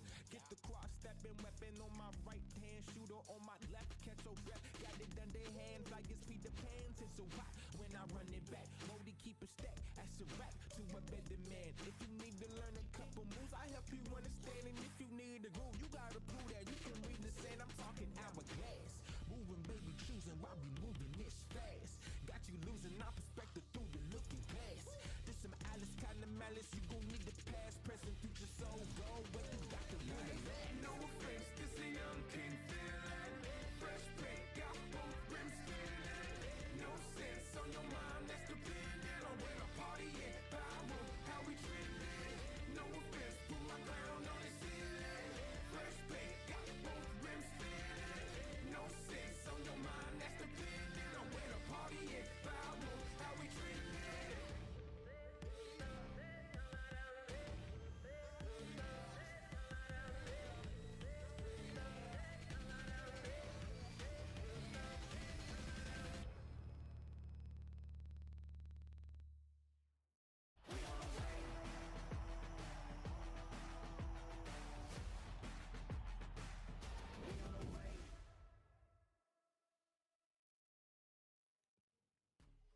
Ladies and gentlemen, welcome back to First Stand 2026. It's our last best of 5 before the finals. It's LPL Civil War, a rematch of the finals between BLG and JDG, and it's BLG up 1-0 after game number 1. It was pretty close in the early game, with JDG getting leads in the bottom side, BLG solo laners pulling ahead as expected, but BLG did what BLG does, and they took the whole game after they got one big lead. They never let it go. Exactly. It just feels like kind of a continuation of what they were able to do in the finals. Shouldn't have been working so well together to put Xiaoshu into an untenable spot. Like, nothing he could really do when you get that far down. And despite the fact that Honky was actually winning the 1v1 against Knight, it wasn't a 1v1. No. On was constantly there, trades flashes with him, you know, dropping hot cocos, giving him extra health.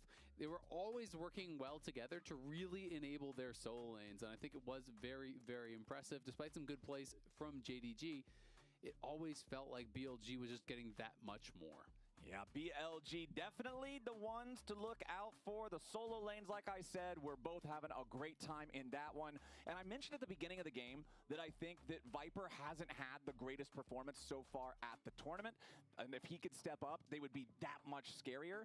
He really wasn't super relevant for the first 20 minutes, but that can happen when you're playing AD carry. Your job is to make sure that you farm, and then when the time for you to step up is there, you step up. And I believe that he did. We remember kind of like the final actual fight where BLG got the pick on. They had the 5v4. They go in to try to full send it and maybe make a comeback. And Viper's positioning is right where it needs to be. Kill the enemy AD carry, put the damage down. And I honestly think that his performance, real solid. Yeah, it was definitely solid. I mean, that's why he killed hundreds of minions to get to that moment. 1,000 minions had to die so I can attack one person. It's important. All right, let's hop back into it here as JDG have elected for first pick, and BLG will play off the blue side. Do not be fooled by the fact that the teams are on different sides at the bottom. It's BLG blue. So now I want to see, you know, is it going to be a Renekton early pick here? Because Nara's already gone, Rumble is already banned. Those are two of the best answers into it, though we have, to be fair, seen Sion do really, really well into that matchup a number of times. But Xiaoshu is just such a Renekton enjoyer. I know that it's LPL versus LPL, but at least in LCS, where we come from, I consider this the nightmare matchup because teams will always pick Renekton, and then he just ends up being a sock puppet by the end of the game. I consider every matchup into Sion to be the Renekton. You're like, okay, I'm 12 CS ahead. Well, great, well, buddy. Guess what? His Soul Furnace gave him 2,000 HP. It's like, all right, better do your empowered Call the Meek for 400 damage. But all right, we've got the Seraphine Lulu Pantheon banned out by JDG. BLG getting rid of the Rumble, the Karma, and the Rise, as it's JDG first picking Vi for Jinja. Let's see how BLG wants to respond to the dive that you know is going to go along with a Vi pick. Yeah, Ash would surprise me a little bit. I think Xin makes sense as an answer. You know, Xin is so strong in general. When people are trying to dive past the Xin, he kind of says no, right? You pop the Crescent Guard. You're really good at just hitting what is in front of you, you know, putting pressure on those divers. Yunara makes way more sense than Ash, not only because the Seraphine is banned, but because you have more mobility, more safety. Nico is going to give you a stronger 2v2, and Pop Blossom is fantastic counter engage, as we know. So I really like these first two picks here.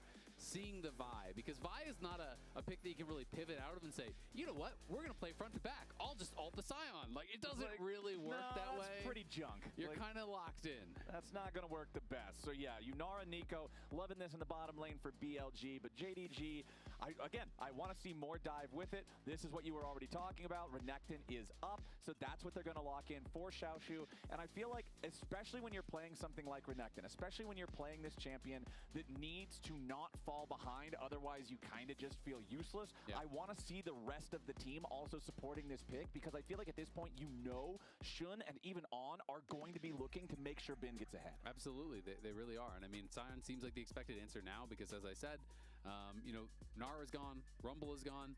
Xin, though, would mean you would be dropping that, and that would get banned. So you're kind of choosing between the two. Do you care more about the Scion or more about the Xin? Because the other is very likely to be banned by JDG in the next phase. So in this case, they are going to prioritize the Scion, which I actually think is correct, because, again, I think Xiaoshu might be the best Renekton in the world. This guy's Renekton is cracked. He is very, very good at it, has an incredibly impressive laning phase. This is a champion that I most associate him with. Okay. So you don't want to put Bin Game broj 3. Kakva je situacija. Kažem, opet, nema ništa nužno draft. Baš je drugačiji. Kad igra Kina protiv Kine, baš je drugačije. That's going to deal with the Vi, with the Renekton, with the AD carry that we know Gala is going to be playing. And Hongq has to fight past the Scion. Ari cannot... Jer u teoriji bi rekli da JDG nema damage da ubije Siona, ali će partija verovatno biti gotova, jer će biti preveliki hit pre nego što dođe za jednu ili za drugu ekipu. Mid laners that we could have to deal with here from Knight. Is it worth banning out a mid laner, or do we just want to target another AD jungler and put that even more down? Because we know exactly how JDG are going to play the comp out, regardless of what their bot lane is. It actually changes nothing. Right, so they do ban the Xin. Over on the BLG side, Rakan being banned away. It's a great partner for Vi and Ahri, diving into the back line like you're already talking about, right? Ahri does one Spirit Rush forward, you battle dance to her, then you Grand Entrance forward with the quickness already activated. You have a ton of gap close, so they're going to make sure that can't go with them. Second ban of this second half is Kalista for BLG. This is another one of those champions that, again, if you have an engaged support, you bring him in, you toss him forward for the extra distance, your engage is that much more powerful. Yep, and Kalista Renata would be something that would be fitting the aggressive bill. Of course, Gala could just go Kai'Sa. I mean, that is definitely an absolute Gala classic. But the problem is, a lot of Kai'Sa lanes are pretty weak, right? And it is going to be difficult when you already see a really strong laning support over on the other side in the Nico. Of course, there's always the slight possibility Nico's going to get flex and stuff, but we're just going to kind of ignore that because I don't really expect that to be true. It doesn't happen a lot these days. Yeah, exactly. You kind of have to have a Nico specialist in mid lane to really like pull that out. Or be very desperate. Right. Desperation or specialization. I feel like being down 1-0, you're not desperate yet. And I specialize in 2 champions, and now I'm out of them. I'm going to play Nico mid. Okay. Kai'Sa not? Slam the Nico. Sure. Annie is the second ban from JDG, though, so they don't want to Sure, Kai'Sa not i mogao. Burst onto the Ahri, or even the Vi if she tries to dive. Možda ne. Yeah, I feel like Poppy against Vi or next. Možda ne. All 3 of these champions. Okay, I love this pick from BLG. This is one of these games where I feel like Poppy is just generically good in the meta. I know it's not the fastest clearing jungler, right? I know it does have some weaknesses. Ja ne mogu. Koliko zabavna napadačka regija, to nema nigde. Oh, you just won the game. Yeah, Steadfast Presence is one of those abilities that I feel like is just absolutely nuts against certain champions. Okay, JDG is going with the ladder combo that bullies lane. Caitlyn Lux, this is a tried and true 2v2 that is made to put you under your turret and constantly provide pressure. That's going to be their choice into the Yunara and Nico. Meanwhile, the final pick of the draft for BLG is Mel in mid lane. And Mel is a classic in the LPA. They love this pick. It is so much more popular in the LPL than elsewhere in the world, and it is a great matchup into the Ahri. Obviously, you're just holding the rebuke for the charm, right? You're trying to stop that charm, because not only are you stopping the damage, you're stopping the damage amp, you are then potentially charming the Ahri, which can completely screw her over. I do think the difficulty here for me with the Kako JDG? Pa, tako su bili drugi njihovom kupu, mislim. Later on can be used as part of the dive. My issue is that where do you go as Ili misliš you're playing Caitlyn Lux, that needs help. You Sad si me zbunio, nemam pojma. need to farm plates. You need to play in their face, which exposes you to the enemy jungler, so that means you gotta protect them. But then u prvom splitu LPL-a JDG bio drugi. that guy needs to get ahead too. So Spring Split LPL-a, bili prvi, JDG drugi, Weibo treći, Anyone's Legend četvrti, Tess peti, Invictus šesti, World Elite sedmi i NiP osmi.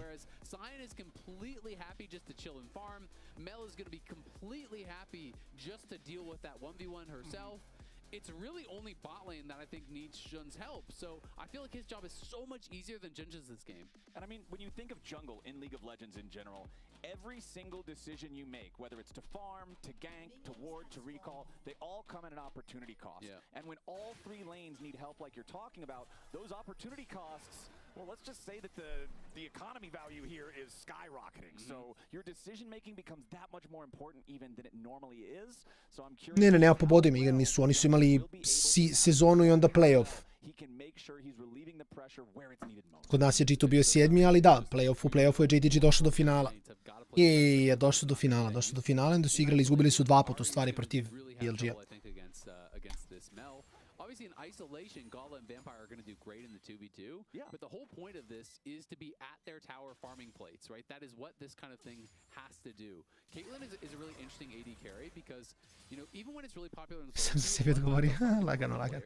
and ask them, you know, why aren't we seeing a lot of Caitlyn? And often the response I hear is that Caitlyn is the most OP champion in the game until you make one mistake, and then it is the least OP champion in the game. Right. It's so tempo-based. Exactly. It's so tempo-based. You need to be ahead of the curve. You need to be farming plates. You need to be really accelerating yourself, and one death sometimes completely screws that. All right, so both of our junglers in this one are starting on the top side, pathing towards bottom. Samo Junji i Honkyo su uzeli. Looking at relieving the pressure on the bottom lane from that Caitlyn Lux that you're talking about. And if you're Junja, you're probably expecting Shun to be focusing on that bottom lane most, so you want to be there in case he shows up. Exactly. So it's a lot of going to be tracking here as well. You know, just making sure you know where the enemy jungler is. You're playing well around your timings. And that Viper and On are playing well. On had a killer Bard game in game number 1. Honkyu not really having any fun as he is just getting walked down right now by Knight. Knight does use the rebuttal there, though. So very, very long cooldown at level 1. This is one of the longest cooldown basic abilities in League of Legends. So whenever you can get that out of him, you do know that you have some opportunities to go more aggressive for a little bit. Yeah, and that is going to be really, really important. The timing of this ability is so huge, right? Because it is not just a shield. It is not just, you know, some basic little defensive thing. It's like Fiora parry. Exactly. Well, and even more so, it's Fiora parry if you reflected it back. Like, you know, you're able to turn around an entire fight sometimes with that. And so it's the offensive power that is so powerful as well. You know, this is Bin versus the LPL internationally. You think about Bin as this mainstay in international play. You think about him often, you know, if he gets taken down, it's by the LCK, but he does actually have a losing record versus the LPL internationally. Su dobri, pa mislim. Dovoljno dobri da ih uzme JDG, dovoljno dobri da budu drugi u Kini, tako da... Mislim da ipak teško, mislim da ipak Knight doktor, ali... Honkyo je stvarno prethodni Worlds baš lepo igrao, tako da razumem zašto su ga pokupili. Clutch up in the big moments, being able to make sure that you live up to the expectations that not only everybody else has for you, but you should have for yourself. Very important as Shun makes the tackle onto Honkyu here nice and early. It's only level 4, so there's no way to use a Spirit Rush to try to get away. They force the flash out of the Ahri. Nicely done. Yeah, it's a good gank there, you know, really well timed. He's full clearing, just goes over, does get that.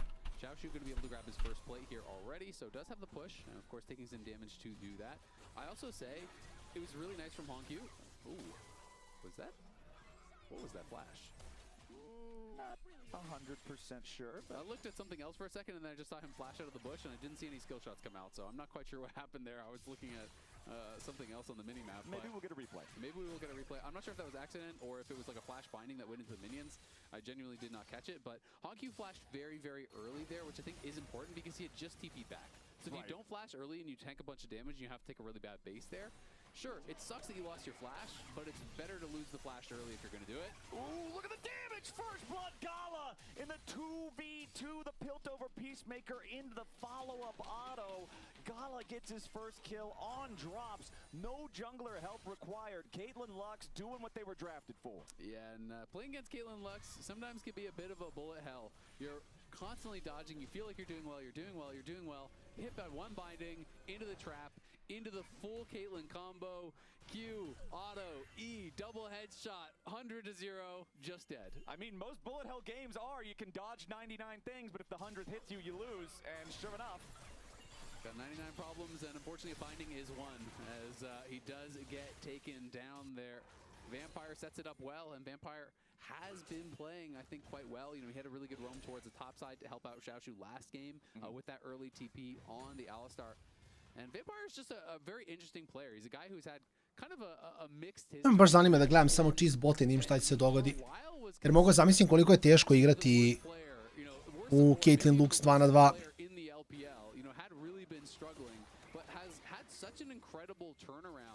I Mel je mnogo jaka. I mislim, kažem opet, pričali smo o tom matchupu, baš 100 puta sam pričao o Melu, Ari. Sve što Mel treba da radi da čuva rebound kad Ari baci charm i to je to.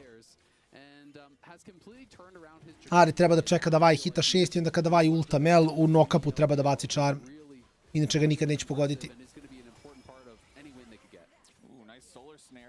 Da, možda ga ulta za chunk kako hoće kontestiju Drake-a. Caitlyn na kraju uzela Drake-a. Shun se flashovo u pit. Čudi me da njega nisu probali samo da isfokusiraju.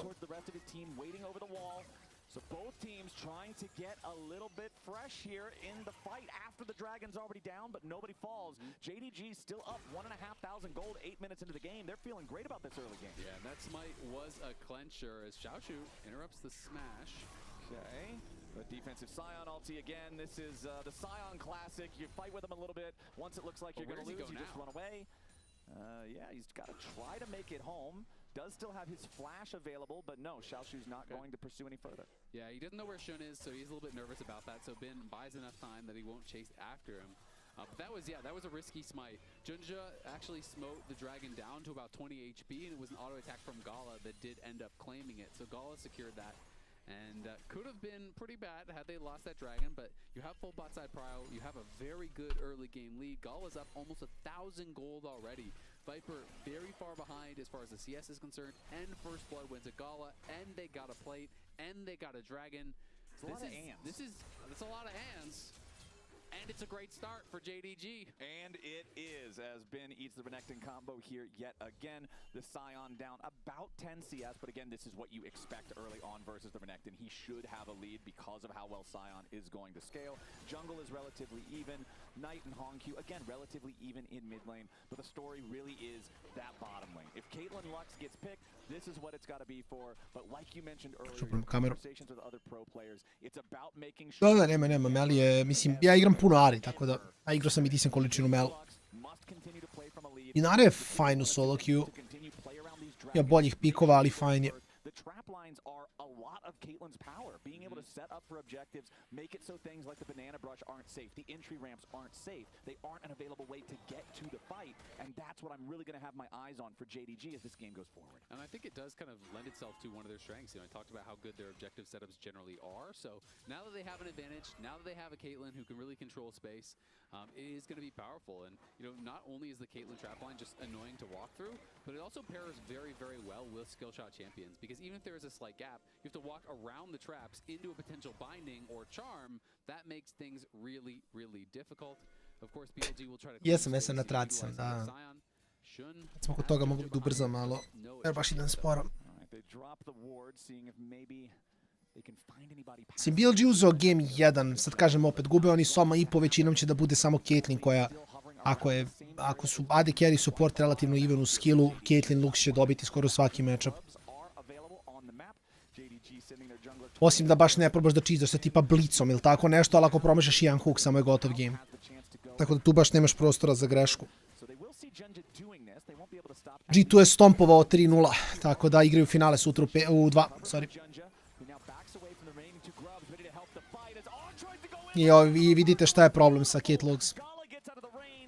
Što ti očajnički pokušavaš da engageuješ na njima, ali jedna mala greška, rip. Lux Q u E, u trap, u Lux ultu, Kate Q, Kate net, u double headshot u ulti. Sion ne preživljava taj kombo, a ne niko. Jako je teško igrati.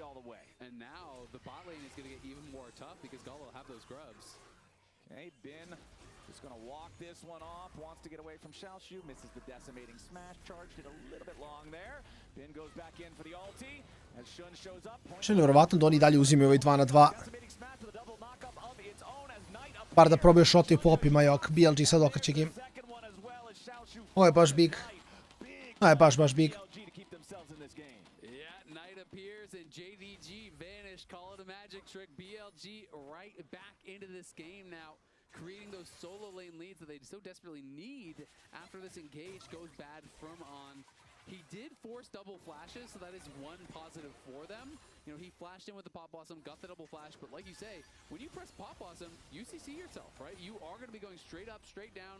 That's where the binding is going. That's where the trap is going, and that's where you are going to get one shot. And Viper now, it was already not a fun lane, it is that much less fun now as Yuntal is already completed here, and it is triple grubs here. So they are going to be able to deal even more damage to this tower. This one's pretty much a lock to be first turret. Prilike da, od 12. minuta kula bi trebala da padne ako odade kako treba. Mislim da Popi polako treba da petuje ka botu da kavera, ako ne kavera 2-3 wave-a i kula je otišla. Samo se iz očiglednog razloga Vampire malo ucavio ovdje jer zna da je Popi bot side. BLG thinking about contesting it, has been up here in the top side, does have Thorn Mail fully completed now, going to make those trades from Xiaoshu that much less scary. Junja does walk down into the river, now will look to go for this second Drake potentially, but instead just decides to control ward it. There's your big laser from Vampire, trying to create a little space. I remember when that thing was called Finale's Funkeln or something. I think it's an anime reference, like a German anime reference or something. I don't remember what it was, but I'm so glad that they changed it to whatever it is now that I can't remember off the top of my head for some reason. But JDG... Is it Final Spark? Final Spark, that's what it is. I'm pretty sure that's actually what the translation of Finale's Funkeln is. Okay. But... yeah, the name was definitely harder to remember earlier, even though I remembered it but forgot the real one. As Shun, channeling the Keeper's Verdict, nice knock, gets rid of the enemy jungler there, wants to try to finish the damage here onto the Dragon, and there it is, Mountain Drake secured for BLG. They're going to feel good about that one. As the Vi ulti, he flashes over the wall and he drags Junja with him.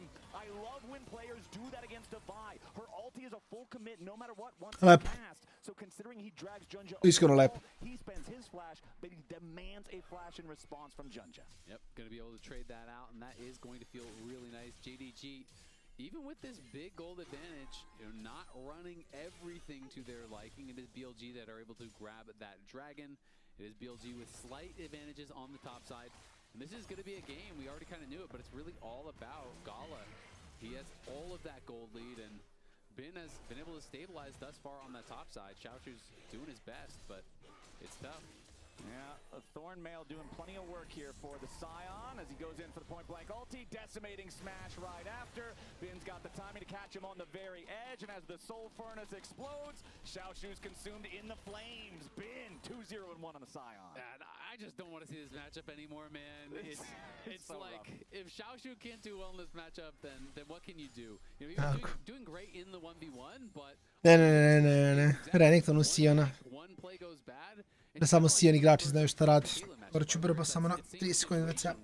It looks good until it doesn't, because one thing goes Bin's way. Now he's up 600 gold. Look how much armor he has. We talked about this in draft. He doesn't care about the Ahri. He doesn't care about anything the Ahri does, and he never will.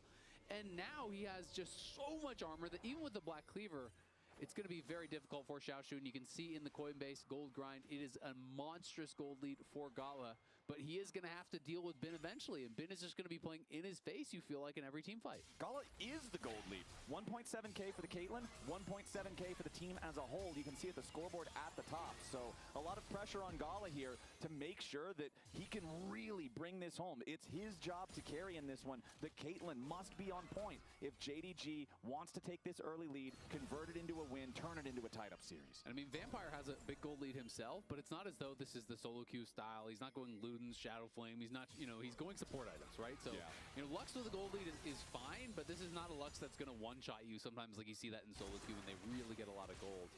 He is just playing that supportive style. They're going to try to set up a dive on a Xiaoshu, though. They are bullying this guy. Yeah, the tackle straight into the turret for the stun. But where's the rest of the damage? Viper has to overcommit to get it, and that means he's going to die in a one-for-one trade. Yeah, it is a one-for-one, but honestly, I think you take those because that is gold in Viper's pockets here. You do kill off Xiaoshu. Yes, you give a kill back to Junja, but if you can just trade gold for your AD carry and their jungler, I think you're going to be pretty happy about that. The wave was pushed in. Not the ideal play, but not bad at all. And the Caitlyn Lux have moved mid, but Knight has very good wave clear, so I kind of feel like maybe we need to try to see them get elsewhere on the map, you know, find a lane to really pressure. Knight is going down towards bot side now, so it is going to be back in their favor in the mid lane. Junja jumps towards on there, finds a little bit of damage with the Sad ćemo vidimo kakva je situacija. Sam skipovao nešto, ljudi. Daj mi something? Without there being any sort of a contest for it, because the Rift Herald is up, BLG wants control over this topside river. Skill promašio, to je bar nešto. He's here for the fight as well. Does have his Mercury treads completed, making sure that he can get out of the CC when he does get. Mislim, sad je dosta na Gali. Gala je taj koji mora da napravi razliku. Oni komituju, novo interesantno. Renekton bez ulta. Šun postaje creep da na Vardo ne bi bio spotovan. Sad malo jasno šta se događa. Let's see if they can make their way forward now as the Scion ulti leads the charge. Xiaoshu though with a slice and dice through the Scion to get away. JDG decides they don't want to take any more fights, and honestly for BLG, when you're almost 2,000 gold behind and you can take the Rift Herald in the face of your opponents with no fight, that feels pretty good. It feels really, really good. But again, you know, Caitlyn is one of these difficult champions that if you take that fight and you lose that fight, your power is kind of gone. And he's working towards what I'm assuming is going to be an IE second here, and that's where Gala will start to spike a lot. But I really think at this point for JDG, you're looking towards 3 items because this is the guy with all your gold, and this is the guy who has to deal with Bin. Ooh, nice engage there from Junja and Hongq going after Knight. The rebuttal buys a little bit of time for him. Solar Snare underneath the turret, but there's no way the turret can do enough damage to make that trade even. So you got the mid-jungle combo, that Vi Ahri from Hongq and Junja finds their target. Yeah, they're going to be able to find their target there. Knight died while channeling the ultimate. Otherwise, maybe he has enough damage to threaten Junja. Probably still would have lived, but this means with that play up on top side, Gala, Vampire push up through mid lane, create even more of a gold lead down on that bottom side, which is really, really nice. You really try to rush towards those 3 items on Caitlyn. Once you have IE, LDR, you are feeling very, very good. Caitlyn can utilize that damage so effectively with her range as long as they can keep her safe. Vidimo šta se ovdje događa. Samo malo ovo. Idemo da speedrunamo 2K koraka dok se završi ova partija, to mi je challenge, jer ekipa JDG-a ima Kate i Caitlyn je jedina koja sad može da napravi veliku razliku. On je okej jak, ali kad ima Caitlyn, kad Caitlyn ima toliko prioriteta na botu, ti bi trebao da uzimaš svakog Drakea. JDG bi trebao da bude na 3. Drakeu već, iskreno.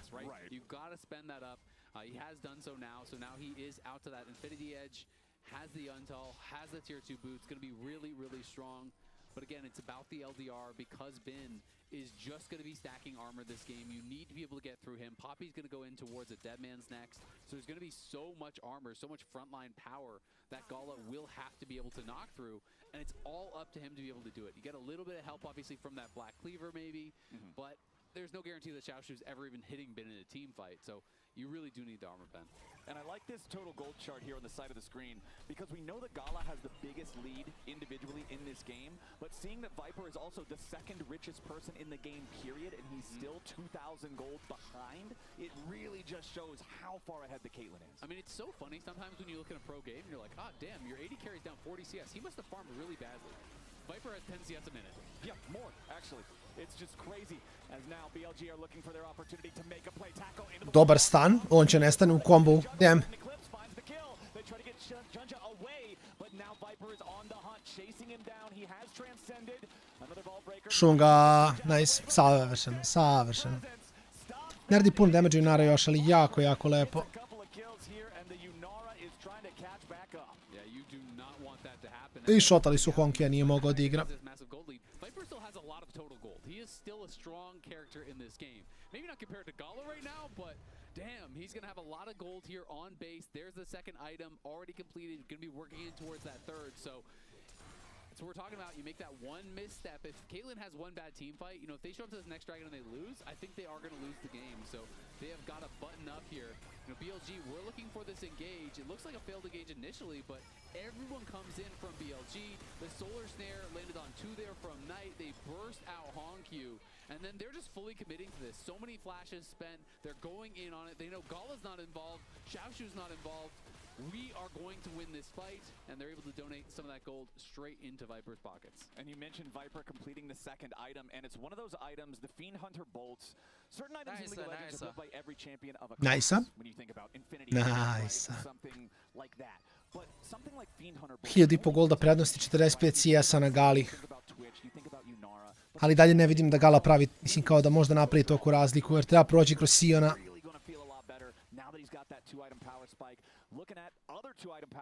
A bin je baš životinja, u svakom ono, u svakom smislu. It's more of what you were talking about earlier. Armor. Merc treads feels good enough for the magic resist. Right on the other side, though, you do have the proto belt also completed for Honkyu's Ahri. We've already talked about the Infinity Edge on Gala, and JDG are pressuring the tier 2 turret here in the mid lane now. Viper just going to clear that one out as well as he can. Has plenty of wave clear there on the Yunara to do so as JDG decide to head away. The Rift Herald is summoned up in mid lane. This is kind of a, it was timing out, so we just have to use it, Herald. So unfortunately for BLG, yeah, it's not great. Shelly's not even going to get a charge onto one turret, so that objective that BLG claimed does go to waste. And you can see here the total gold over the course of the game back at 10 minutes was JDG's biggest lead so far, and now we're back to a game that's not even 1,000 apart. Yeah, I actually think they're losing at this point, despite the 1,000 gold lead. I mean, you're down at Dragon, you look compositionally at how... Ako pogledate goldi na Gali, ukupan goldi da ekipa JDG-a mimo Gale gubi. Basically right click on Gala and close your eyes. You know, you just walk... Jer ako Gala sam ne iznese ovaj game, oni samo gube. As long as Gala is hitting bin, I think it's going to take him so long to get past that front line that the rest of the 4v4 is really, really good, right? As long as Gala can't actually access those priority targets, I think it is very difficult. So then it's up to JDG to try to preempt that. You know, you have to be the ones finding the engage. You got to control vision, control space with the traps, really set yourself up well so that you're the ones starting the fight and Bin can't just walk in and make Gala back up. Right, the question isn't just which AD carry has more money, more items. It's does Caitlyn from 1,500 gold lead kill Sion and Poppy faster than a Yunara that you already said was still very relevant in the game, kill Renegade and Vi?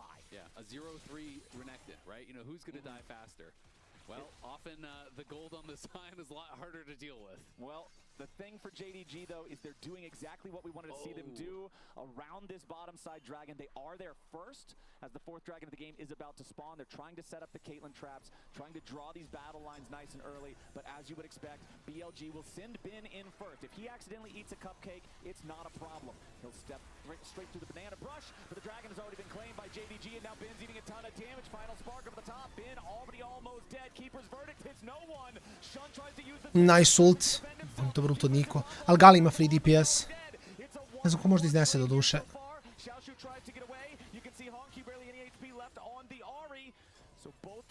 Ovo mi close.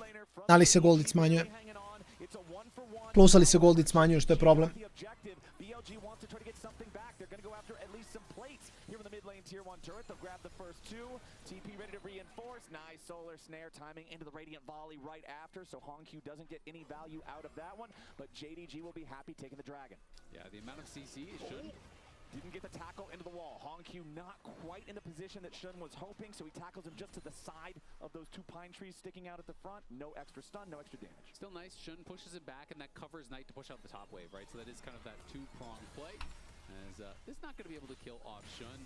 You know, Bin walked in, he ate so much CC, is still able to retreat back, but it looked like JDG was maybe going to run over this fight until On had a really good turn on the Pop Blossom, catches multiple members, that buys the space for Viper and Knight to get their work done. But I will say I'm super concerned that Gala did not go LDR third, he went rapid fire, and there was just too much armor on Bin. You are not going to hurt this guy. And now we can see BLG in the enemy jungle yet again. They were looking at Junja. They chunk him down to about 40% HP, but They're not going to threaten anything lethal. Let's take another look at how BLG approach. So bin walk forward, yes, you are very tanky, but look at all the CC. There is charm, there is binding, there is trap, there is everything hitting him. So with all that damage piling in, they do go... Če pomislio da Galas ovoliko free DPS ovolikim lidom možda napravi veću razliku, ali...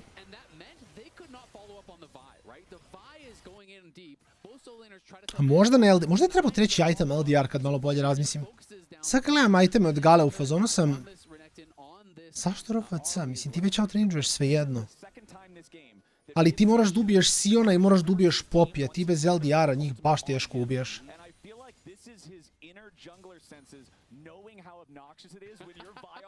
Jer sad imaš Juntal RFC Little Tempo. Imaš malo previše attack speeda, a premalo damage-a, mislim gledao.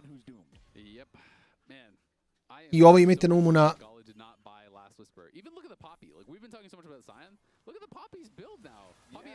Ona koji ima... Kako se zove? Support item. Celestial Opposition, hvala. Hvala sam sebi, ne veze. Dobro, Junji je pao. Kill za kill. Evo ga Gala koji pokušava da radi damage Sionu. I sad problemovi.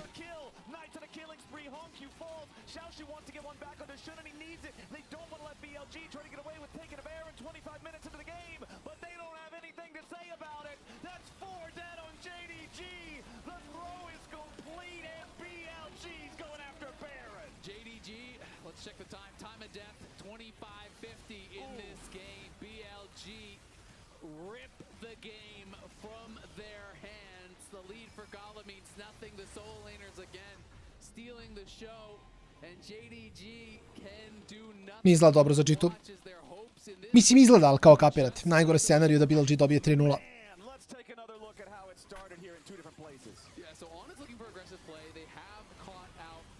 Ovo bi mene stanovalo da sam vaj.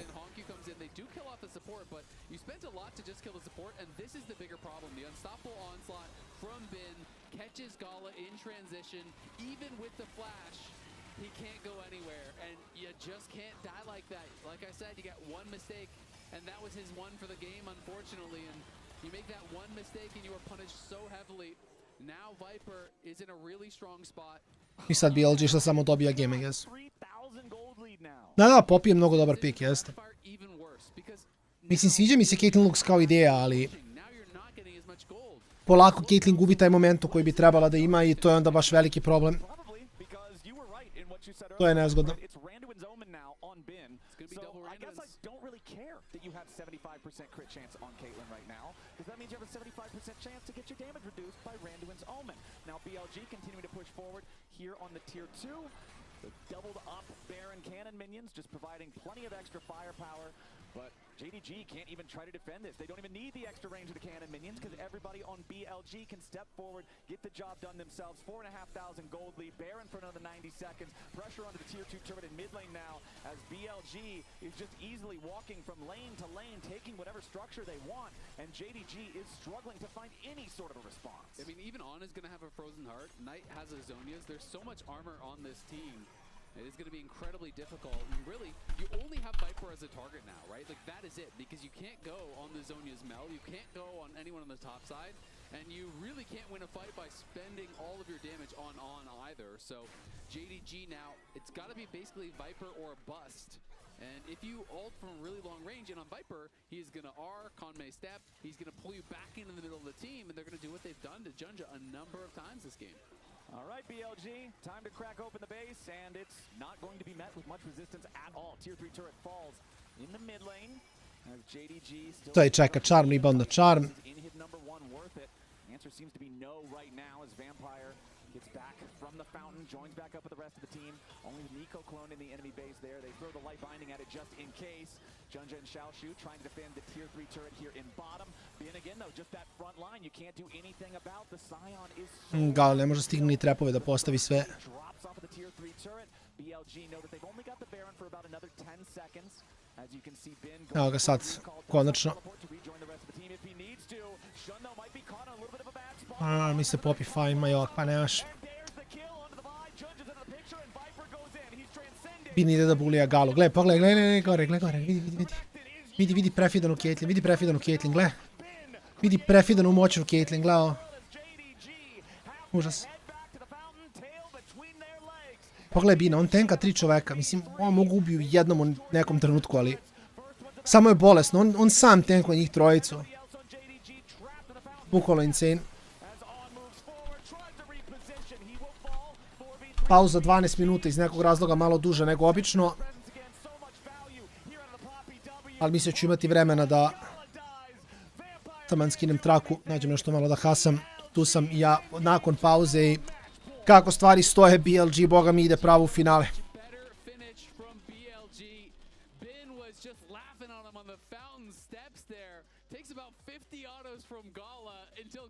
You know what? I'm going to stop autoing. He tries to walk past him and just dies. Yep, Thornmail means Caitlyn's taking more damage from Caitlyn's autos. I got to give my player of the game in this one to Shun. I think the Poppy just did so well. So many good angles on those tackles. So much value out of the steadfast presence and the patience from the team as a whole to come back from a game that at one point they were 3,500 gold behind. BLG's looking fierce. JDG's looking down the barrel of a potential clean sweep. Analysts, what do we think? One game away from a BLG G2 Finals rematch, actually. It didn't look that way at the start, though, with how far ahead Gala got in the bot lane. No, yeah, I thought, like, this 2v2 Kate Lux, it's super powerful. We knew that they were going to have, BLG was going to have a tough time dealing with it. They got this early 2v2 kill that really set them up in a great position. Lux binding lands, Piltover Peacemaker through. And they did such a good job with this early Caitlyn pressure using the Kate Lux. They ended up taking down that turret around like 12.5 minutes, rotated to mid, took that down as well. So it was looking good. Yeah, I mean, we saw On trying to like overforce a couple of times to find advantages there.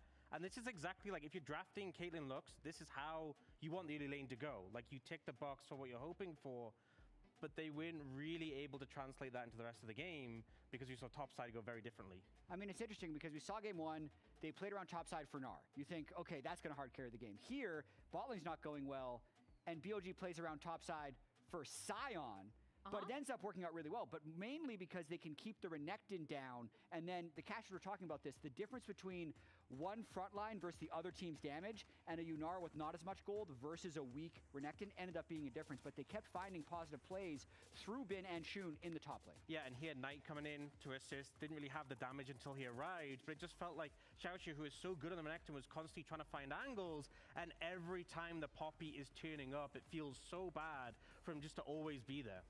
Yeah, I actually really liked this decision-making from Shun, right? Like, instead of trying to bail out the Yunara lane, kind of being like, okay, it's fine, you're still doing all right, it's just that Gala is significantly far ahead of you, and you'll still be able to contribute in team fights. Focus on topside, and this Sion becomes unkillable. Maybe also due to some build decisions from Gala that we won't get too far into, but just know me and Ox might disagree with a little bit. I love the shots we get of the coaches room there. It looked like Tabe were just doing screenshots of his lecture. He's just constantly talking to everyone because the first two games haven't really gone well, but we do need to look at today's HyperX Reflex replay, and we will talk about the Caitlyn build as well. It goes Yuntal, i.e. RFC, and then doesn't have damage at the end. This fight is very chaotic in the top lane, but I'd say the critical thing is actually the Sion finding the angle onto Gala in the mid lane. It was such a good angle, and Gala was trying to push the 1v1 advantage over Viper. You know, you build rapid fire, you're not doing much damage to tanks,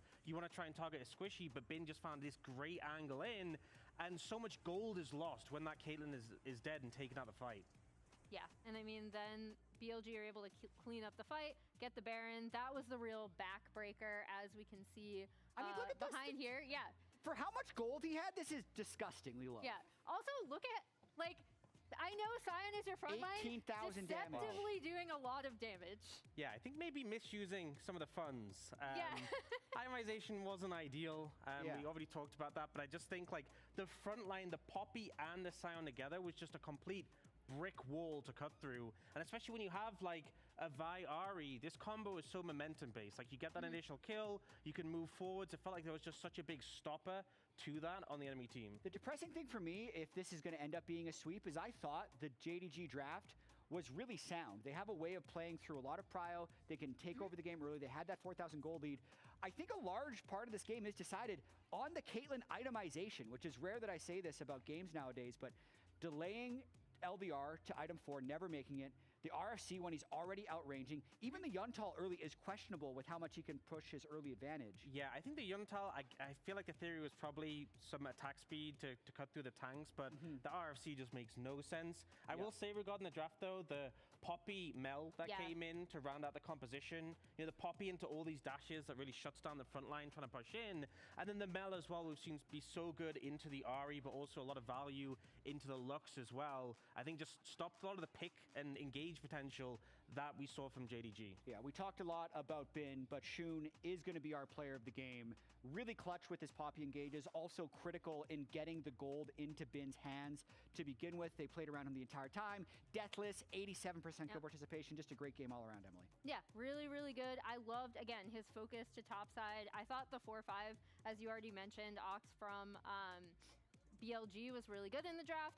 Bin getting it. I mean, his Scion was great. He got 0? Wow. That's crazy. People really disagree with us. I did vote for Bin. Yeah, Jat voted for Bin. It's a weird appeal to authority when I'm like, the fans agree with me, but I'm down for it. Shun, any Bins over here? Any Bin believers? You can say Bin. You can disagree with us. Okay, no, apparently okay. me and the chat are the only Bin believers. Jat and the chat are Bin. Yeah, we'll see if they can end the sweep. We know they played 2 times already in LPL playoffs. First one was 3-2. Next one was 3-1. Will we see the 3-0 and a G2 BLG final tomorrow? We'll find out. Game 3 coming up after a short break.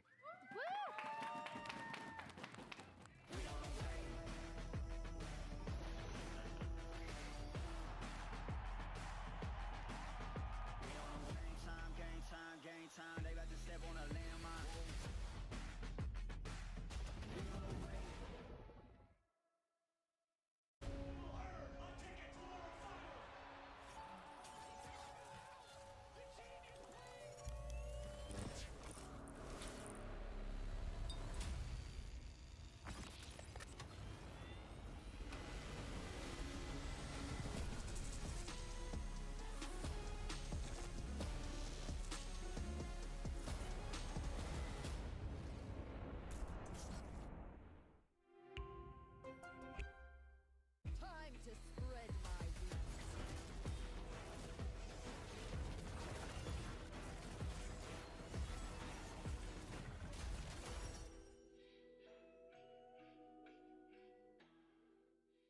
When I was a player, if I was to like make a misplay, maybe it's my mouse, maybe it's my armrest, something feels wrong.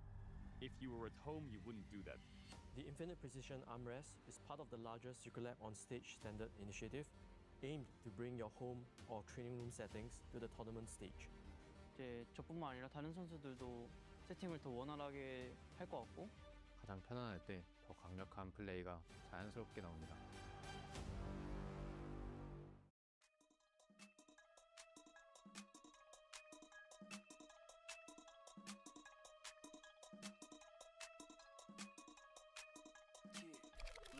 As luzes vermelhas me seguem, eu sei, elas só querem meu mal. Quer as balas que ferem, poça de sangue, já vira normal. Tranquilo, sigo tranquilo no caos. Digo, isso é questão de sobrevivência. Vida nas ruas não existe clemência. Quem vem de onde eu venho nem pensa que é possível se sair daqui. Jurei pra mim mesmo, não vou morrer aqui. O ódio quer me possuir, vida em conflito te torna ruim. Amor e lealdade são matérias que eu não vi na escola. Lá onde o sonho de jogar bola foi ofuscado pelo brilho da 99, sufocado na sacola. Menorzinho de 19, já foi todo no corre.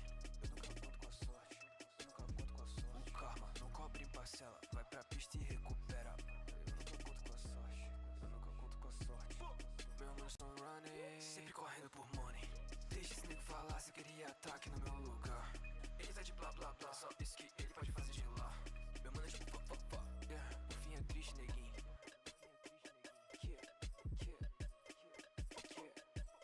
Hoje ela cresce minha lady, agora ela sabe meu name. Agora ela sabe, eu só penso no paper. Eu jogo pra cima do rain, agora chama de meu bem.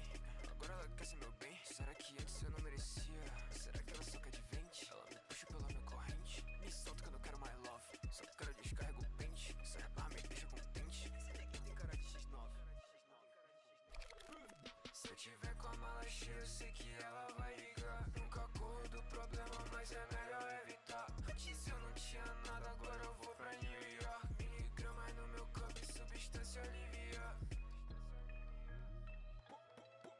só running. Sempre correndo por money. Deixa esse nego falar se queria ataque no meu lugar. Ele tá de blá blá blá, só isso que ele pode fazer de lá. Meu mano é tipo fuck fuck fuck, yeah. O fim é triste, neguinho.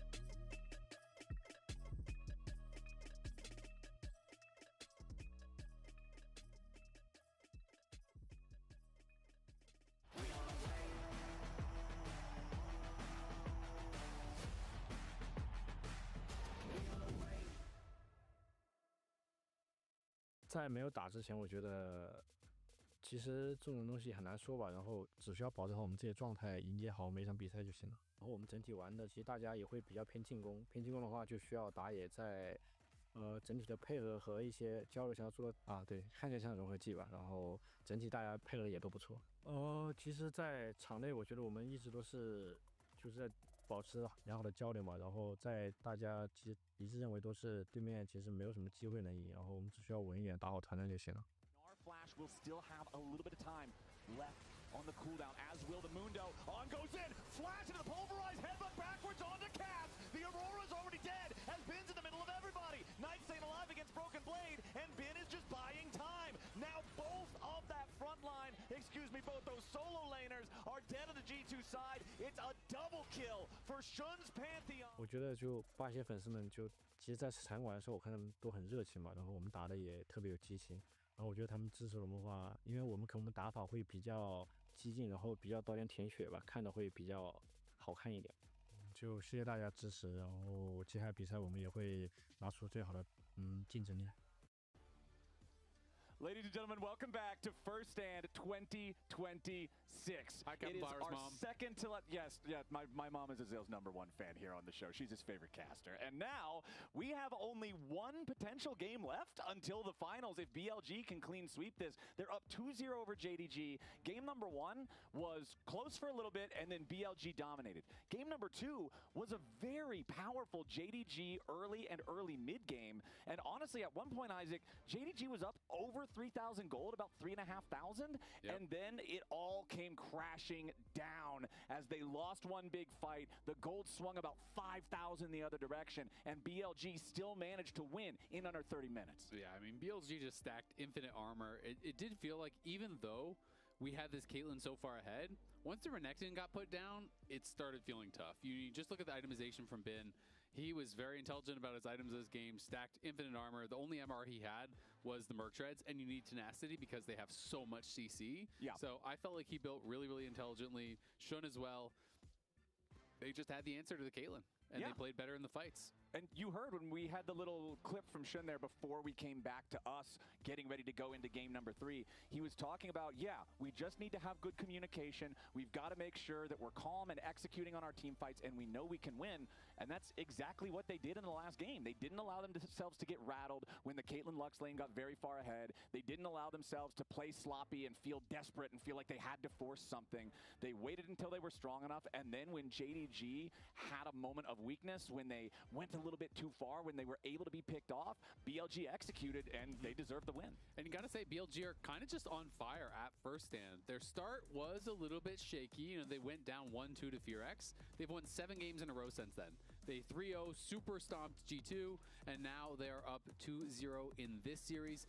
And if they get to finals, they're playing against G2 again. And G2 has obviously played a lot better these last 2 days. You can't say it's a 1-1 in the series. But still, if I'm BLG and I just 3-0'd this team, I'm probably feeling pretty confident about my chances in finals as well. So if they can get the job done, we'll see if they are going to be the big favorites coming into finals. Yeah, BLG's met them plenty of times before. BLG very often comes out on top. Has their number, So let's see if BLG can get there with a clean sweep as we are into Champ Select for game number 3. JDG have elected for first pick, and BLG have chosen blue side.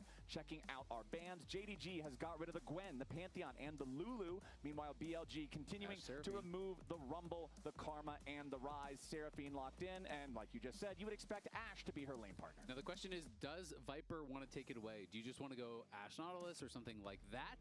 Because Seraphine is generally seen, you know, as kind of like the weaker half of the pairing. You know, it's harder to fit with others. The other duo that people will do, though, is Seraphine MF, which is also quite good. I don't think it's as good, but because the Make It Rain, the MFE has the slow, you can kind of have the same similar synergy as you do with the Ashe passive and the volley. Drop, automatically have the root. Exactly. Automatically have the root, or if it's empowered, have a stun, right? So, you know, you do get that power up there, and that's the question here. This is kind of the inflection point in the draft.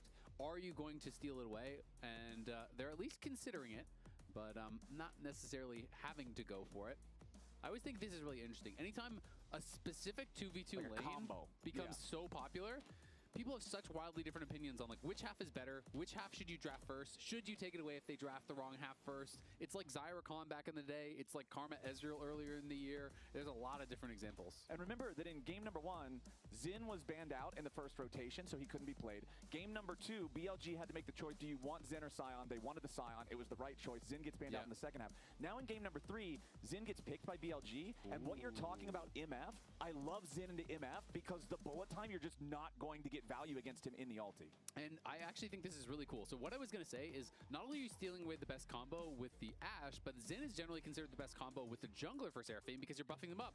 Guess who else works very well with enchanters? Olaf. Olaf is a great diver here and can really effectively target someone like Ashe. Ashe is reliant on Crystal Arrow to stun you, you know, the passive to slow you, to be able to kite away. Exactly. But what happens is Olaf gets buffed up, and then you have Encore going through the Olaf in towards you while Olaf is magic immune, and we're doing a Senna lane. Oh, this is hype. I wonder if this is going to be farming Seraphine. I think it actually might be farming Seraphine and support Senna, and you have really good wave clear and really good poke as farming Seraphine. It might be AD carry Ashe and it might just be standard stuff, but I would actually really like that if it is farming Seraphine, AP Seraphine, and Enchanter Senna. I think could actually go super hard here to be able to buff up this Olaf and go for a real dive comp to super punish the Ashe. But this would actually be a bit of a masterstroke, I feel like, from BLG. Going Yorick, because generally if you go for these Enchanter comps, right, it's all death balls. Group it up, 5v5. Yorick is going to walk down the side lane whether you like it or not. And the thing is about the Yorick too, you look at Olaf, and you already mentioned, he's magic immune. That's the entire point of Ragnarok. The cage doesn't technically hit Olaf. It just puts Yorick kao counter za Olafa je jako interesantno, moram da priznam. Even if he got fed in the fights and he goes to try to stop you, sorry bro, you're in jail, I'm leaving. Yep, just drop the cage on the Ashe's head. She can walk through it, and Olaf cannot.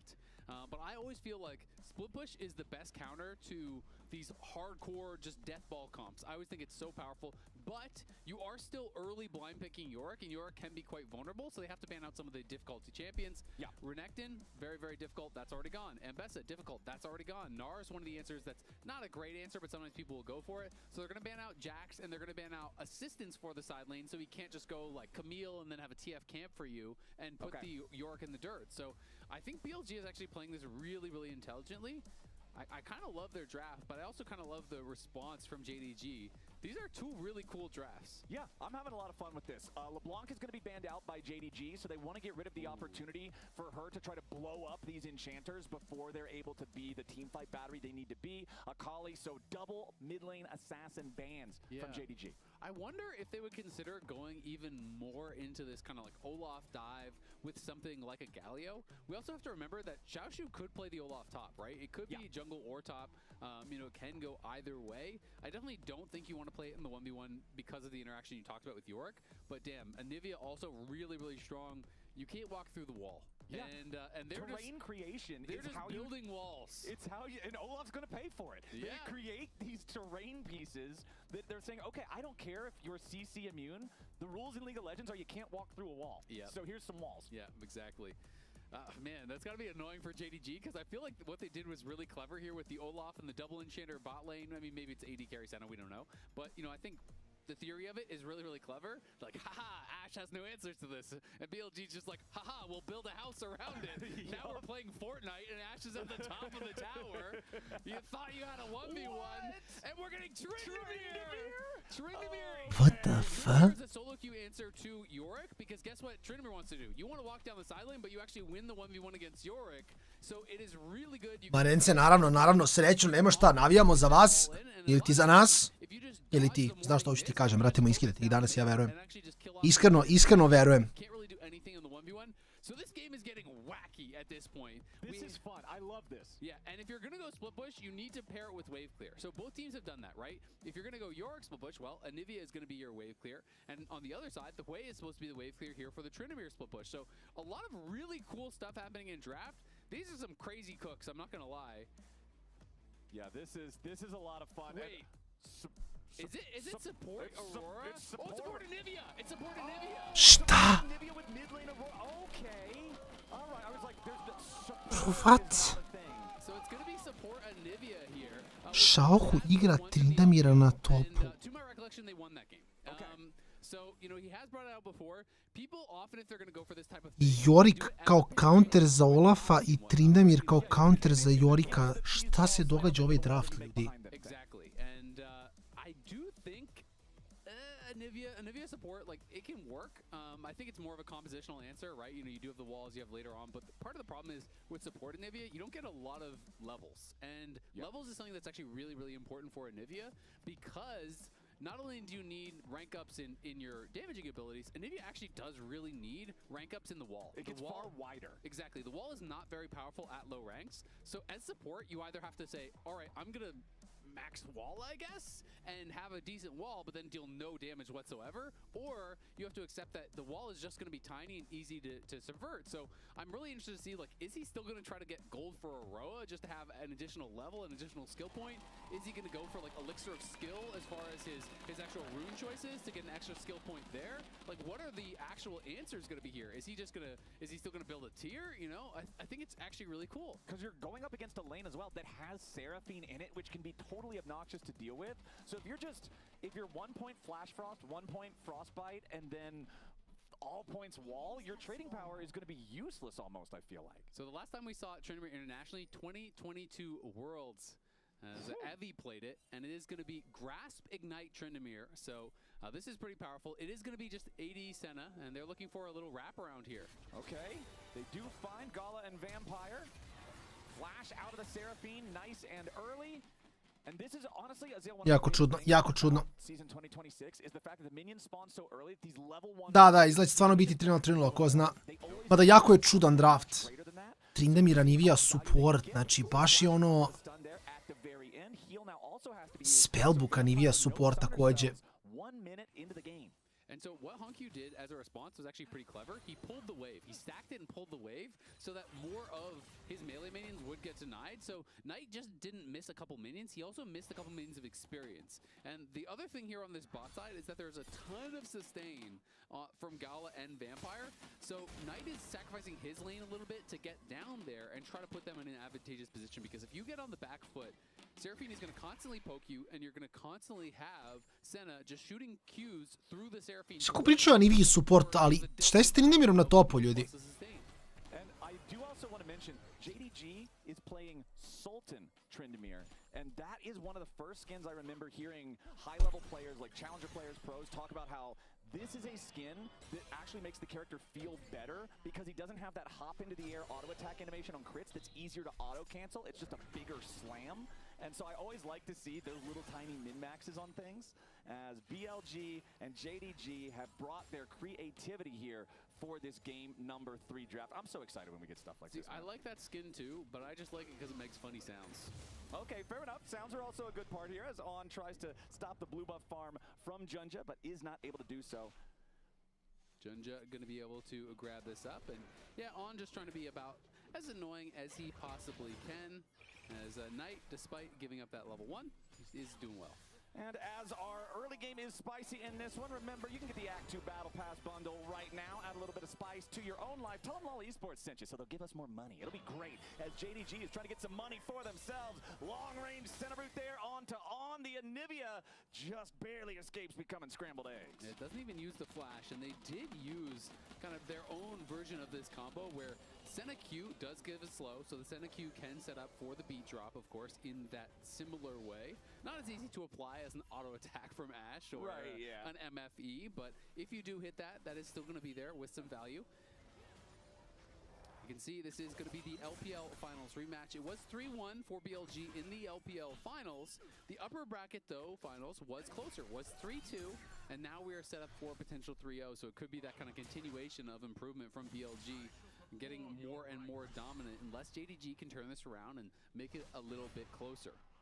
All right, I'm so interested in this top lane because of the fact that they're both just champions who want to split push. Sometimes you have champs who can also feel like they can contribute to a team fight, you know, like Jax immediately comes Top lane 30 sa grasp. Nemam ideja ni vija sa Tirom isto, ne znam li to Fimble Winter, šta radi. Flashovo je. Bacio Ignite. A nije imao damage za kill. Vratno igra State Aspire. Ne moram da pogodim.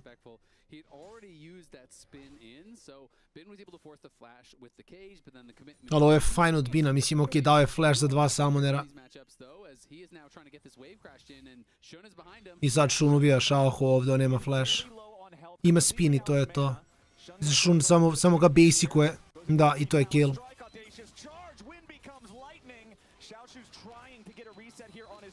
Da. Mislim, samo gankuješ Trindamira jer je lagani gank.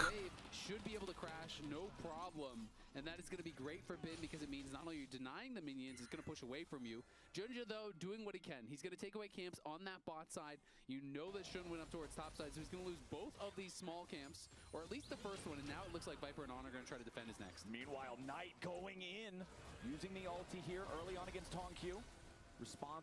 Ća promašiš sve iz basicuješ ga ko budala, to je to.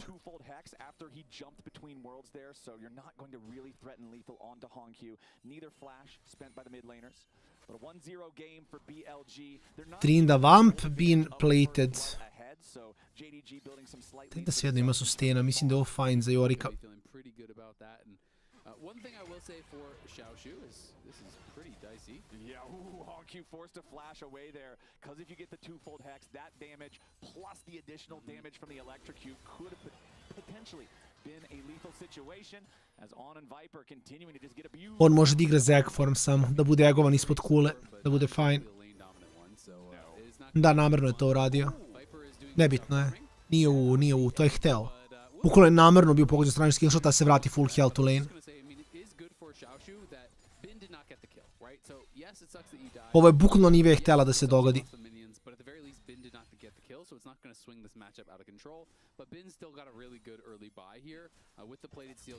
Uff. Ovo je bilo clean. Ovo je bilo baš clean.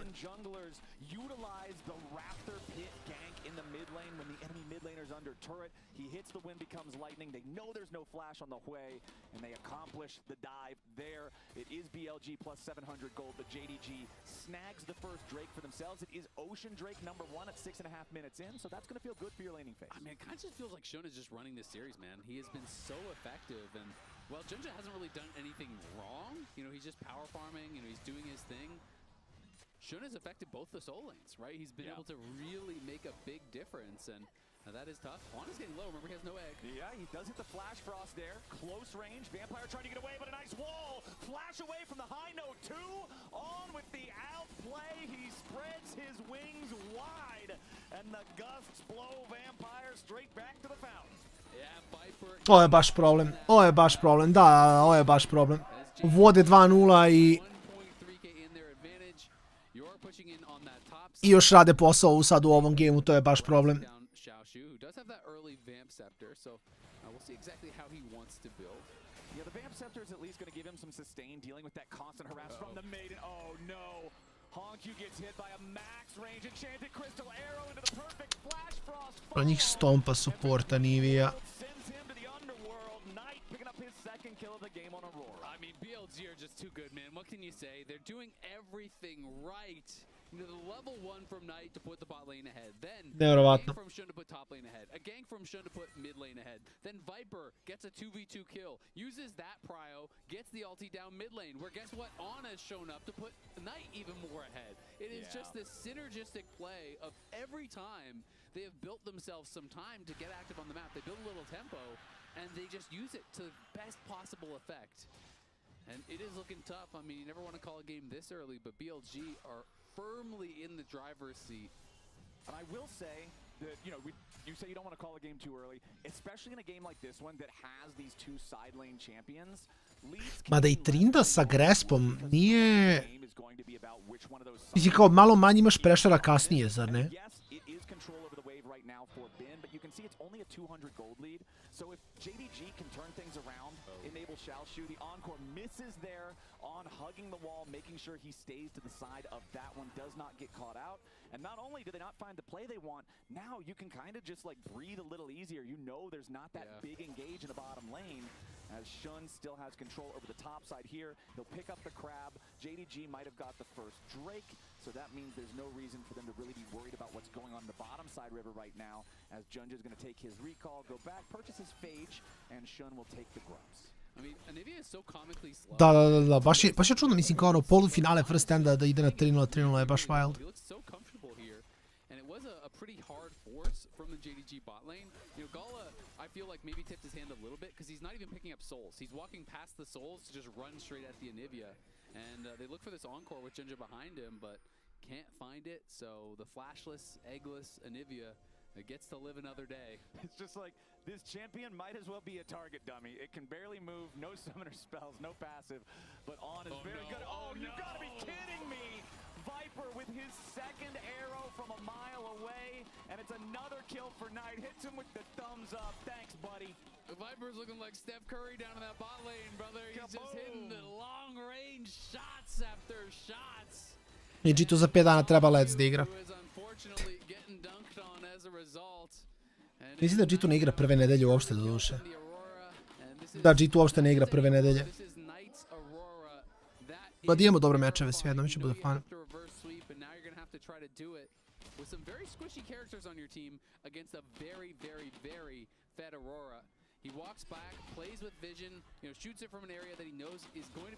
Holy clean arrow. And there's no flash, no real way for him to respond. Honkyu's behind him. And Shun is coming in on the side. There's just nothing Honkyu can do. That guy's happy. He's loving these arrows. Probably almost as much as BLG is loving these arrows. Man, great shot from Viper. Really just enabling his mid laner. And you're talking about, yeah, this is Knight's Aurora. I feel like Aurora is one of those champions that you really see a lot of disparity between good performances and poor performances on it, just because you have to have mastery of the movement that the ulti does. Look at this guy. He's canceling his base twice under his tier 2 tower. This is psychopath behavior from On in the best kind of way. He's like, all right, you're not going back. You don't have tempo. You don't get to control anything here in this game. Ništa, samo flash i to je fajn. Viper ima ult za 5 sekundi, da je imao ulti onda su mogli da jure. I mean, this is a supported Nivea with no boots going behind the tier 1 tower while the mid laner is there to cancel the Olaf's base twice in a row under his tier 2. If that doesn't tell you how the game is going, I don't know what will. Yeah, this is Knight. wild as Knight. Oh, there's the twofold hex. He does not have enough distance. Flash QE. Kill onto Hongyu. Ništa, ništa. As BLG with a 2,000 gold lead right now. Top lane still mostly even. The majority of the lead so far in this game is Knight and Shun, the beneficiaries of those arrows from Viper into the mid lane. And I feel like at this point for JDG, this is a game where you're probably going to get one fight. And if that fight goes well, you can claw your way back in. If it goes bad, you are done. Look at the gold grind here. Coinbase gold. Što BLG možda dropa Drake-a. Či mogu i da se biju, ali... Maybe that could help you out. Cloud Soul, something like that would be super effective, but BLG want to contest. Okay, JDG decide they're going to commit 4 men to this one. Remember that Tryndamere has no teleport to try to join. Trinda ima port. What? There's no TP on Bin with the Yorick either. Arrow flies out, but it goes straight between. Trinda ima port. Shun wants to try to steal it away, but no, Knight's the one who gets it. Shun in the middle of everybody, staying alive for now, but he does eventually Trin je bacio TP na top, nešto priča. Malo se zbunio čovjek, ali nema veze. Knight nema damage na Gali. Nope. Mislim, Trin da mogu da baci port, mogli su igriju 4 na 5 i Orik nije imao port. Čudan first end, da... Da li je BLG bolji od Genji-a? Ne. Ali ne znam, ali Genji je čoukovo danas, tako da ko zna. Tada baš čudno, sve ide 3-0, 3-0, 3-0.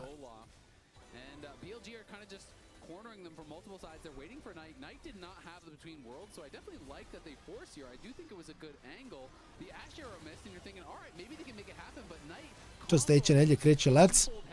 I Lec će biti subotom od 2. A nedelja i ponedjeljak od 5. Čudan raspored, iskreno.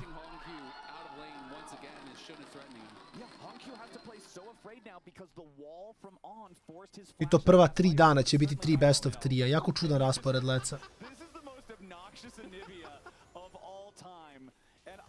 Skill order, thank you so much observers for this, because it does kind of show what I was expecting, which is 3 points into the frostbite. Sad gledam raspored ove Leca, baš nema smisla.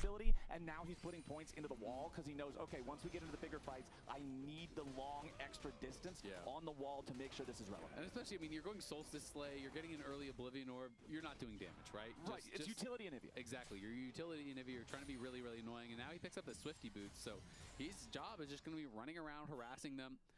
And Xiaoshu does have his Hydra, so has that completed, so you're going to have a lot of sustain, you're going to have a lot of wave clear, but the problem is when, even if you have a winning matchup in a 1v1, when your opponent has winning everything else, they don't have to interact with you. You know, if I'm Bin, I'm saying, no, I'm never going to trade with you, I'm just going to hit the wave. Like, I'm not going to give you a chance to get a solo. Filipe, krećeš se više, jedeš manje.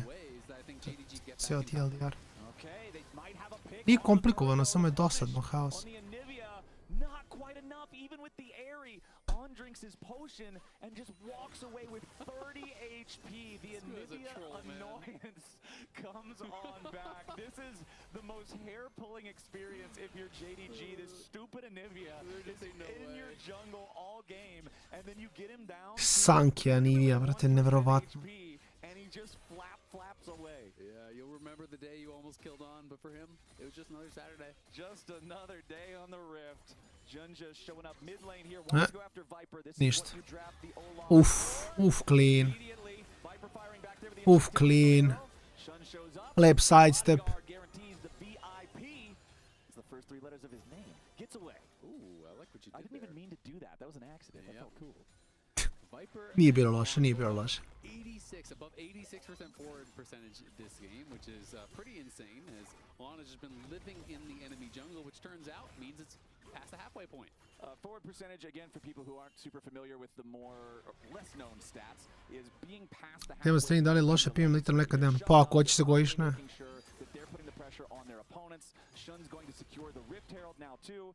Ako ti je cilj da se ugojiš, onda je fajn. Most of the objectives here in this game, they secured all 3 grubs, they secured the Herald, they stole away that second Drake from JDG, so 3 out of 4 ain't bad, as Knight now goes in after Hongq yet again between worlds, setting it up, Proto Belt to try to knock it down, but Hongq, oh no, the weirding flash, beautifully placed from Knight to guarantee that he gets the kill, and the enemy mid laner takes the double buffs along with it. Gala getting stopped by the wall here for a second, remember that On still has his egg if they want to try to continue chasing. Junja's there, and that's what they got to be cautious of. The Olaf almost has his ulti ready to go again, and that is Junja's going way too far. Overplays his hand, gets over Zealous. On taking the blast cone to get away. Flash Frost does stun Junja as he tries to chase after Viper. Jankove nemoguće. Bukvalno. Mislim, nije nemoguće, ali je nemoguće. Ne postoji, mislim, možeš, brate, hirurgijom.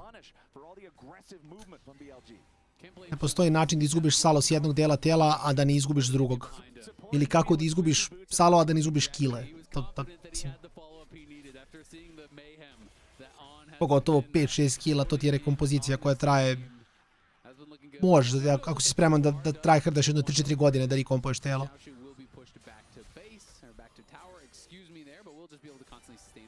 Viper, though, the big winner here, knocks down the first tower of the game, 17 minutes in, so pretty late first tower, but it is, you know, massive lead for Knight, who got another kill on that bot side.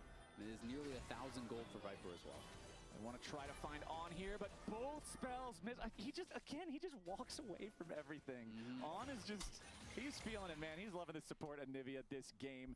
One thing that I can at least say for JDG, though, is the gold lead for BLG, although it's slightly larger than it was, 6 minutes ago or so, it's still not growing a ton. Ja čekam i dalje da Trindemer postane koristan. Mislim kao da im zašto su ga pikali. The turrets are low HP. They already lost the one in mid lane. They're about to lose the one in bottom lane. BLG has control over the... Jer ovo ne obećava, nemam pojma. Mislim, on stoji iz splita i to je to.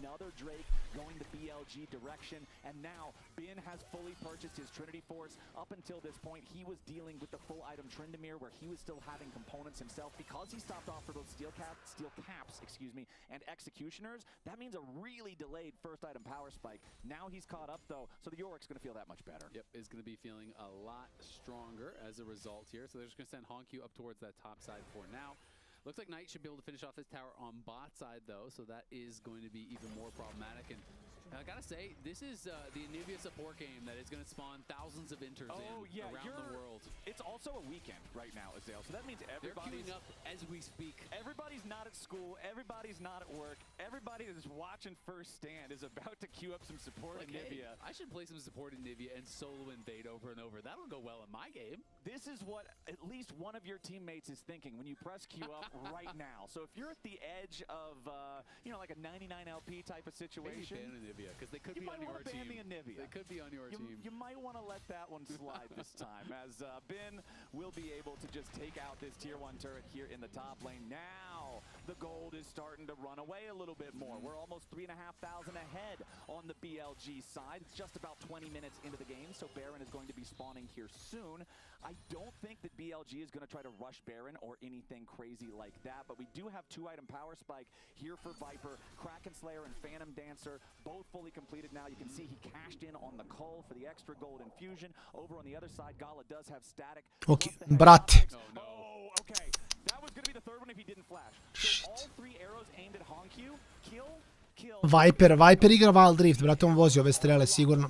Yeah, and Honku is that target, is just been bullseye after bullseye there for Viper. Viper bukvalno vozi. He does have the quick blades done. He's working in towards his Berserker Greaves. This build, when you do get the quick blades, your cooldowns are so low because you're getting the cooldown refund on your spin just from crits, and then you're also getting the cooldown refund from the quick blades passive. So you're getting a lot of mobility. Vozi strelu. To be able to try to chase people down, but he's just not even getting a chance to really interact. They're doing a couple little short trades. Mel, zašto sastav nije isti? Neko ima više sala, neko ima više vode. Did have that one kind of pseudo all-in where they traded flashes, then died to one gank, and then besides that, it's just been a farm fest while the rest of the map loses. All right, Rift Herald summoned up, and this is one thing I did want to pay attention to this game because last game BLG's Herald was kind of just a sadness Herald. They just had to summon it up. Što možda mogu uzmu cijelu kulu ovdje. Holy shit, Olaf je shotovan, gleda. A Nivea je mnogo dobro Olafa isto. Da, on samo nestaje. Hvej ulti ih je malo poklopio, neću lagati.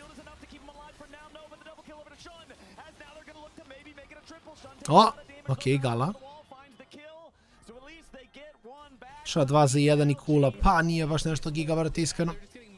Nije baš nešto gigavrt. He's getting whittled down, and then the tower gets killed beside him, so Shun has nothing dissuading him from going forward there, goes straight in on him, finishes him off. Honku got a massive combo across multiple members. You hit this Binding Bear, snap them in. Xiaoshu do anything? No, I mean, he's just going to have to retreat. Yeah, Xiaoshu spinning away, tries, nope, but again, the cage, the placement on these has been great from Bin. He's always catching Xiaoshu just at the very edge, but now Xiaoshu wants to turn it around. He drops the Ignite, he's going in after the Yorick, but once again, it's the MVP from BLG, support Nivea, there with the wall to make sure there's no kill for Xiaoshu. Yeah, there with the wall, there with the stun, as that could have been an angle for Xiaoshu, because even though Bin has flash, that's a long lane, and again, I touched on it, such low cooldowns from that spot, but yeah, great combo from Honku. They're going to look for Knight. Yeah, Knight with the flash over the wall, gets away, he'll be safe for now.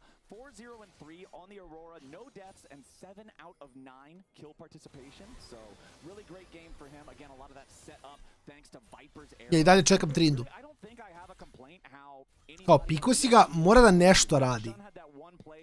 Ono im što ga sa štapom uvedaš i kažeš come on do something, ali TP coming in now from BLG. They know that the Tryndamere does not have his ulti. Šta mu je plan da bude naporan split pusher kao. Pa idem na wave da ga tučem i da se spinam i fucking Viper ne maši, samo ne maši. Brat, bukvalno samo ne maši. Just another day at the range. Bullseye after bullseye after bullseye for Viper. He has been on fire in this game, and I gotta agree with you. BLG playing almost perfect. Knight is behind them. They don't know Knight's behind him. Okay, Viper's getting run down though. Nice kill coming out there for Junja as Shun puts the pressure into the back line and Vampire dies. Junja going after On, but now the Olaf is isolated. He has no Ragnarok. The cage is there, and Ben sends him straight to jail. Nice pickup there from BLG. They do finally lose their 80 carry for the first time, but just like last time, BLG gets more. Exactly. I mean, Knight was in such a good position. It was good that they did go in, but now 23 minutes in, they are on the Baron. Yorick crushes through Baron so quickly. They can do a lot here with that maiden damage, and BLG does not look like they'll be contested. I mean, Junja's dead for a long time, and no one else here is even moving over into the area. So this one is just going to be gone. They're already up 5K, and the Dragon probably not even going to be taken. So we can see them one more time. BLG was laying a trap. You can see Knight was moving over behind them, and they were trying to set up for this pincer from Knight. But JDG find a good angle here. Ragnarok is popped. The wall was placed incorrectly there. Mozak mi ne radi danas skoro. Malo sam burnoutovan danas, neću te lagati. Nightbot mora da kaže. Commits the flash. Don't know that he really needed to, but they wanted to get that kill quick so they could go to Baron. And Baron they got. Vidi, ako ništa opet brz dan. To je nešto. I na kraju šta, G2 BLG finale. Ne bi bio ni prvi ni posljednji put da BLG grifa. Where BLG are going to have all this extra pushing power. They're in the enemy jungle. They're stealing away the blue buff. It's so hard for JDG to even breathe at this point. You know, I was saying in draft, you know, is he going to go Da, ne ovako. Is he going to go for Aurora? It's ne radi mi mozak na tom nivou trenutno. Dakle, da, hoćeš. Mnogo brže možda izgubiš salo nego što možda sagradiš mišić.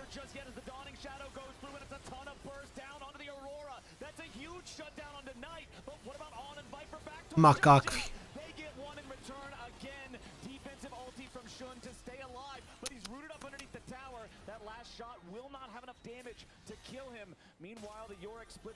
Šta nim ja? Da, okej, Maxa zid. 3 poena u Q1, to jest 1 poen u Q, 3 poena u wall max. Zašto može cijelu zonu da zatvori? To je u stvari insane.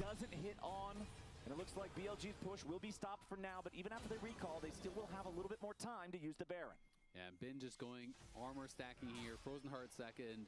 Knows his job is just to never die to this Tryndamere. Xiaoshu working in towards that last whisper, but just doesn't feel like he's ever going to get to a point where he's really relevant in this game because Ben is just never going to give him the opportunities to find those all-ins. So we can see this fight one more time. Hongq gets caught by the arrow. They do have a nice CC chain, but look at the root. It's all about the center root landing onto Knight as he goes forward to get the damage down on the Hongq. That lands, so all the follow-up is there. The encore from Vampire, the full combo from Hongq. They do burst him down, and look how long these roots last. As they had the Seraphine route into the Hui route, they had all kinds of routes coming through and holding Shun under that tower for a long time. Almost were able to get him, but couldn't quite finish him off. And now it is Soul Point, 6K gold lead. And JDG are going to have to try to find an opportunity to make their move. And it's going to have to be an incredible one to give them a chance of coming back. 2,000 gold lead for Knight, 2,000 gold lead for Viper, 1,000 gold lead for Shun. And this is just a problem, man. Xiaoshu, I was talking about how gold leads mean less in a game that has a very high emphasis on split pushing because the split pusher can just disrupt so much of the normal momentum. But Xiaoshu is not in a spot where he's able to really do a whole lot. Frozen Heart, he's completed on Bin. Yeah, Junja's just smushed into the terrain. It's kind of a moment where it's so close that he doesn't actually have viable pathing, either left or right, so his character just kind of glitches out and stays there. He has become one with the tower. Yeah, now I am tower, and tower is me. It's not exactly where you want to be. 6,000 gold lead for BLG as a team. Still no deaths for either Bin on the Yorick or On's powerful Anivia. Yeah, I mean, the Anivia is definitely the true goal, you know? Elder, Baron, those are okay objectives. Support Nivea, that's the real prize. At this point, Fair dobla, fair. Ne znam još Korba, ne znam još. Mislim, javit ću na Disu svakako. Bar jedno pola sat pre nego što upalim stream. Trebam da vidim sad kad završim stream da li ću da odem da obavim nešto, jer imam vremena. It has been so rough for him in this Hui game. When you pick a control mage and the enemy team just targets you constantly, especially with things like the enchanted crystal arrow, which are always a threat that you constantly have. Da se vratim kući, jedem tuš i live sam. If they land the shots like Viper has been, you just get put so far behind. Yeah, I mean Viper made a pit stop for the Serpent's Fang because there's tons of shielding, obviously. Mislim da ovo game za fazom 5 minuta, ako je toliko. Olaf has a shield, but now still has the IE. So even with that, he still gets the IE faster there than Gala, and is going to be very, very strong right now. Knight is working in towards that fourth item. This team is ready to go. You can see Shun has an elixir in his pocket, knowing that, hey, if we get Soul, it's probably game. We've probably won. Čujem zvuk barijere, u fazonu sam ko Grifa kad ono samo spellbook, pa rotiraš samonere. Okay, so we've got the cleanse for on. We've got so much damage on the carries of the BLG squad. And you can see in the inventory of Bin here, he does have the Caulfield plus the pickaxe. Nema ništa drugo, Gajbi, Horva, šta ti kažem, težak je život streamera, kako to već funkcioniš. Trinamir je toliko useless cijel game da je to nehumano. Sviđa mi se Binov build, dosta cool.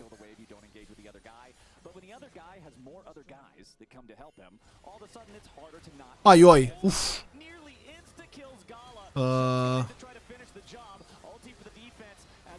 Dobro.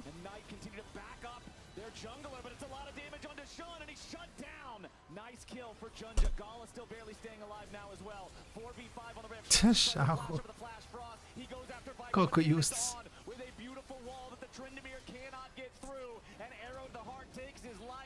As now a flash out from Vampire keeps the rift to 4v4. Baron's gonna spawn in 5 seconds. The Mountain Drake is already up, but Shun is off the map.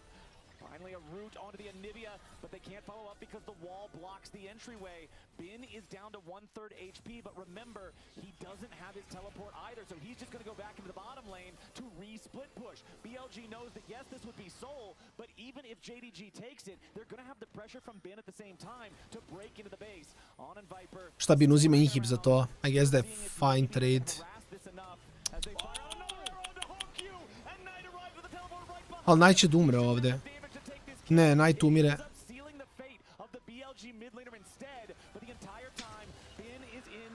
Mislim, uzit će Kulu za to, ali ne znam baš koliko je to vredan trade, iskreno.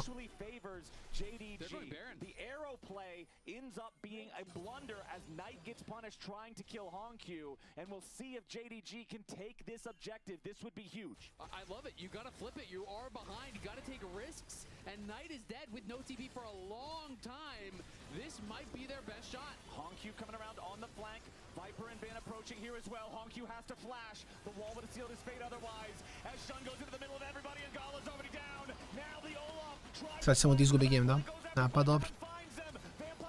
Jedan napred, nazad, dva, ludi letnji ples od JDG-a izgleda.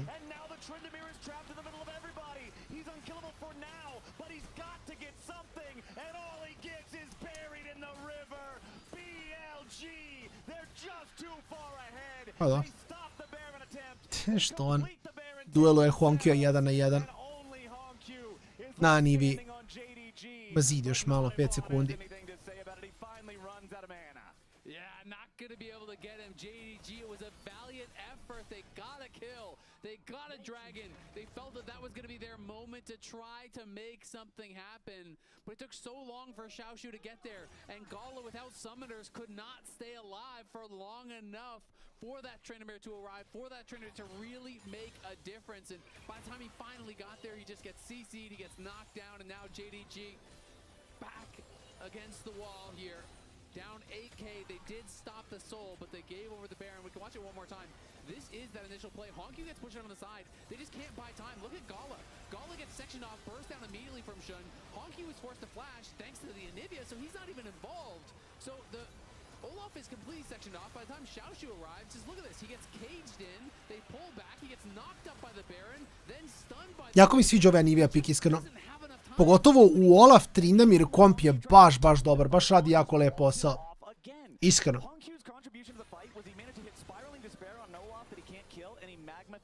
Baš radi jako lep posao Nivea support. And so now BLG with an 8,000 gold lead, with everybody back alive again, are once more looking to breach the base. Remember, the bottom lane inhibitor is exposed because of Bin's split push earlier, as we'll see pressure onto the mid and top lanes for the time being, as everybody in BLG is grouping up, but Knight gets caught! A big blunder from the mid laner gets punished, and that's going to slam the brakes of the Baron push. Knight tried to go across the veil, he tried to angle it so he could hop over the edge, but instead he face planted into the wall. So he didn't actually get over the wall there. And he had his flash, but at that point he had already been rooted up, so it's too late. He tries to go between worlds, tries to bounce back, gets picked.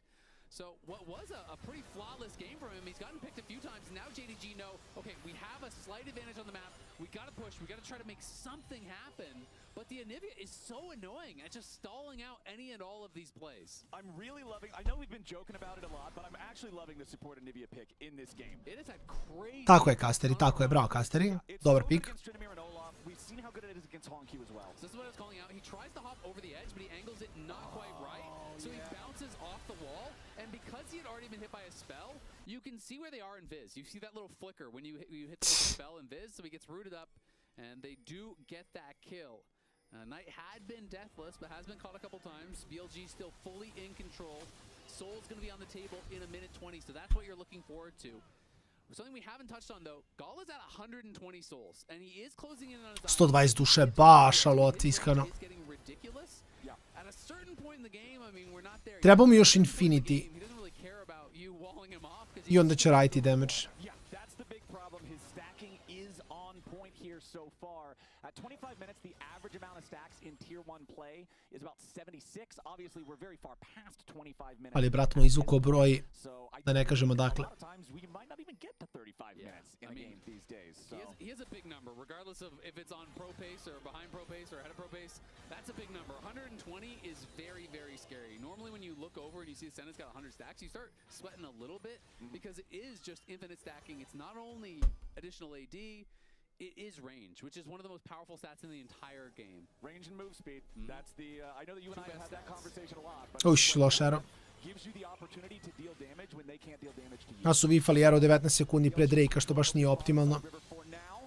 Ok, Gali wastovan cleanse. Mada nije znao da li dolazi Aurora.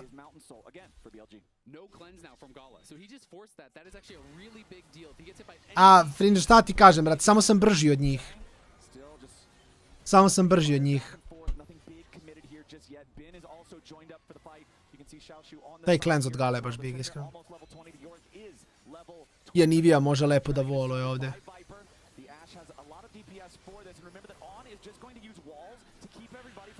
Tako je, to sam ja rekao, bravo, bravo. Uf, on dobro, mislim da je fajn, ovo je Soul. Viper ima flash. Failove zid. Trinda. Ali Gala i dalje radi damage. Ok, vratio se Ergo. Ima giga dobar vol ovdje. Probaj da mu... Stavio je zid tako da ovi ne može da stepa gore da se lancira sa Blaskorom preko zida. Insane. Insane. I sad Gala pokušava da radi damage Binu, ali mu ne ide, zašto nema LDR. To jest ima LDR, samo nema damage. Ok, Frozen Hard Deads, da nisam vidio da ide gotov na Binu, evo da... Pa dobro ljudi moji, 3:07 i 15. Šta je, 5 sati streama, nije ni loše iskreno. Not bad at all. Not bad at all.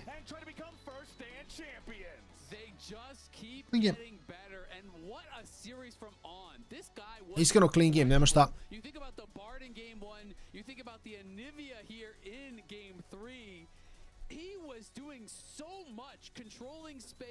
It was a beautiful draft pick here. Incredible stuff from BLG. Lounge, what do you got? Dobro, imamo raspored onda. Znači sutra u 2 sata gledamo G2 BLG. upper bracket where Obe ekipe su dominirale u polufinalu, tako da to je poprilično insane. decided I don't need to do damage. Tako da, ja ću iskulirati malo, odmorim, vidim šta trebam da rešim, tuš has stream, tako da kasnije danas ćemo igrati goals sa Patreonima. Samo ću vidjeti kad tačno palim live, ali ćemo odigrati goals i onda ćemo poslije da vidimo šta ćemo, gdje ćemo. Nakon toga možda pecamo neki Valorant ili nešto drugo. Tako da, vidimo se, vidimo i trunku kasnije. Ostavit ću još malo kastere pa gasim live, tako da se vidimo za neki sat. You don't play a Nivea support without being willing to run it down sometimes. I'm just saying. But like, in order to practice this. He was on the thin line. He was so aggressive, but never went down once. So I mean, just a crazy performance. I'm actually shocked. So player of the game is on. Yeah. For this one. I mean, I'm just glad I prefaced this with like, hey, he did play this in the upper bracket. He is willing to lock in things like this and test them out. I think this game from him was phenomenal. Like, especially we saw that Baron where... wow, 97. Wow. Okay. I'm surprised Knight didn't get any votes though. I thought his Aurora was great.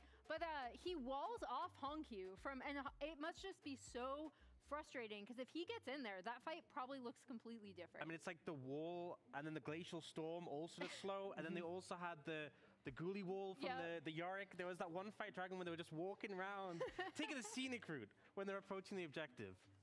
Yeah, this game also, as we're waiting to set up the interview, Viper landed a ton of arrows, right? They had the goal lead in the first place so that the walls could be so incredibly effective, but the overall impact on the map that, what were we calling the bot lane, the Ashe and Nivea bottom lane?